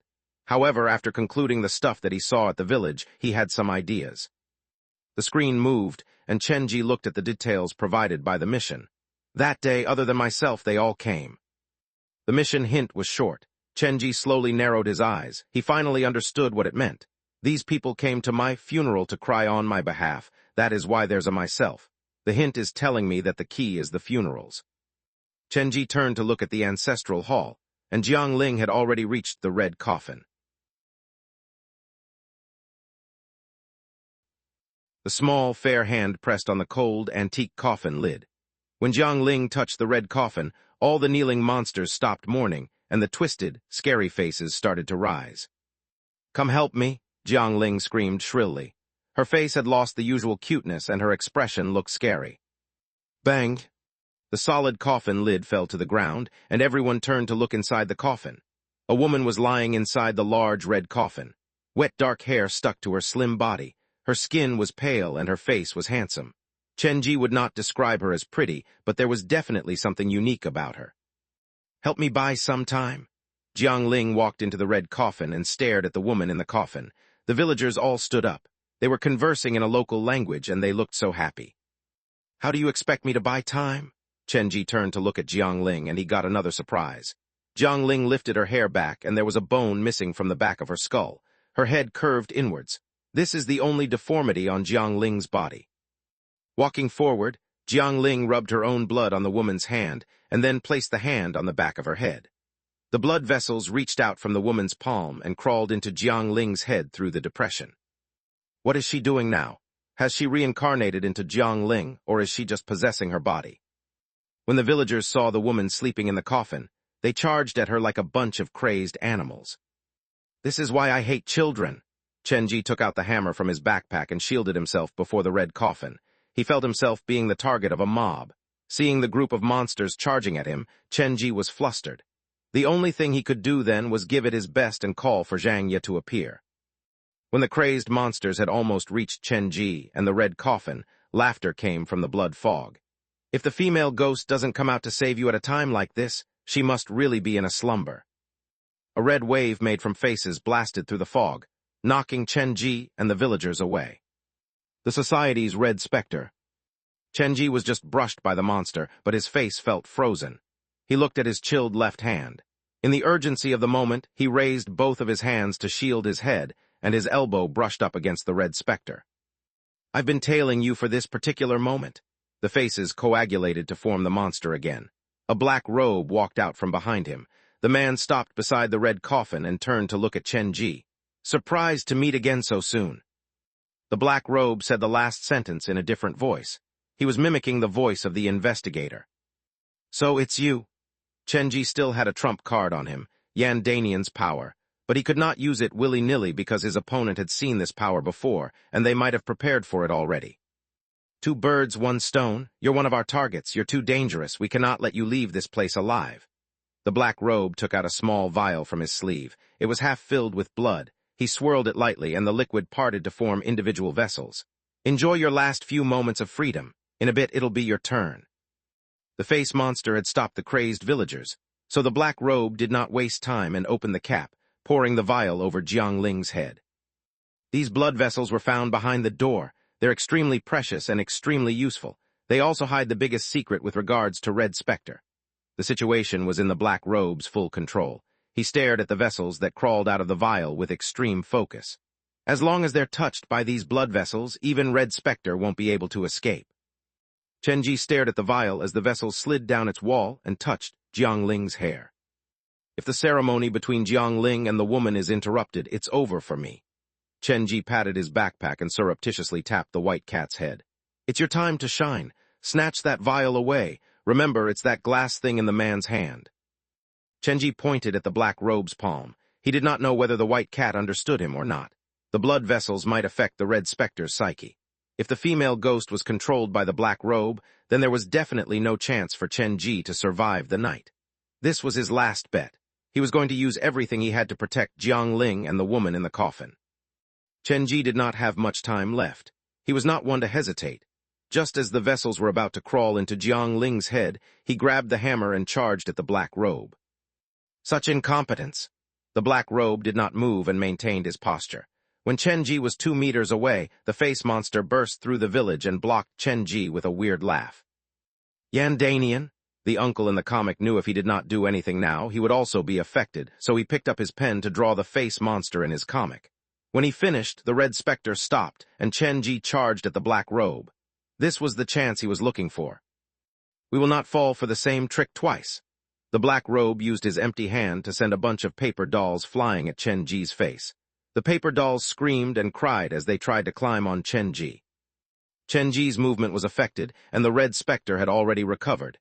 His situation was dire, but Chenji was exceptionally calm. He grabbed his backpack and threw it at the black robe. "So goddamn stubborn." The black robe used his free hand to grab the backpack, but when he did so, a white shadow flew out from within.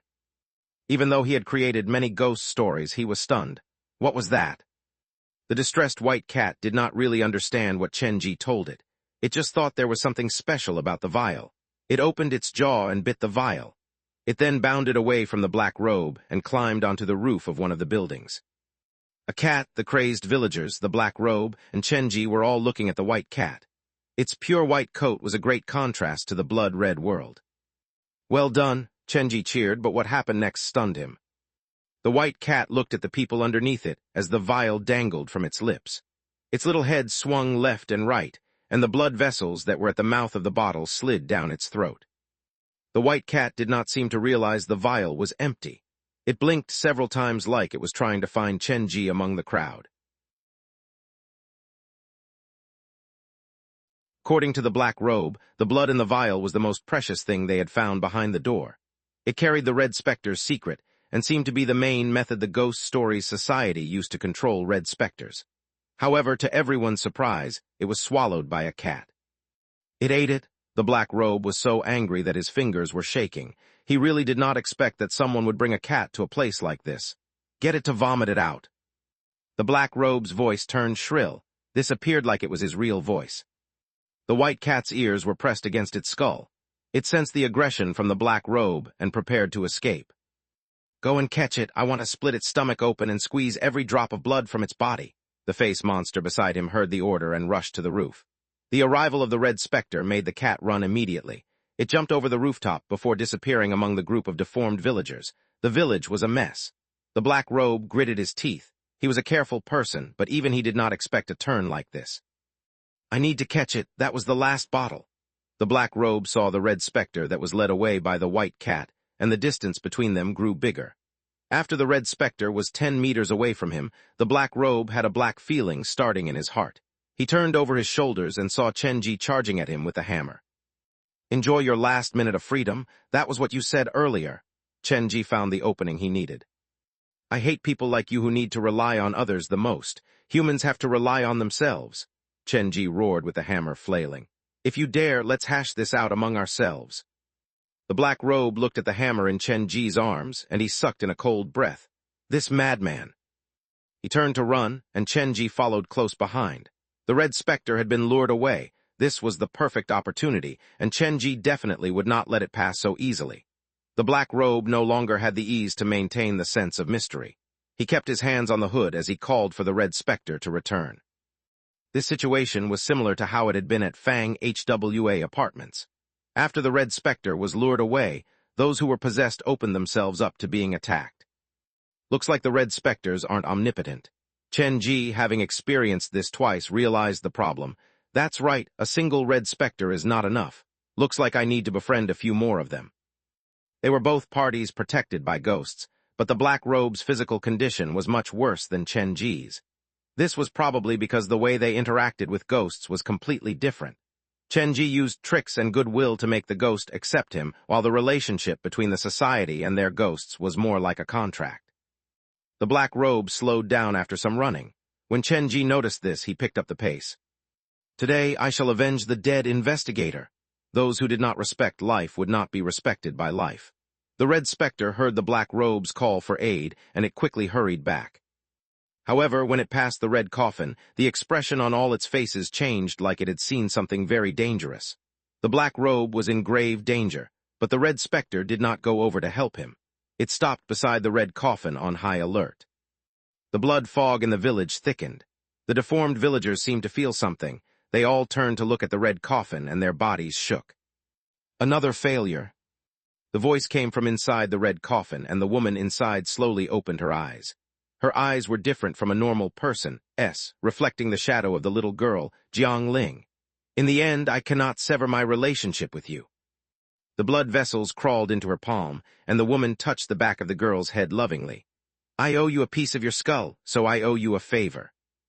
Jiang Ling collapsed to the ground, and the woman turned her gaze to the Red Spectre that was covered with faces. Since you refuse to give me the opportunity to be a human, then I shall refuse you the chance to be a ghost. When she finished, the blood fog turned and formed invisible shackles controlling everyone present. The woman walked out of the red coffin, and there were numerous blood vessels trailing behind her. The face monster tried to struggle, but the blood fog kept it firmly in place. Half a village's fog morphed into blood water to stick on the society's red specter.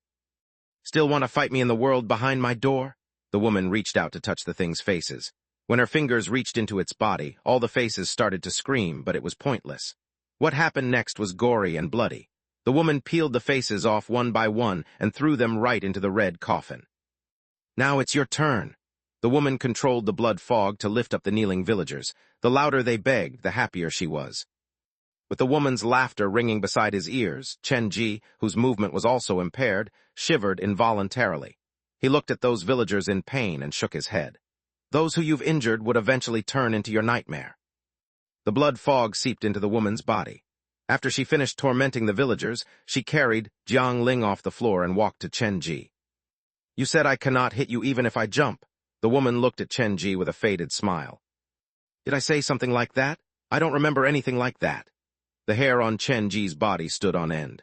The woman before him had a vengeful heart, and she was much more difficult to deal with compared to the ghost stories society. "If you can't remember it, then so be it."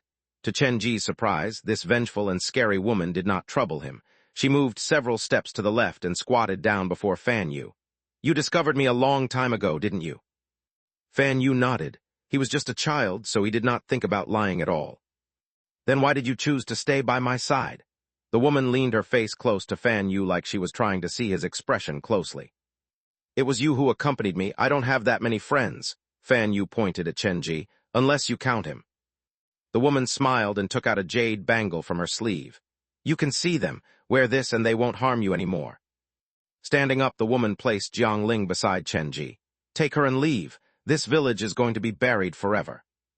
Chen Ji did not quite get what the woman was saying. He carried Jiang Ling and grabbed Fan Yu's hand. "I can leave." "Yes." "Then can I bring him with me?" Chen Ji pointed at the black robe. "I have something to ask him."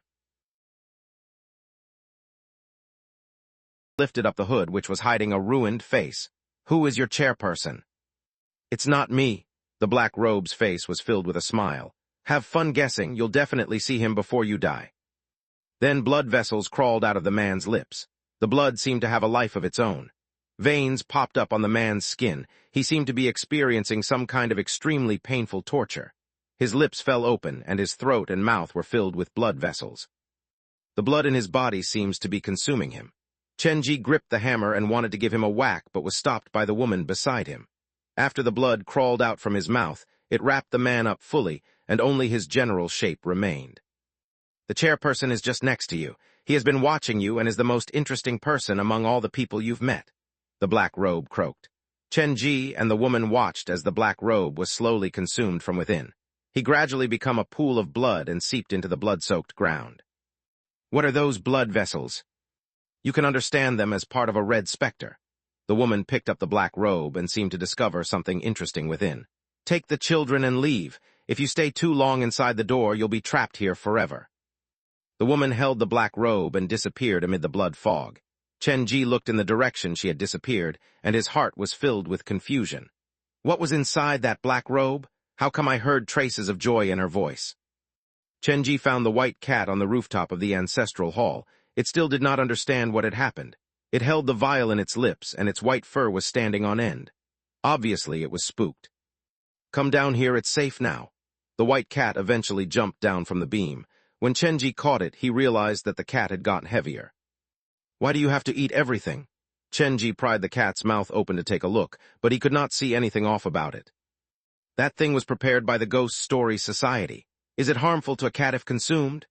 This was the first time Chen Ji had come across such a problem. Realizing there was nothing wrong with the white cat, he placed it inside his backpack and led the two children to the bedroom where the woman had once stayed. The blood door is her room door, so for her, every time this door is opened, it's the return of her nightmare. The blood door was closed. Chen Ji tried pushing it several times, but it would not budge. "Let me, Jiang Ling has taught me how to open the door." When Fan Yu pressed against the door, the bangle gifted by the woman started to bleed, and the blood covered his palm. Slowly but surely, the door was being pushed open. After they left the blood door, Chen Ji took out his black phone to take a look. He had been waiting for the message on his phone. The black robe was most likely patient 9 from the 3rd sick hall, Wu Fei. However, the black phone did not update after the man's death. Whenever one of the patients from 3rd sick hall was killed, the mission completion rate would increase, and after gaining a 90% completion rate, he would receive the hidden item for this 3-star scenario. When Qing was captured and the devil was killed, the black phone updated, but this time, there was no update after Wu Fei's death.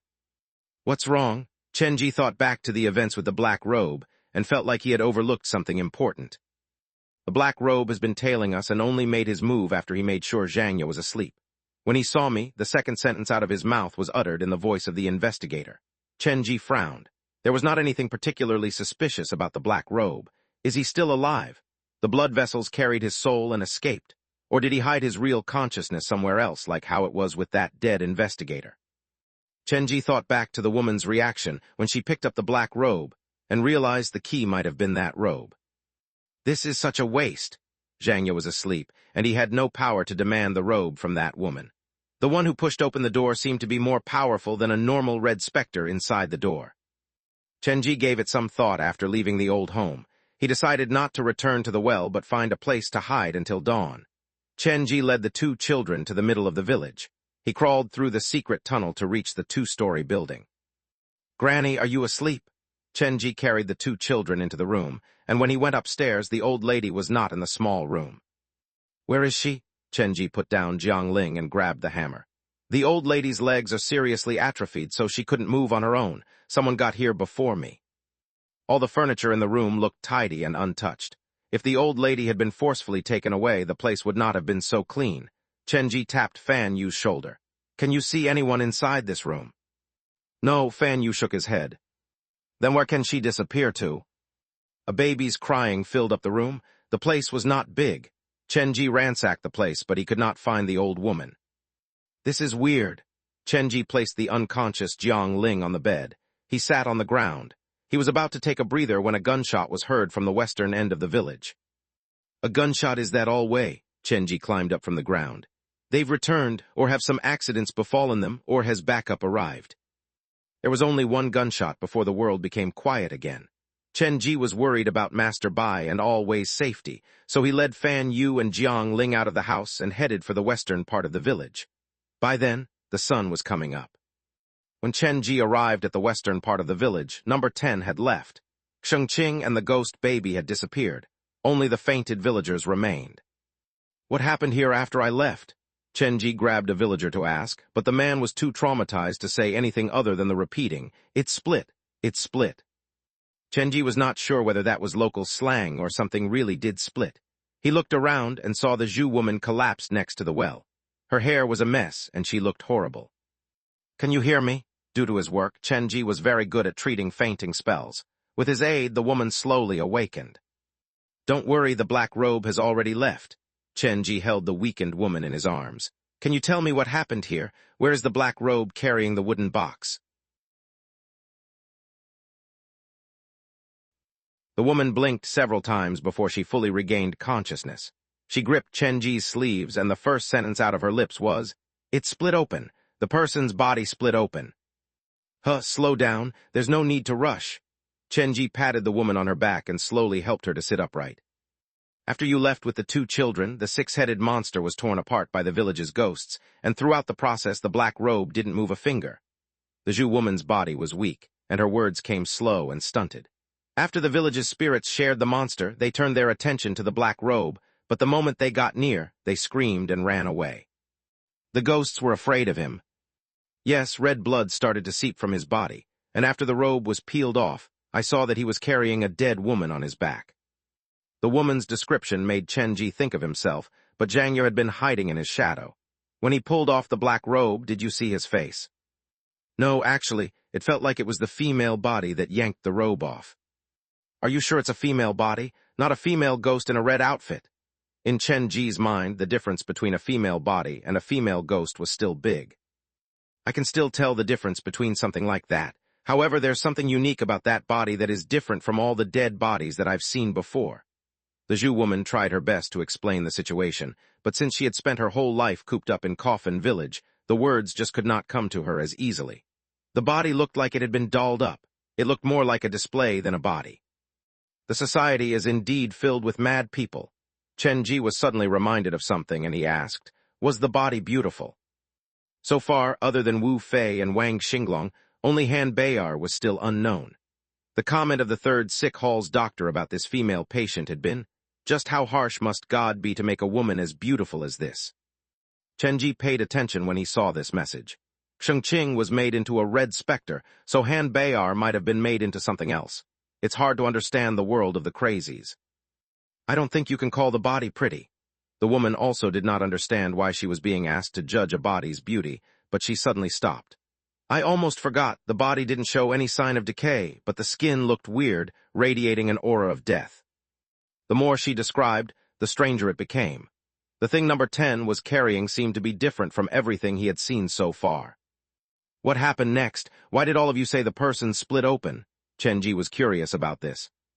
The woman's body was made up from numerous red threads, and regardless of whether it was living or dead, she shoved everything into her mouth like food. When she ate, her lips could split until here. The woman pointed at her ear. The woman's body could split open any place it wished. In a way, she looked like a moving body of lips. Listening to the Zhu woman's description, the monster sounded like a red specter. But if it was a red specter, there was no way the Zhu lady and the villagers could have survived. So why did the monster leave? The black robe wanted to capture the baby before turning to deal with us, but right then, someone entered the village. Was it the police? The woman shook her head. It was a doctor. He was wearing a white doctor's garb, and many playing children surrounded him. When this image crossed his mind, Chen Ji was weirded out. A bunch of children circling the doctor. All those children are ghosts. They seem to treat the doctor as their father. Now that the woman said that, it reminded Chen Ji of someone, Dr. Chen from Jiujiang's children's home. The doctor looks around 40s, has a square face and thick eyebrows. I was too far away to tell. The woman thought about it. After the doctor entered the village, he headed right for the black robe. They seemed to be nemesis. Did they exchange any conversation? No, when the black robe saw the doctor, he immediately left. We were attacked by the children following the doctor. However, they did not harm us. They merely knocked us out. One last question. Was it you who transferred the babies from the ancestral hall to your home through the secret tunnel? Chen Ji stood up and prepared to leave. You even know that? The woman did not deny it. Whenever the female ghost returns for the annual massacre, only my place is relatively safe. I heard that from the old lady. Is she your family? Chen Ji asked, but there was no answer. He turned to realize there was a weird expression on the woman's face. What's wrong? My grandmother passed away a long time ago. You couldn't have spoken with her. Even though he had suspected that, Chen Ji's heart still skipped a bit. But don't you worry, she probably had something she wanted to tell you. The woman signaled for Chen Ji to inspect the western side of the village. Before I fainted, I saw the black robe and the doctor heading that way. The gunshot came from that side as well. They probably ran into All Wei and Master Bai. Chen Ji was worried about the almost retired police officer and quickly rushed ahead. He ran for a while and started to hear the sound of a baby crying. Following the voice, he saw Master Bai and All Wei collapsed next to a dirt wall with the basket between them. They were not injured, and to Chen Ji's surprise, All Wei's gun was sitting snugly in his holster. Chen Ji lifted the gun to take a look, and there was a shot missing. There is no slug around here. Did the thing that was shot get taken away? He stayed on guard beside All Wei and Master Bai until they woke up. It felt like a nightmare. Master Bai could still remember some of the details from the night before, but the situation with All Wei was slightly more complicated. He looked worried and kept telling Chen Ji that something scary had happened to him. When Chen Ji asked him about it, he had no recollection of said event. All Wei was clearly traumatized. He had forgotten everything that had happened in Coffin Village, but he kept saying that something was not right. The night dispersed, and the sun was coming up. Chen Ji received the message that his mission had been completed. Congratulations, Spectres favored. You've completed the random 3-star mission, Coffin Village. A new scenario has been unlocked. You have successfully completed the mission within the allocated time. Congratulations for winning the reward, Seamstress Wedding Dress. Seamstress Wedding Dress. My bone as the needle, my blood as the thread, my skin as the cloth. Hopefully, you won't mind my blood-red wedding dress. Congratulations for obtaining the special type Baleful Spectre, Seamstress, Lingering Spirit. The 3-star mission for Coffin Village has been completed. Completion rate, 70%, unable to obtain the hidden item. Chenji looked at the message on the black phone twice to make sure he did not see incorrectly. The completion rate is only 70%. I've run through the village several times already tonight, and I've been to all the places.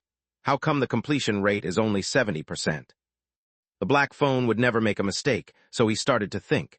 The Ghost Stories Society's interruption caused the Coffin Village's ceremony to fail. Could that be a reason why? The key to completing the mission should be the female ghost. Either help her complete the ceremony or killing her will bring 2 different results. That should be the core of the mission. The woman said, since they refused to let her be a human, she wouldn't give them a chance to be ghosts. This shows that the Red Spectre's desire has changed. She wants a rebirth. Either helping her or stopping her would increase the completion rate. But due to the arrival of the society, before Chenji could commit to any choice, he had to start running for his life. Safety first. As long as I'm alive, there's a chance to raise the completion rate in the future. Chenji leaned against the wall and slid the phone in his pocket. But what shall I choose in the future? Help her get her rebirth or stop her? Coffin Village was hiding a large secret. The whole village could be seen as a tomb. All the villagers were paper doll sacrifices. The Zhu woman was the tomb guard, and the only dead buried here was the Red Spectre. Rebirth is impossible. Possessing others to create a nightmare is more likely, but if I stop her, we'll turn into enemies, and it will be an endless battle. Chenji turned to look at Fan Yu. The boy had his head lowered as he toyed with the jade bangle on his wrist. Inside the jade bangle were lines of red blood. The ghost seems to value Fan Yu a lot, and she has given him a precious bangle. She is Fan Yu's friend, and Fan Yu is my friend, so in a way I'm also her friend. That's not so bad. Even though the woman is a vengeful spirit, she knows right from wrong, and she deserves the help. Furthermore, as a haunted house boss, isn't it my job to befriend souls from the other side? Chenji very quickly convinced himself. He told Fan Yu to try to keep that Red Spectre big sister as happy as possible. For today's trial mission, Chenji was just an observer. Zhangya was asleep, and Su Yin was in the middle of his transformation. That meant that he had lost the right to join the battle. Thankfully, the result was not so bad. The scenario was unlocked, and Su Yin had a high chance to become a Red Spectre. Even the white cat that swallowed the society's blood might experience some special change in the future. I've been running for a whole night, but how come I feel I've been heavily rewarded? The day was starting. It was 5 a.m. Chenji calculated the time. Even if he rushed non-stop, it would be hard for him to reach New Century Park before 9 a.m. Director Luo has given everything for this promotion. I cannot let him down. I'd better return as soon as I can. Chenji found the Zhu woman to discuss the issue regarding Ah Qing's son with her. In the end, Chenji did not take the baby away but left him to be taken care of by the Zhu woman. Alwei also asked the woman many questions, but the woman sided with the Red Spectre in the well. She did not reveal any information.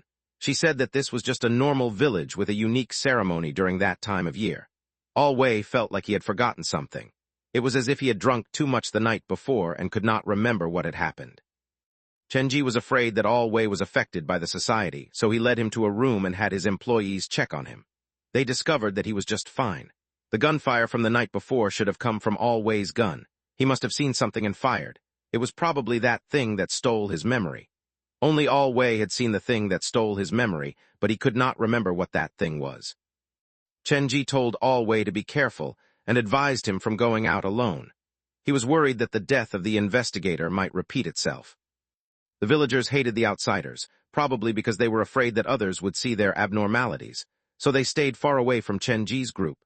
At 6 a.m., Chenji, Alwei, and Master Bai led the 2 children out of Coffin Village. They walked for 1 hour through the forest before Alwei and Chenji's phones rang. Finally, their signal. Alwei recovered and called to report the situation to Captain Yan. The 2 kids had been discovered, but the doctor at the children's home had disappeared. Based on Alwei's understanding, he suspected that this was a premeditated kidnapping. The 2 children had probably been kidnapped by Dr. Chen to be sold. Captain Yan also relaxed when he found out that Alwei and Chenji were safe and the kids were found. He had them bring the kids to the station. When Alwei reported the situation to Captain Yan, Chenji logged into his social account. He realized from 1 a.m. to 3 a.m., He-san and Gao Ruzu had messaged him many times. They seemed to have urgent things to tell him. Chenji called He-san and asked, "What's wrong?" "Boss, why didn't you answer earlier? Something big has happened." He-san was so loud that even All Wei could hear him. Don't act so flighty, slow down. Chenji walked ahead to introduce some distance between them. Do you still remember Gao Ruzu? It was the senior who joined me to visit your haunted house. Someone has disappeared from her dorm. Even though He-san had lowered his voice, it still caused Chenji's ear some pain. In that case, you have to go to the police. Why come to me? The person didn't disappear. I don't know how to explain this. The person looks the same, but the personality is completely different, like the soul has been exchanged. A ghost possession. Yes, just like that. Boss, do you want to come to our school to take a look tonight? This thing is just weird, and now my senior really needs your help. Temporarily, I don't have time. Chenji thought about it, but did not reject directly. I'll call Gao Ruzu to ask for more details.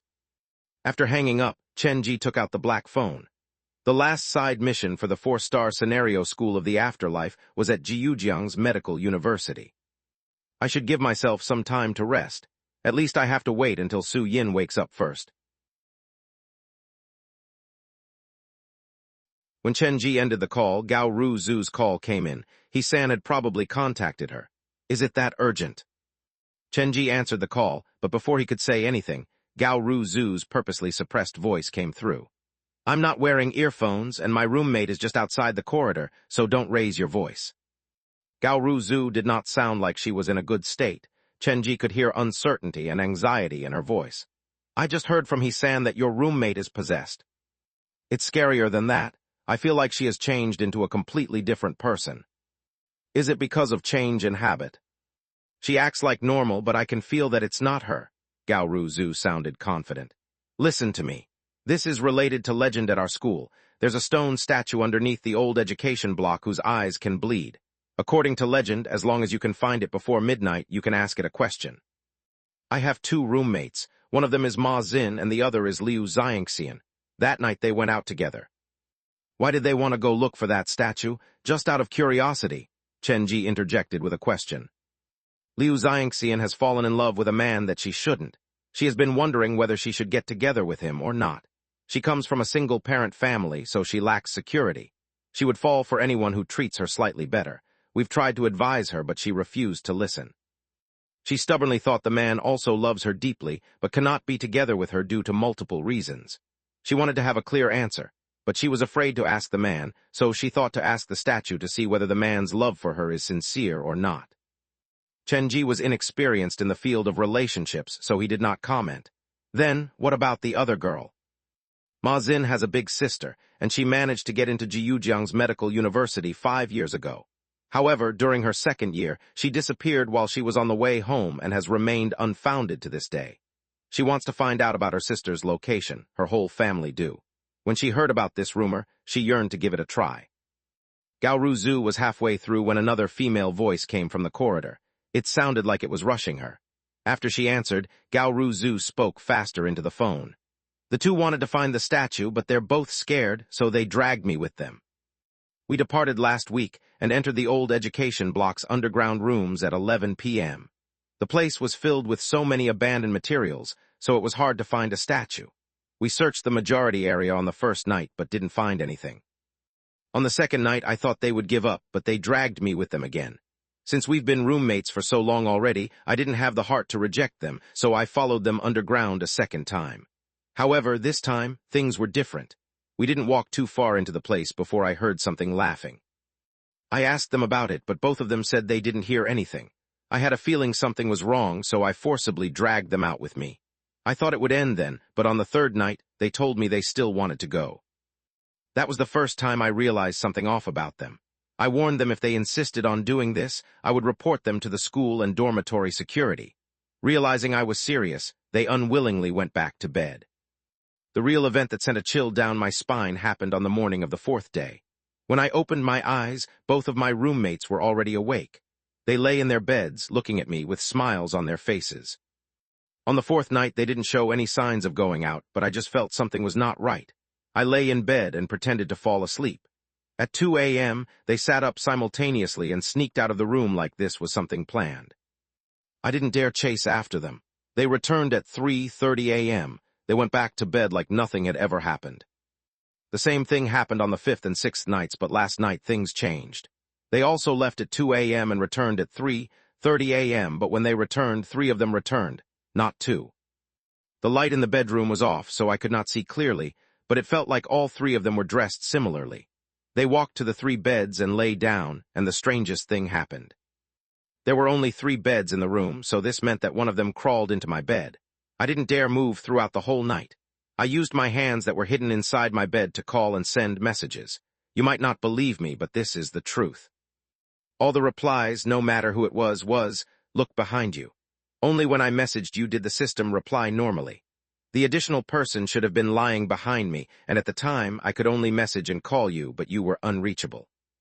I stayed put until morning. When I looked behind me, there was nothing on the bed. 1 hour ago, my roommates woke up, and they acted like normal, calling me to breakfast in class, but... Aren't you ready yet?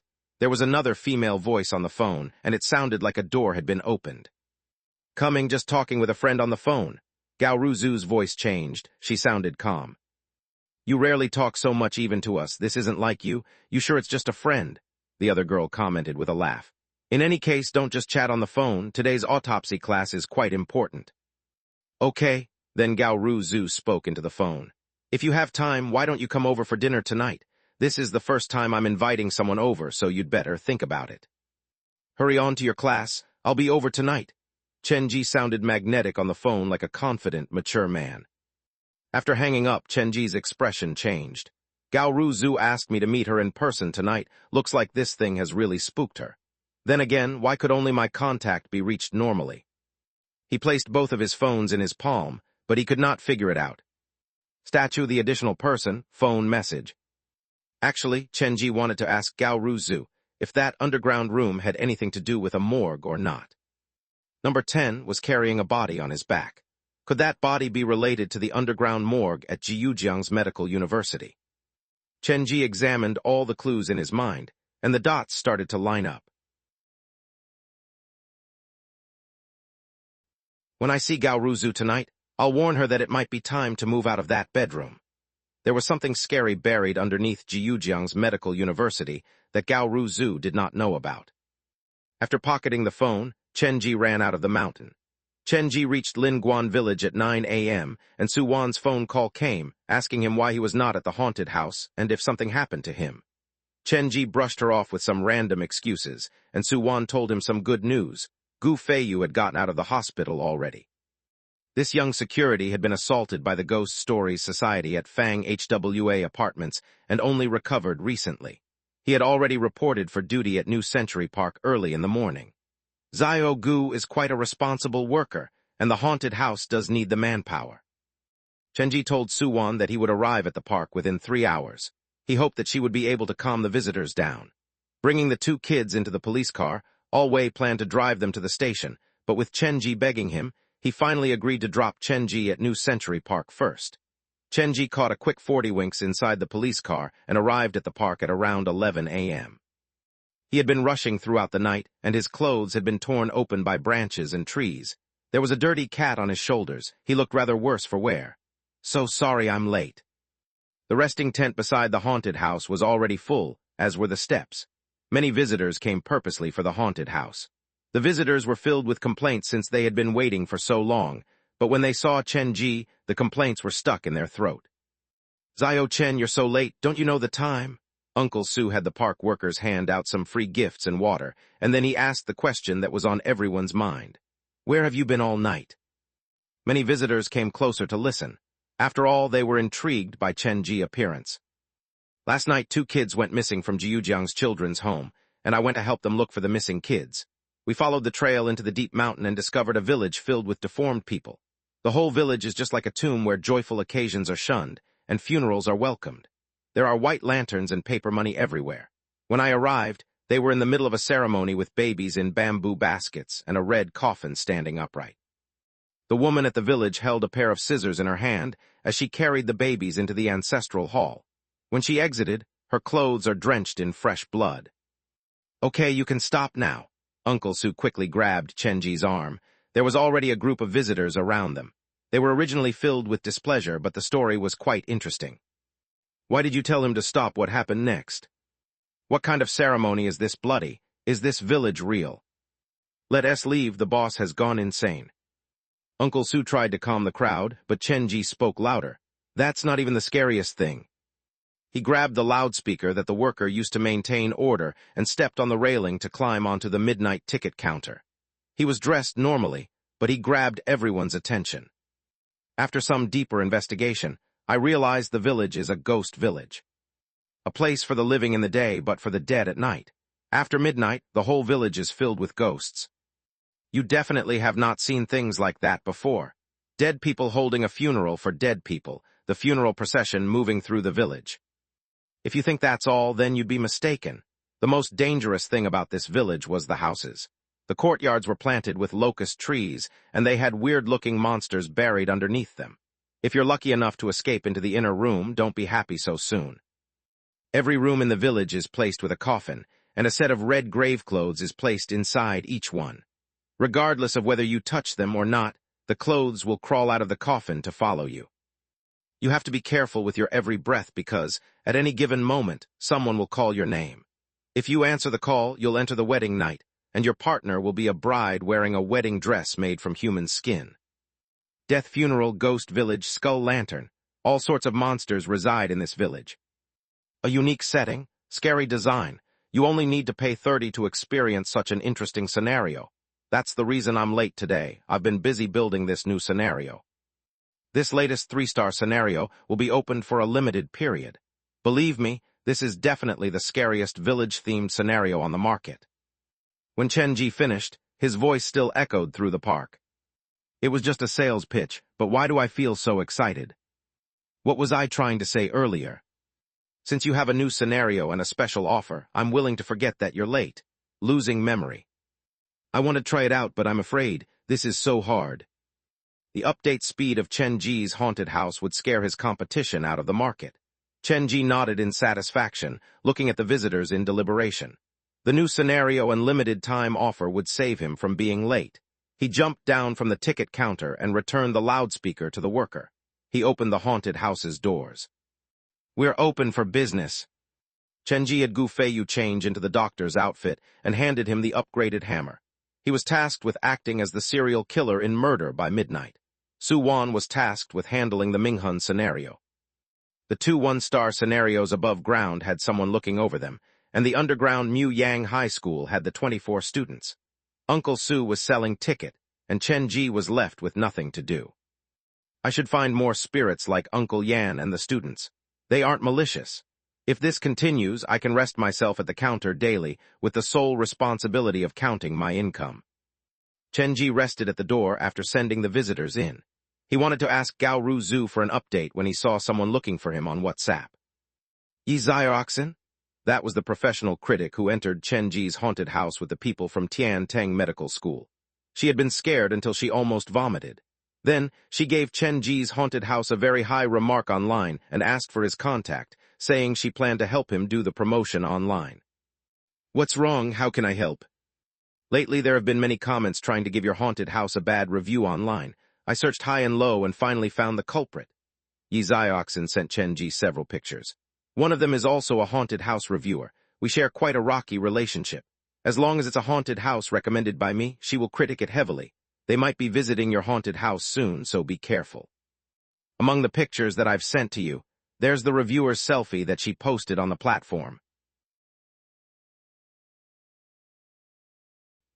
Chenji glanced at the picture. This woman looked just like a good little girl. She was wearing a cute dress in the picture and was a complete opposite to the tomboyish Yi Xiaoxin.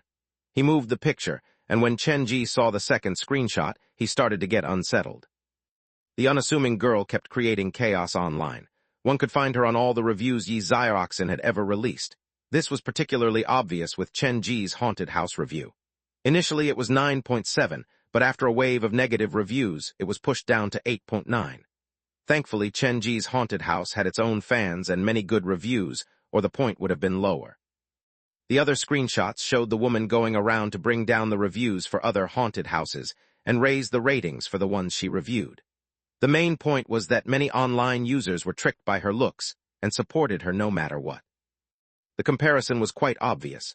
The reviews on her main page were all maintained above 9, but the other reviews pointed out how unfair they were. However, she showed no sign of changing them. In Yi Xiaoxin's review, the highest was Chen Ji's haunted house, and the second highest was only 6. It's one thing if you make enemies with Yi Xiaoxin, but you flooded my haunted house with negative reviews. In that case, I'll need to fight for myself, or else it'll be unfair to my loyal employee. Chen Ji glanced at this woman's ID and even remembered what she looked like. There were many other screenshots. Other than this woman, there were parties purposely talking about New Century Park on forums and websites. It felt like they were trying to attempt something bad. I should tell Director Luo about this. After all, the haunted house is now the park's main attraction, so the lowering in the haunted house's review will affect the park's name. Sitting at the door, watching the visitors being led into the scenarios, and listening to the screams that escaped from within, Chen Ji felt quite accomplished. Earlier, Chen Ji had been calling all day, saying that the 3-star scenario was temporarily open to public, but most of the visitors were experienced.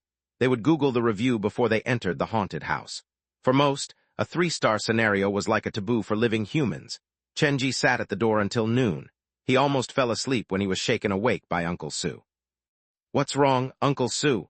Uncle Su coughed twice and pointed behind him. "These few visitors want to challenge that new scenario that you mentioned. The environment is passable, 4 points. The worker is so lazy that he fell asleep at work, 2 points. 5 visitors stood at the door, 3 males and 2 females. One of the females was typing on her phone. When he saw the woman's face, Chen Ji stunned before he turned habitually to a smile. "Welcome, the new scenario hasn't been tested before. You're so lucky. It's too late to change your attitude now. I want to see the most authentic experience your haunted house has to offer." The woman raised her head.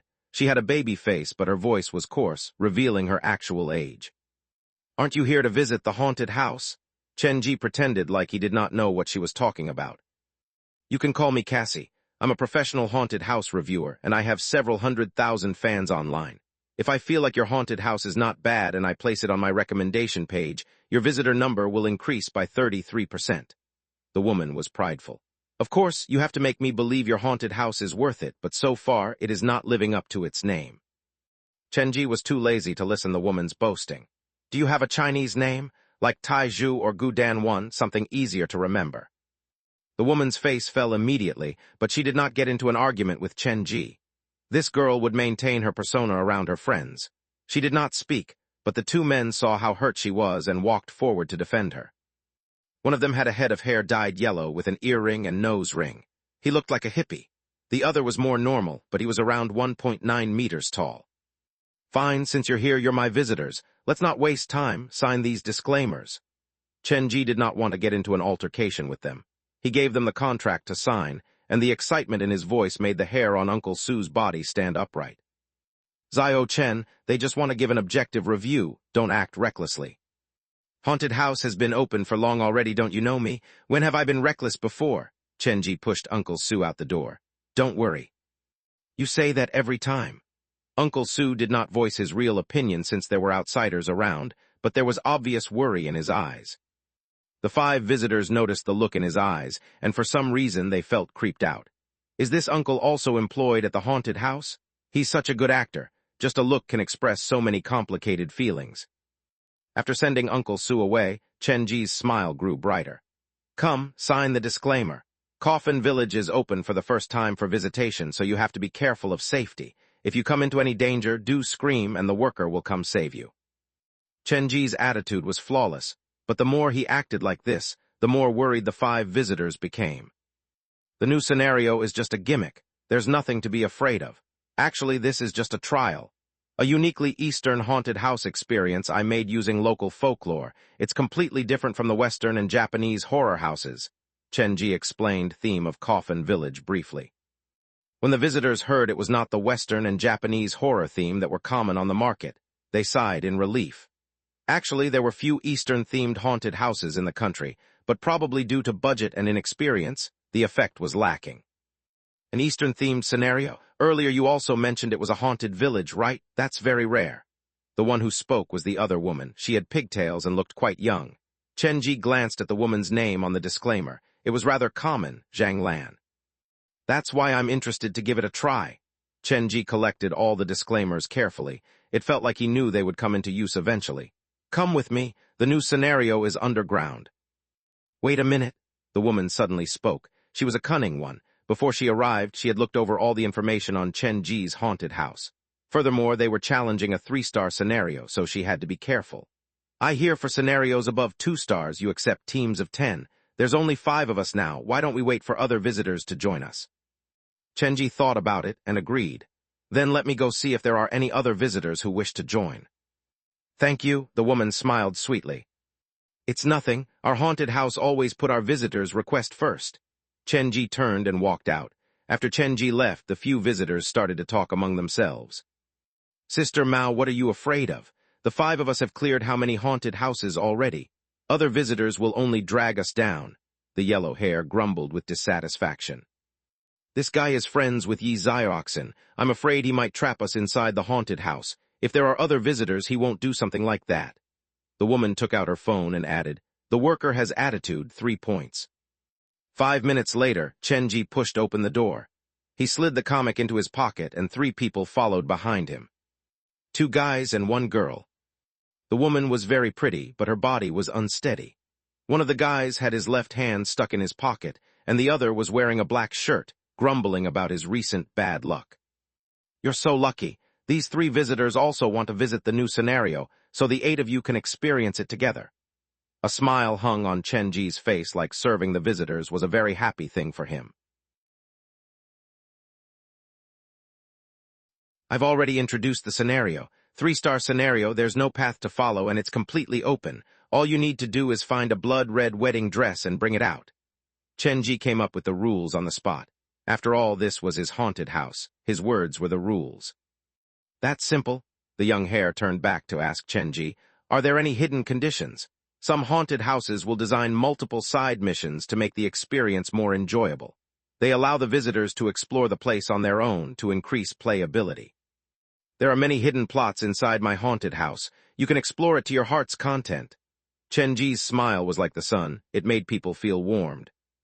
Then how about time requirement for clearing the scenario? The large man chimed in.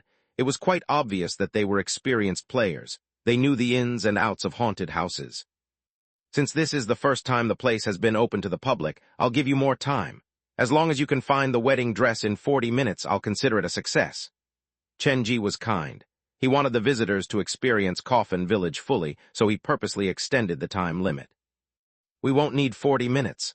The young hare flicked his bangs back. He too was a prideful man.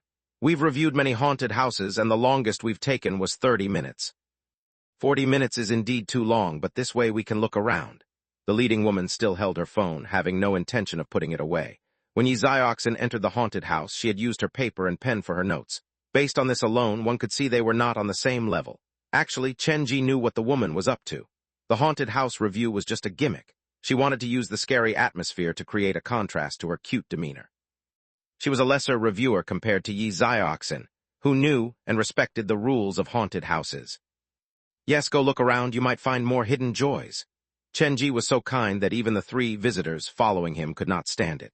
After he had the 3 new visitors sign the disclaimers, he led the 8 of them to the end of the corridor and lifted up the wooden boards. A blast of cold air came from underground, causing them to shiver. Only a wooden board is used to separate the scenarios. It's too rough, -1 point for set design. The woman added another note to her phone. Chen Ji was not angry. He was so nice that even his reminder was given with a kind smile. Our haunted house doesn't allow the usage of phones and other recording devices. Please do mind that. I'm a certified reviewer. The phone is just to record data. Don't just assume stuff. Understood. When you start your review, please be kind. Chen Ji politely sent the 8 into the scenario. The one on the left is the 2-star scenario Mu Yang High School. The one behind the steel door on the right is the 3rd Sick Hall. Coffin Village, which you're challenging today, is just ahead. When Chen Ji entered the underground earlier, he had seen a meandering path appearing between the 3rd Sick Hall and Mu Yang High School. At the end of the path was a pale light. Coffin Village is at the end of the path. This is where I'll leave you. Have fun. Chen Ji stood at the mouth of the path and sent the visitors away.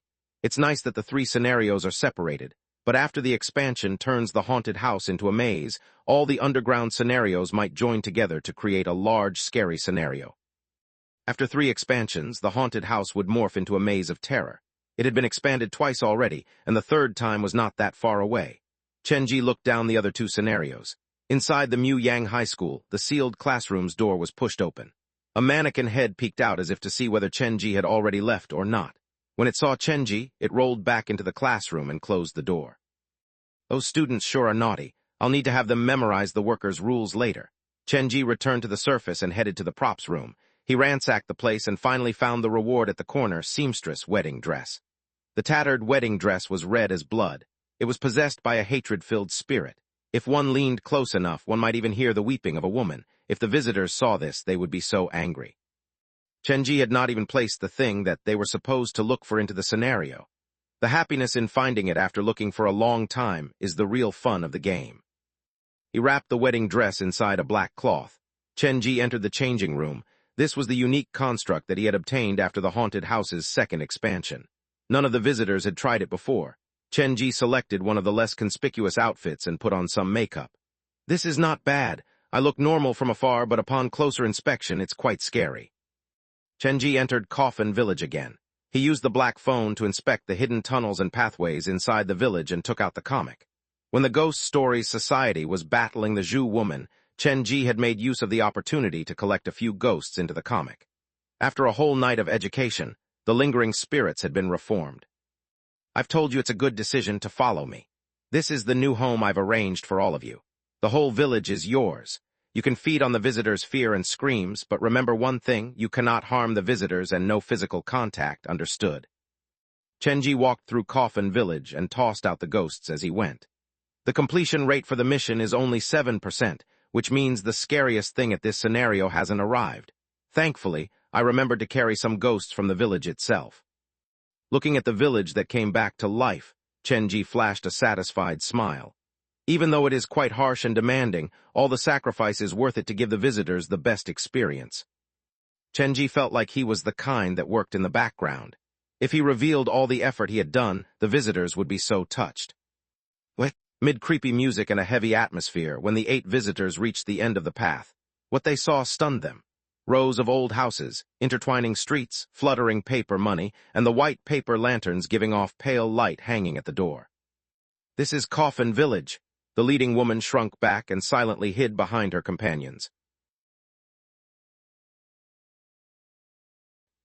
Such a real setting, the large man mumbled. How did he do this? Of course, he has to be talented to have opened a haunted house. Furthermore, Yi Xiaoxin gave this place such a high review. This means this haunted house has its positive points. The woman stood behind the yellow hair. She walked toward the other 3 visitors with a friendly smile. Are the 3 of you together? The woman was good at socializing. Her tone and attitude were very friendly. No, the man with his arm in his pocket replied coldly before he walked away. Be careful, this is a 3-star scenario. The woman grabbed the thin man's sleeves. The man turned back to glare at her and she quickly staggered back. I just want to remind you. Sister Mao, just ignore him. When he is spooked until he wets his pants, he'll come back to us. The yellow hair stood between the man and the woman. It's all right. Since we're in the same group, we should help one another. The woman did not seem to mind the man's offensive behavior. She walked back to him. My name is Cassie, but you can call me Sister Mao like the rest of them if you like.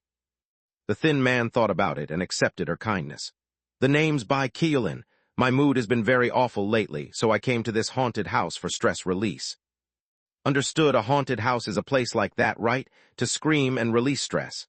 Sister Mao nodded with understanding before she turned to the other 2 visitors.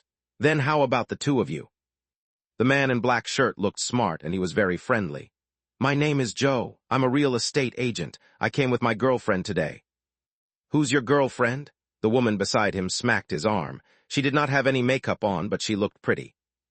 Well, it's only a matter of time. Mr. Joe winked at the woman as he grabbed the woman's hand. This is my girlfriend, Duan Yue. She's a high school English teacher. Normally, she has no break and has to tutor kids at night. It's rare that we both have a day off, so I brought her here to relax. You 2 sure are sweet, Sister Mao smiled. There was a trace of resentment in her eyes, but she hid it very well. Later, the 3 of you can follow along. This way, we'll be able to be on the lookout for one another. You sound very professionally. Are you all professional haunted house visitors? Mr. Joe asked. I'm a haunted house reviewer. I have tons of fans online, and these guys are members of my team. Sister Mao introduced the people around her. The yellow hair was Huang Xing, the large man Ma Tian, and the other girl was Sister Mao's assistant, Zhang Lan. Sister Mao didn't introduce the last man, who looked older than the rest of them, in detail, but she called him Brother Wang. Each of them had a different personality.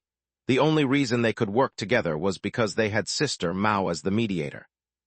You all are indeed professionals. Then today will be depending on you. Mr. Zhou was a people person as well. He continued to chat happily with Sister Mao like he could not see the fiery gaze Duan Yue was directing his way. Don't worry, we've completed more than 10 of such haunted houses already. Huang Xing was the bravest and the rashest of the group, so he walked ahead. Come on, the online review for this place is very high. I want to see how good it is. To make it convenient for recording, Sister Mao walked into the scenario with her phone on. A wind of unknown origin picked up the paper money from the floor. The white lanterns swayed as the pale light washed the street white. There are 3 main elements to a haunted house's design: story, setting, and atmosphere. For this setting, I can give him 6 points, but alas, without a story to go with it, it's difficult for visitors to feel invested. The atmosphere is the worst. I don't feel afraid at all. It's such a waste of these realistic props, Sister Mao said, and the 2 men next to her nodded. Only Zhang Lan kept turning back to look at Bai Qiulin. She felt something was wrong with this man. How come he keeps his left hand inside his pocket? The 8 of them squeezed together, and 5 of them were professional players. Naturally, they were not afraid. The boss said there's a time limit. The place is so big, why don't we split into 2 groups? Mr. Zhou thought about it and voiced his suggestion. 40 minutes is more than enough for us to clear this game. For a haunted house, especially one that is open like this, it is crucial not to fall into their tempo. The yellow hair looked experienced. The 2 of you just follow behind me. To tell you the truth, I've always been brave. Even if a real ghost appears, I'll fight them with my bare hands, much less haunted house actors. Impressive. Mr. Zhou and Duan Yue followed behind the yellow hair. Sister Mao walked with the tall guy while Zhang Lan stood between Brother Wang and Bai Qiulin. She realized Bai Qiulin had many habits that were quite abnormal. For example, his neck was slightly twisted like it was sprained. What are you looking at? Brother Wang glanced at Zio Lan. He seemed to have his own reason to be there. He was not familiar with Sister Mao's team members. It was the first time Zhang Lan had met Brother Wang. She also had no idea why he was tagging along. It's nothing. By the way, I'll be following you later. Sister Mao told me that. The group walked ahead, and Bai Qiulin looked at their backs with a smile on his face. The pale light pulled their shadows long as they formally entered Coffin Village. When they stepped into Coffin Village, the white lanterns lining the street on both sides started to sway. The village turned darker like something was waking up. Creak. Yellow hair pushed open the door to the first old home. The empty courtyard had nothing. That's all, he sounded disappointed. With Mr. Zhou and Duan Yue accompanying him, the 3 entered the inner room together. There was a black and white picture sitting on the altar. The person in the picture had their eyes gouged out. There was painting of a mountain spirit on the walls, and a coffin sat in the middle of the room. The decoration is simple. There's nothing particularly scary. The yellow hair turned around the room. He picked up the picture on the altar and started to study it. Why did they gouge out the eyes? Is it hiding the clue to clear the scenario? He undid the frame and took out the picture. The person looks like he's crying. The man prepared to examine closer when Mr. Zhou's voice came from behind him. What are you looking at? It's nothing, just looking around. I like to clear all the stories inside a haunted house. It's more fun that way. I feel like we shouldn't be wandering about. The crucial thing is to find the wedding dress. What if we run out of time? Mr. Zhou and Duan Yue walked over on tiptoe. Don't worry, there is enough time. The yellow hair flicked his hair back and raised 2 fingers. We can finish this place in 20 minutes, but there's no need to. It won't be fun that way. He faced Mr. Zhou, so he did not notice the ghosts in the pictures that were all looking at his back. You're right, taking it slow is more fun. Mr. Zhou silently moved the black and white picture away. The position of the man inside the picture had changed like he had moved 1 step forward. To press the face of the man in the picture, Mr. Zhou agreed with the yellow hair. Indeed, why should we be in such a hurry? It's rare that we have the chance to come in here, so we should make the most of it. Mr. Zhou was actually talking to the spirit inside the picture, but yellow hair thought the man was talking to him, so he concurred. That's right. That's the spirit you should have when you're inside a haunted house. Come on, I'll bring you to go visit some other places. This haunted house is not that scary. It's probably just a hoax online. Yellow hair led the 2 out of the old home. They searched through many homes before they reached the center of the village. The scenario is rather big. With our current speed, we might not be able to finish it in 40 minutes. If we cannot find the wedding dress before 40 minutes, it'll be such a shame, the large man told the rest. I think we should split up. With this ancestral hall as the center, Sister Mao, Mr. Wang, and myself will go to the left, and the rest of you go to the right. Why should you be with Sister Mao? I think it's better if we switch places. The yellow hair was unhappy. In the end, it was Sister Mao who convinced him to let it go. Then it's decided. Ma Tian's group walked down the meandering road, leaving the rest in the middle of the village. We should plan this out as well.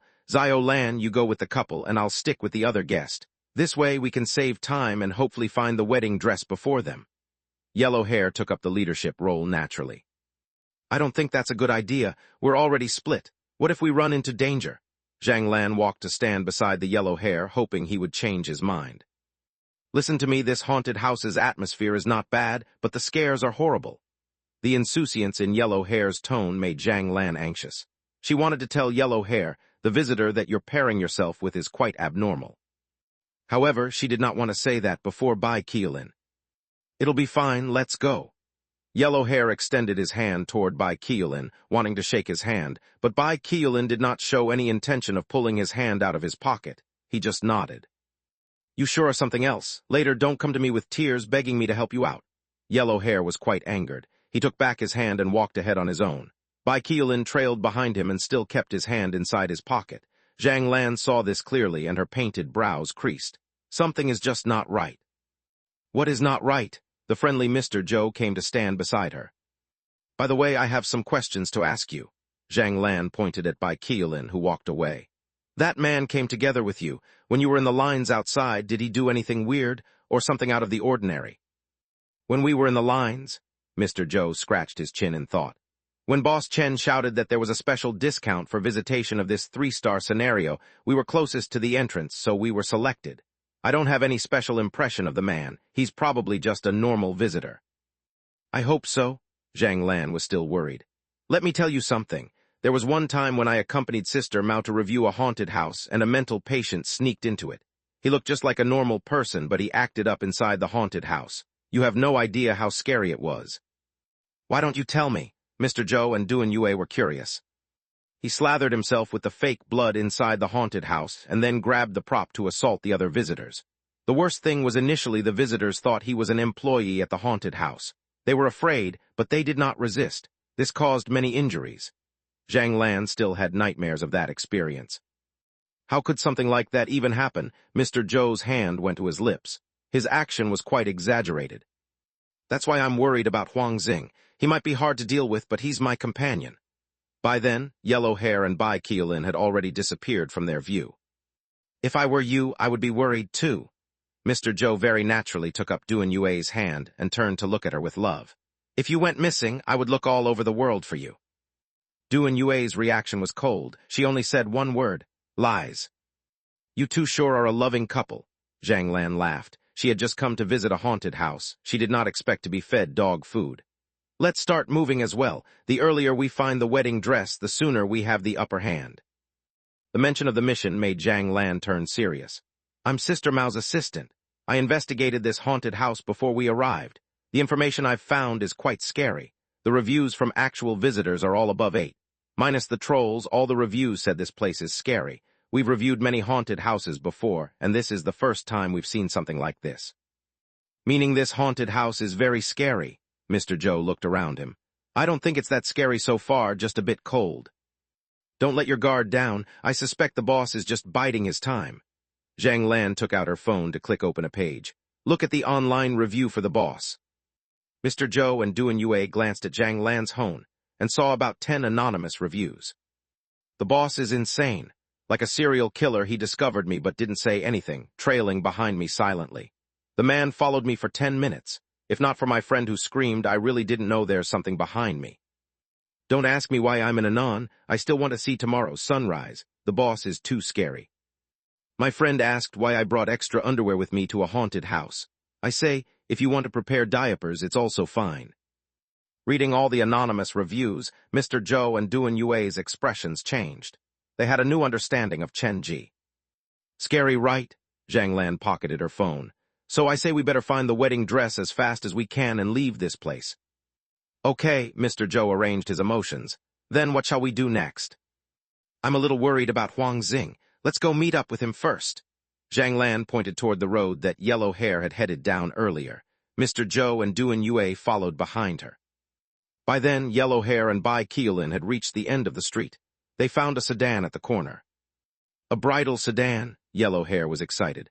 Looks like the wedding dress will be nearby. I've found the right place. He ignored Bai Qiulin and walked into the house where the sedan was parked alone. There's white paper everywhere. Is this a Minghun? Yellow Hair looked left and right, but forgot to look behind him. The sedan that he had passed earlier started to move on its own. After Yellow Hair entered the home, two children with painted faces poked their heads out from the sedan. Bai Qiulin acted like he did not see this creepy scene and walked past the sedan. The white lantern above the door swayed several times before they went out, throwing the home into darkness. White celebratory posters were pasted on the wall, and Yellow Hair stood in the courtyard alone. This place is larger than the others. Plenty of traps must be around here. He might be reckless, but he was not dumb. The atmosphere in the home was slightly off. He had already noticed that. Huang Xing, someone was calling his name. It sounded ethereal and seemed to come from the inner room. Someone's calling me? He tried to follow the voice, but it disappeared as if he had imagined it. It should be some kind of surround sound system. I'm surprised such a dilapidated set design has high-end equipment. Without him realizing, Huang Xing was nervous and he pushed the door open carefully. White draperies covered the room. It was a wedding, but the place was decorated like a funeral. It really is a Minghun, such an old, used theme. Huang Xing. Yellow Hair talked to himself when that weird noise appeared again, and this time he heard it clearly. The voice is familiar. It was a strange feeling. It sounded like a familiar person who called his name, but he could not remember who it was. The old home, the paper money, the white decoration. There was no change to the surroundings, but Huang Xing felt like everything had shifted, like it had turned creepier. A draft picked up behind him to chill the back of his neck. He turned around instantly. Who is it? Why are you panicking? It's just me. Bai Qiulin had his hand in his pocket and started to look around the room. Seeing a second visitor, Huang Xing sighed in relief. Did you hear a woman's voice earlier? I don't think so. Bai Qiulin studied the decorations, but he made sure to stay close to the door. But I did hear someone calling my name. Yellow Hair looked outside the door, and there were two children with blood-red paint on their faces running through it. Someone's outside. Bai Qiulin also looked out the front door. There was only an empty street. What are you talking about? Where are the people? But they're there. There were two kids with something painted on their faces. Huang Xing tried his best to describe the features of the two kids. Do you think the haunted house would employ children to scare people? If it was not mannequins, then you were definitely mistaken. When Bai Qiulin turned away, the two children poked their heads through the front door again. No, I'm not mistaken. This time, Huang Xing matched the gaze of the two children and ran out immediately. Wait for me, I'll catch them for you to see. Huang Xing rushed to the front door, but the two kids had disappeared. The street was empty other than the paper money and the creaking bridal sedan. Where are they? I only took several seconds to run out here. Where can they disappear to? Huang Xing. Yellow Hair shivered, and the woman's voice came again. Why does it sound like the voice is closer when I'm outside? It feels like she's talking into my ear. He took out his phone to use the torch to find the hidden audio system. But when he turned the torch on, the woman's voice picked up again. Huang Xing. This time, the voice was even closer, like it was trying to drill into his mind. This is cursed, too cursed. Yellow Hair had been to many haunted houses, and this was the first time he had run into something like this. I cannot stay here alone. I need to find the wedding dress and meet up with Sister Mao. He turned back into the inner hall and discovered something even scarier. Bai Qiulin had disappeared. How could a live person disappear just like that? Where is he? A rare emotion rose in Yellow Hair's heart, fear. Bai Qiulin? Yellow Hair called the man's name as he moved into the bedroom. The room was different from others. The bed and mattress were red in color, but it did not feel auspicious. If anything, it felt bloody. It was not paint but blood that dyed the fabric. This looks like the room of the bride. The wedding dress should be here, right? Yellow Hair walked forward, and he saw many red threads on the ground. They were particularly conspicuous in the room filled with paper money. He walked over those red threads to the bed. The red pillows were tossed in a messy way, and there were needles, thread, and scissors left on the bed. However, there was no wedding dress. The place that should have had the wedding dress did not have it. Huang Xing gritted his teeth. I knew it wouldn't be so simple. He lifted up the mattress, and there was an obvious bloodstain. It looked real. Huang Xing looked down. When he was focused on his search, the woman's voice appeared in his mind without warning again. When a person was highly tense, they would be spooked by a tap on the shoulder, much less a voice in their head. Yellow Hair almost fell to the ground, and he grabbed the edge of the bed to stop himself from falling. He took a deep breath, and his fists tightened. That wasn't an audio system. It couldn't be. He twisted his arms, and his heart raced. That voice said something else. Yes, she said, look down. Huang Xing looked on the ground, and he realized all the red threads led to the space underneath the bed. Underneath the bed. His Adam's apple moved as he slowly squatted down. He held the edge of the bed with one hand, and his other supported his weight on the ground as he lowered his head. His sight slowly lowered, and his senses were taut. He gritted his teeth, and just as his head was about to reach the ground, a hand suddenly reached out at him. F***CK? Huang Xing collapsed to the ground. He crawled backwards with fear in his eyes. That was a chopped hand. There was no arm, just a hand. He had not recovered from his shock when he knocked into something on his back. Turning back to look, Yellow Hair saw Bai Qiulin standing behind him. Are you trying to kill me? Where have you been? Just walking around. By the way, what did you see under the bed? Bai Qiulin asked with curiosity. A chopped hand. It doesn't feel like it was remote-controlled. It just poked out from underneath the bed. Yellow Hair wiped the cold sweat from his forehead, his calves still shaking. We need to leave this place. Come give me a hand. Huang Xing reached out to grab Bai Qiulin's left hand, but he missed. Holding the empty sleeve in his hands, Yellow Hair's face was blank. His brain could not process the information. Where is your hand? His neck snapped like he had fallen headfirst from a tall building, and blood seeped from Bai Qiulin's mouth and nose. He turned to look at his empty left sleeve, and a happy smile was on his face. You're right. Where is my hand? His eyes bulging out of their sockets, Yellow Hair felt like he was about to faint. Have you seen my hand? Bai Qiulin looked down at him when his neck snapped and his head fell to the ground. Where is my hand? What? Zhang Lan's group, who were heading toward Huang Xing, heard the man's scream that came from the corner. The scream pierced through their eardrums. Just what had the man been through to make him scream like that? This is bad. Hearing that, Zhang Lan's face changed. She told Mr. Zhou and Duan Yue, something happened to Huang Xing. I told you something is wrong with that Bai Qiulin. Isn't it normal to scream inside a haunted house? It probably has nothing to do with Bai Qiulin, Mr. Zhou said. If it was a prop, then he would scream continuously. There wouldn't be a brief shout like this, Zhang Lan analyzed as she walked forward. Understood, Mr. Zhou remembered what Zhang Lan said. So you're saying that Bai Qiulin is a real mental patient? Not necessarily, Zhang Lan's expression was serious. Actually, I've been hiding something from you. She stopped moving and turned to Mr. Zhou and Duan Yue. According to internet rumors, this haunted house is really haunted. Haunted? You're trying to say Bai Qiulin is a ghost? Mr. Zhou and Duan Yue stopped together. You're kidding, right? Who would believe that in this day and age? I also don't think so. When a person is past their fear threshold, other than fainting, they might see illusions. Duan Yue said that, but it was obvious that she was afraid, too. She held Mr. Zhou's hand, and she looked panicked. Regardless, this haunted house is scary. The boss knows psychology. Even if there's no ghost, he can make the visitors feel like there is one. Zhang Lan slowed down to walk beside Mr. Zhou and Duan Yue. The three turned the corner and saw the sedan at the end of the street. The curtains were open. Huang Xing and Bai Qiulin have been here. Zhang Lan did not dare go into the old home alone. For support, she dragged Mr. Zhou and Duan Yue with her. When she pushed open the front door, they saw Bai Qiulin coming out from the inner room. Stand there and don't move, Zhang Lan screamed. Where is Huang Xing? Weren't you two together earlier? How am I supposed to know? We got separated, and I also just rushed here when I heard his scream. Bai Qiulin had his hand inside his pocket, and he seemed impatient. He was offended by the interrogation. Then what did you find? Zhang Lan was very cautious. She did not take a step toward Bai Qiulin. I've searched the house inside out, but I cannot find him, Bai Qiulin said and walked toward them. Don't come any closer, Zhang Lan warned him again. Zio Lan were all visitors. There's no reason to do this.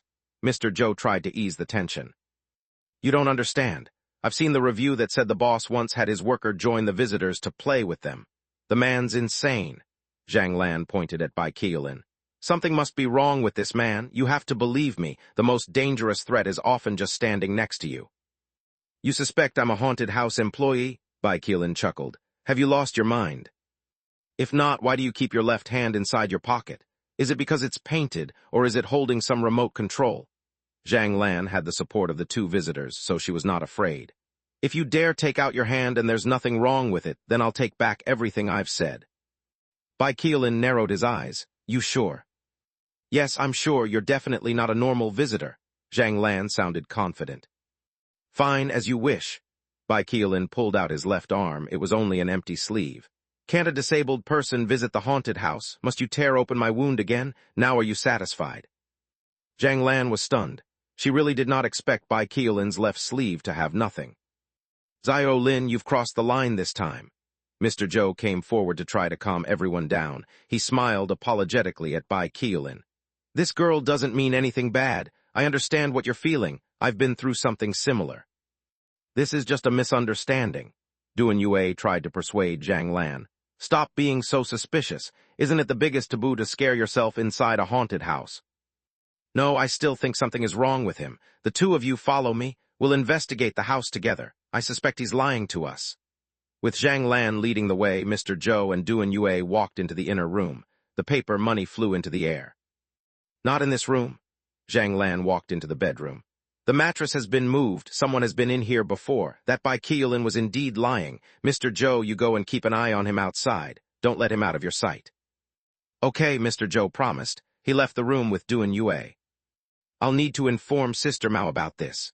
Zhang Lan took out her phone. She looked around the room before settling on the wooden bed. The only place large enough to hide someone is under the bed. The phone rang briefly before it was accepted by Sister Mao. Zio Lan, I was about to call you. What happened to Huang Xing? We could hear his scream from here. Did some accident happen? Zhang Lan squatted beside the bed. Her voice was urgent. That Bai Keelan is suspicious. Do you remember that mental patient that we ran into at the haunted house overseas? I suspect either Bai Keelan is an employee or a madman on a rampage. Okay, I understand. Where are you now? We'll meet up with you. There's a sedan outside this old home. Zhang Lan looked below the bed, and multiple red threads intertwined, forming a web of sorts. In the middle of the web was a man covered with a red wedding dress. Huang Xing. What's wrong? Zio Lan, have you found Huang Xing? Sister Mao asked on the phone. Zhang Lan was about to reply when a cold hand suddenly reached out from underneath the bed to grab at her. Zhang Lan's phone flew from her grasp. She wanted to go grab it when she noticed a person standing beside her. The man's spine was twisted, his neck snapped, but his bloody face made Zhang Lan feel familiar. Bai Keelan? Zhang Lan was scared. She did not understand how Bai Keelan walked into the room with Mr. Zhou and Duan Yue watching the door. She called out instinctually, Mr. Zhou, come help me. The chopped hand silently ended the call. Hearing Zhang Lan, Mr. Zhou and Duan Yue walked into the room. However, their looks had completely changed. All three humans squeezed inside the room to give Zhang Lan triple the joy. Don't be afraid, we won't hurt you. Zio Lan, say something. What's happening over there? Sister Mao screamed into the phone. However, there was no answer but the sound of chaos. Mr. Zhou, come save me. Zio Lan screamed before the call got cut off. Sister Mao put down the phone with a worried expression.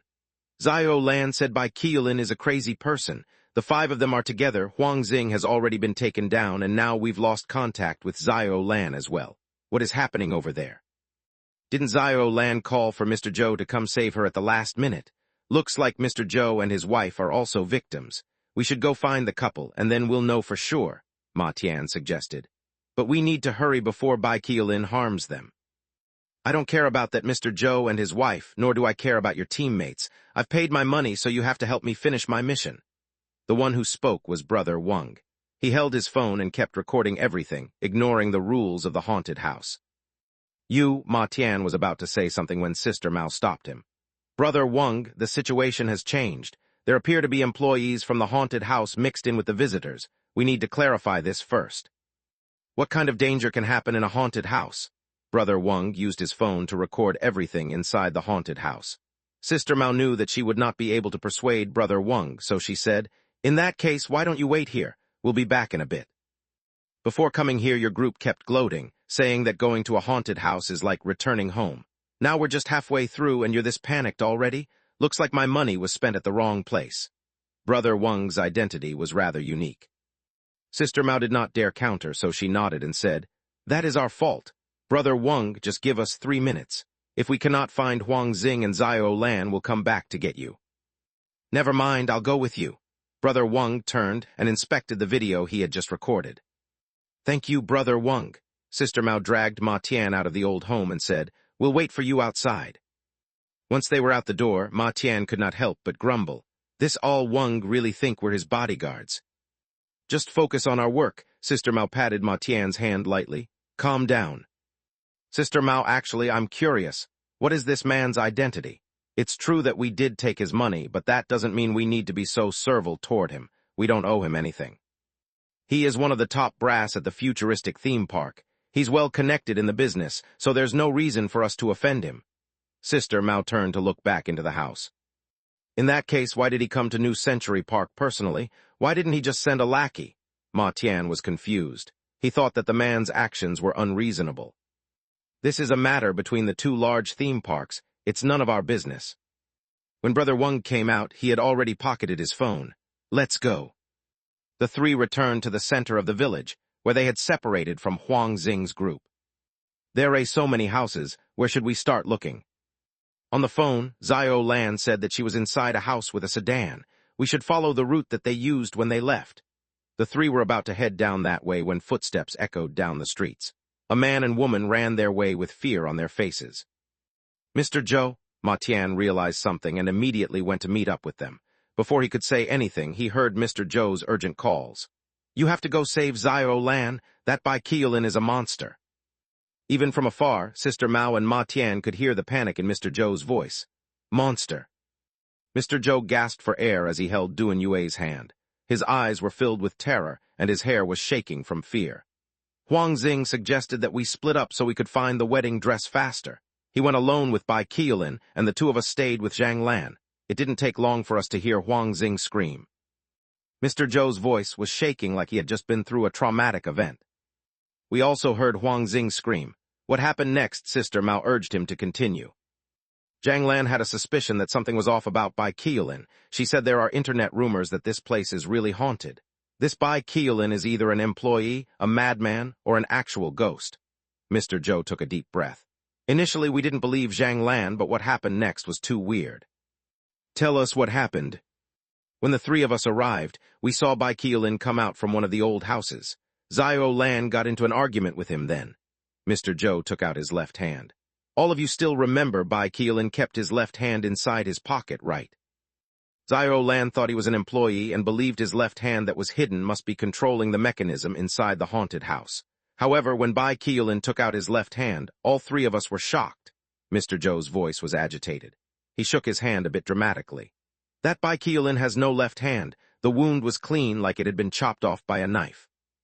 Based on Mr. Zhou's description, Sister Mao's group was feeling unsettled already. The scarier thing happened later. Me and Duan Yue tried to persuade Xiao Lan to leave this man, but Xiao Lan insisted on going into the house. She believed that Huang Xing was inside the house somewhere. "So the three of you entered the house." "The place was big. Duan Yue and myself went to the bedroom on the right. Worried about Huang Xing's safety, Xiao Lan entered the bedroom on the left alone. Less than 1 minute later, I heard Zhang Lan scream." Mr. Zhou's face was filled with guilt. "I rushed toward her, but when I arrived, she had already disappeared from the room." His fingers seemed to be shaking from fear. "Then we saw the scariest thing. That Bai Qiulin walked out from behind the bed carrying his broken hand. His face was twisted and his body broken, just like he had been in a car accident."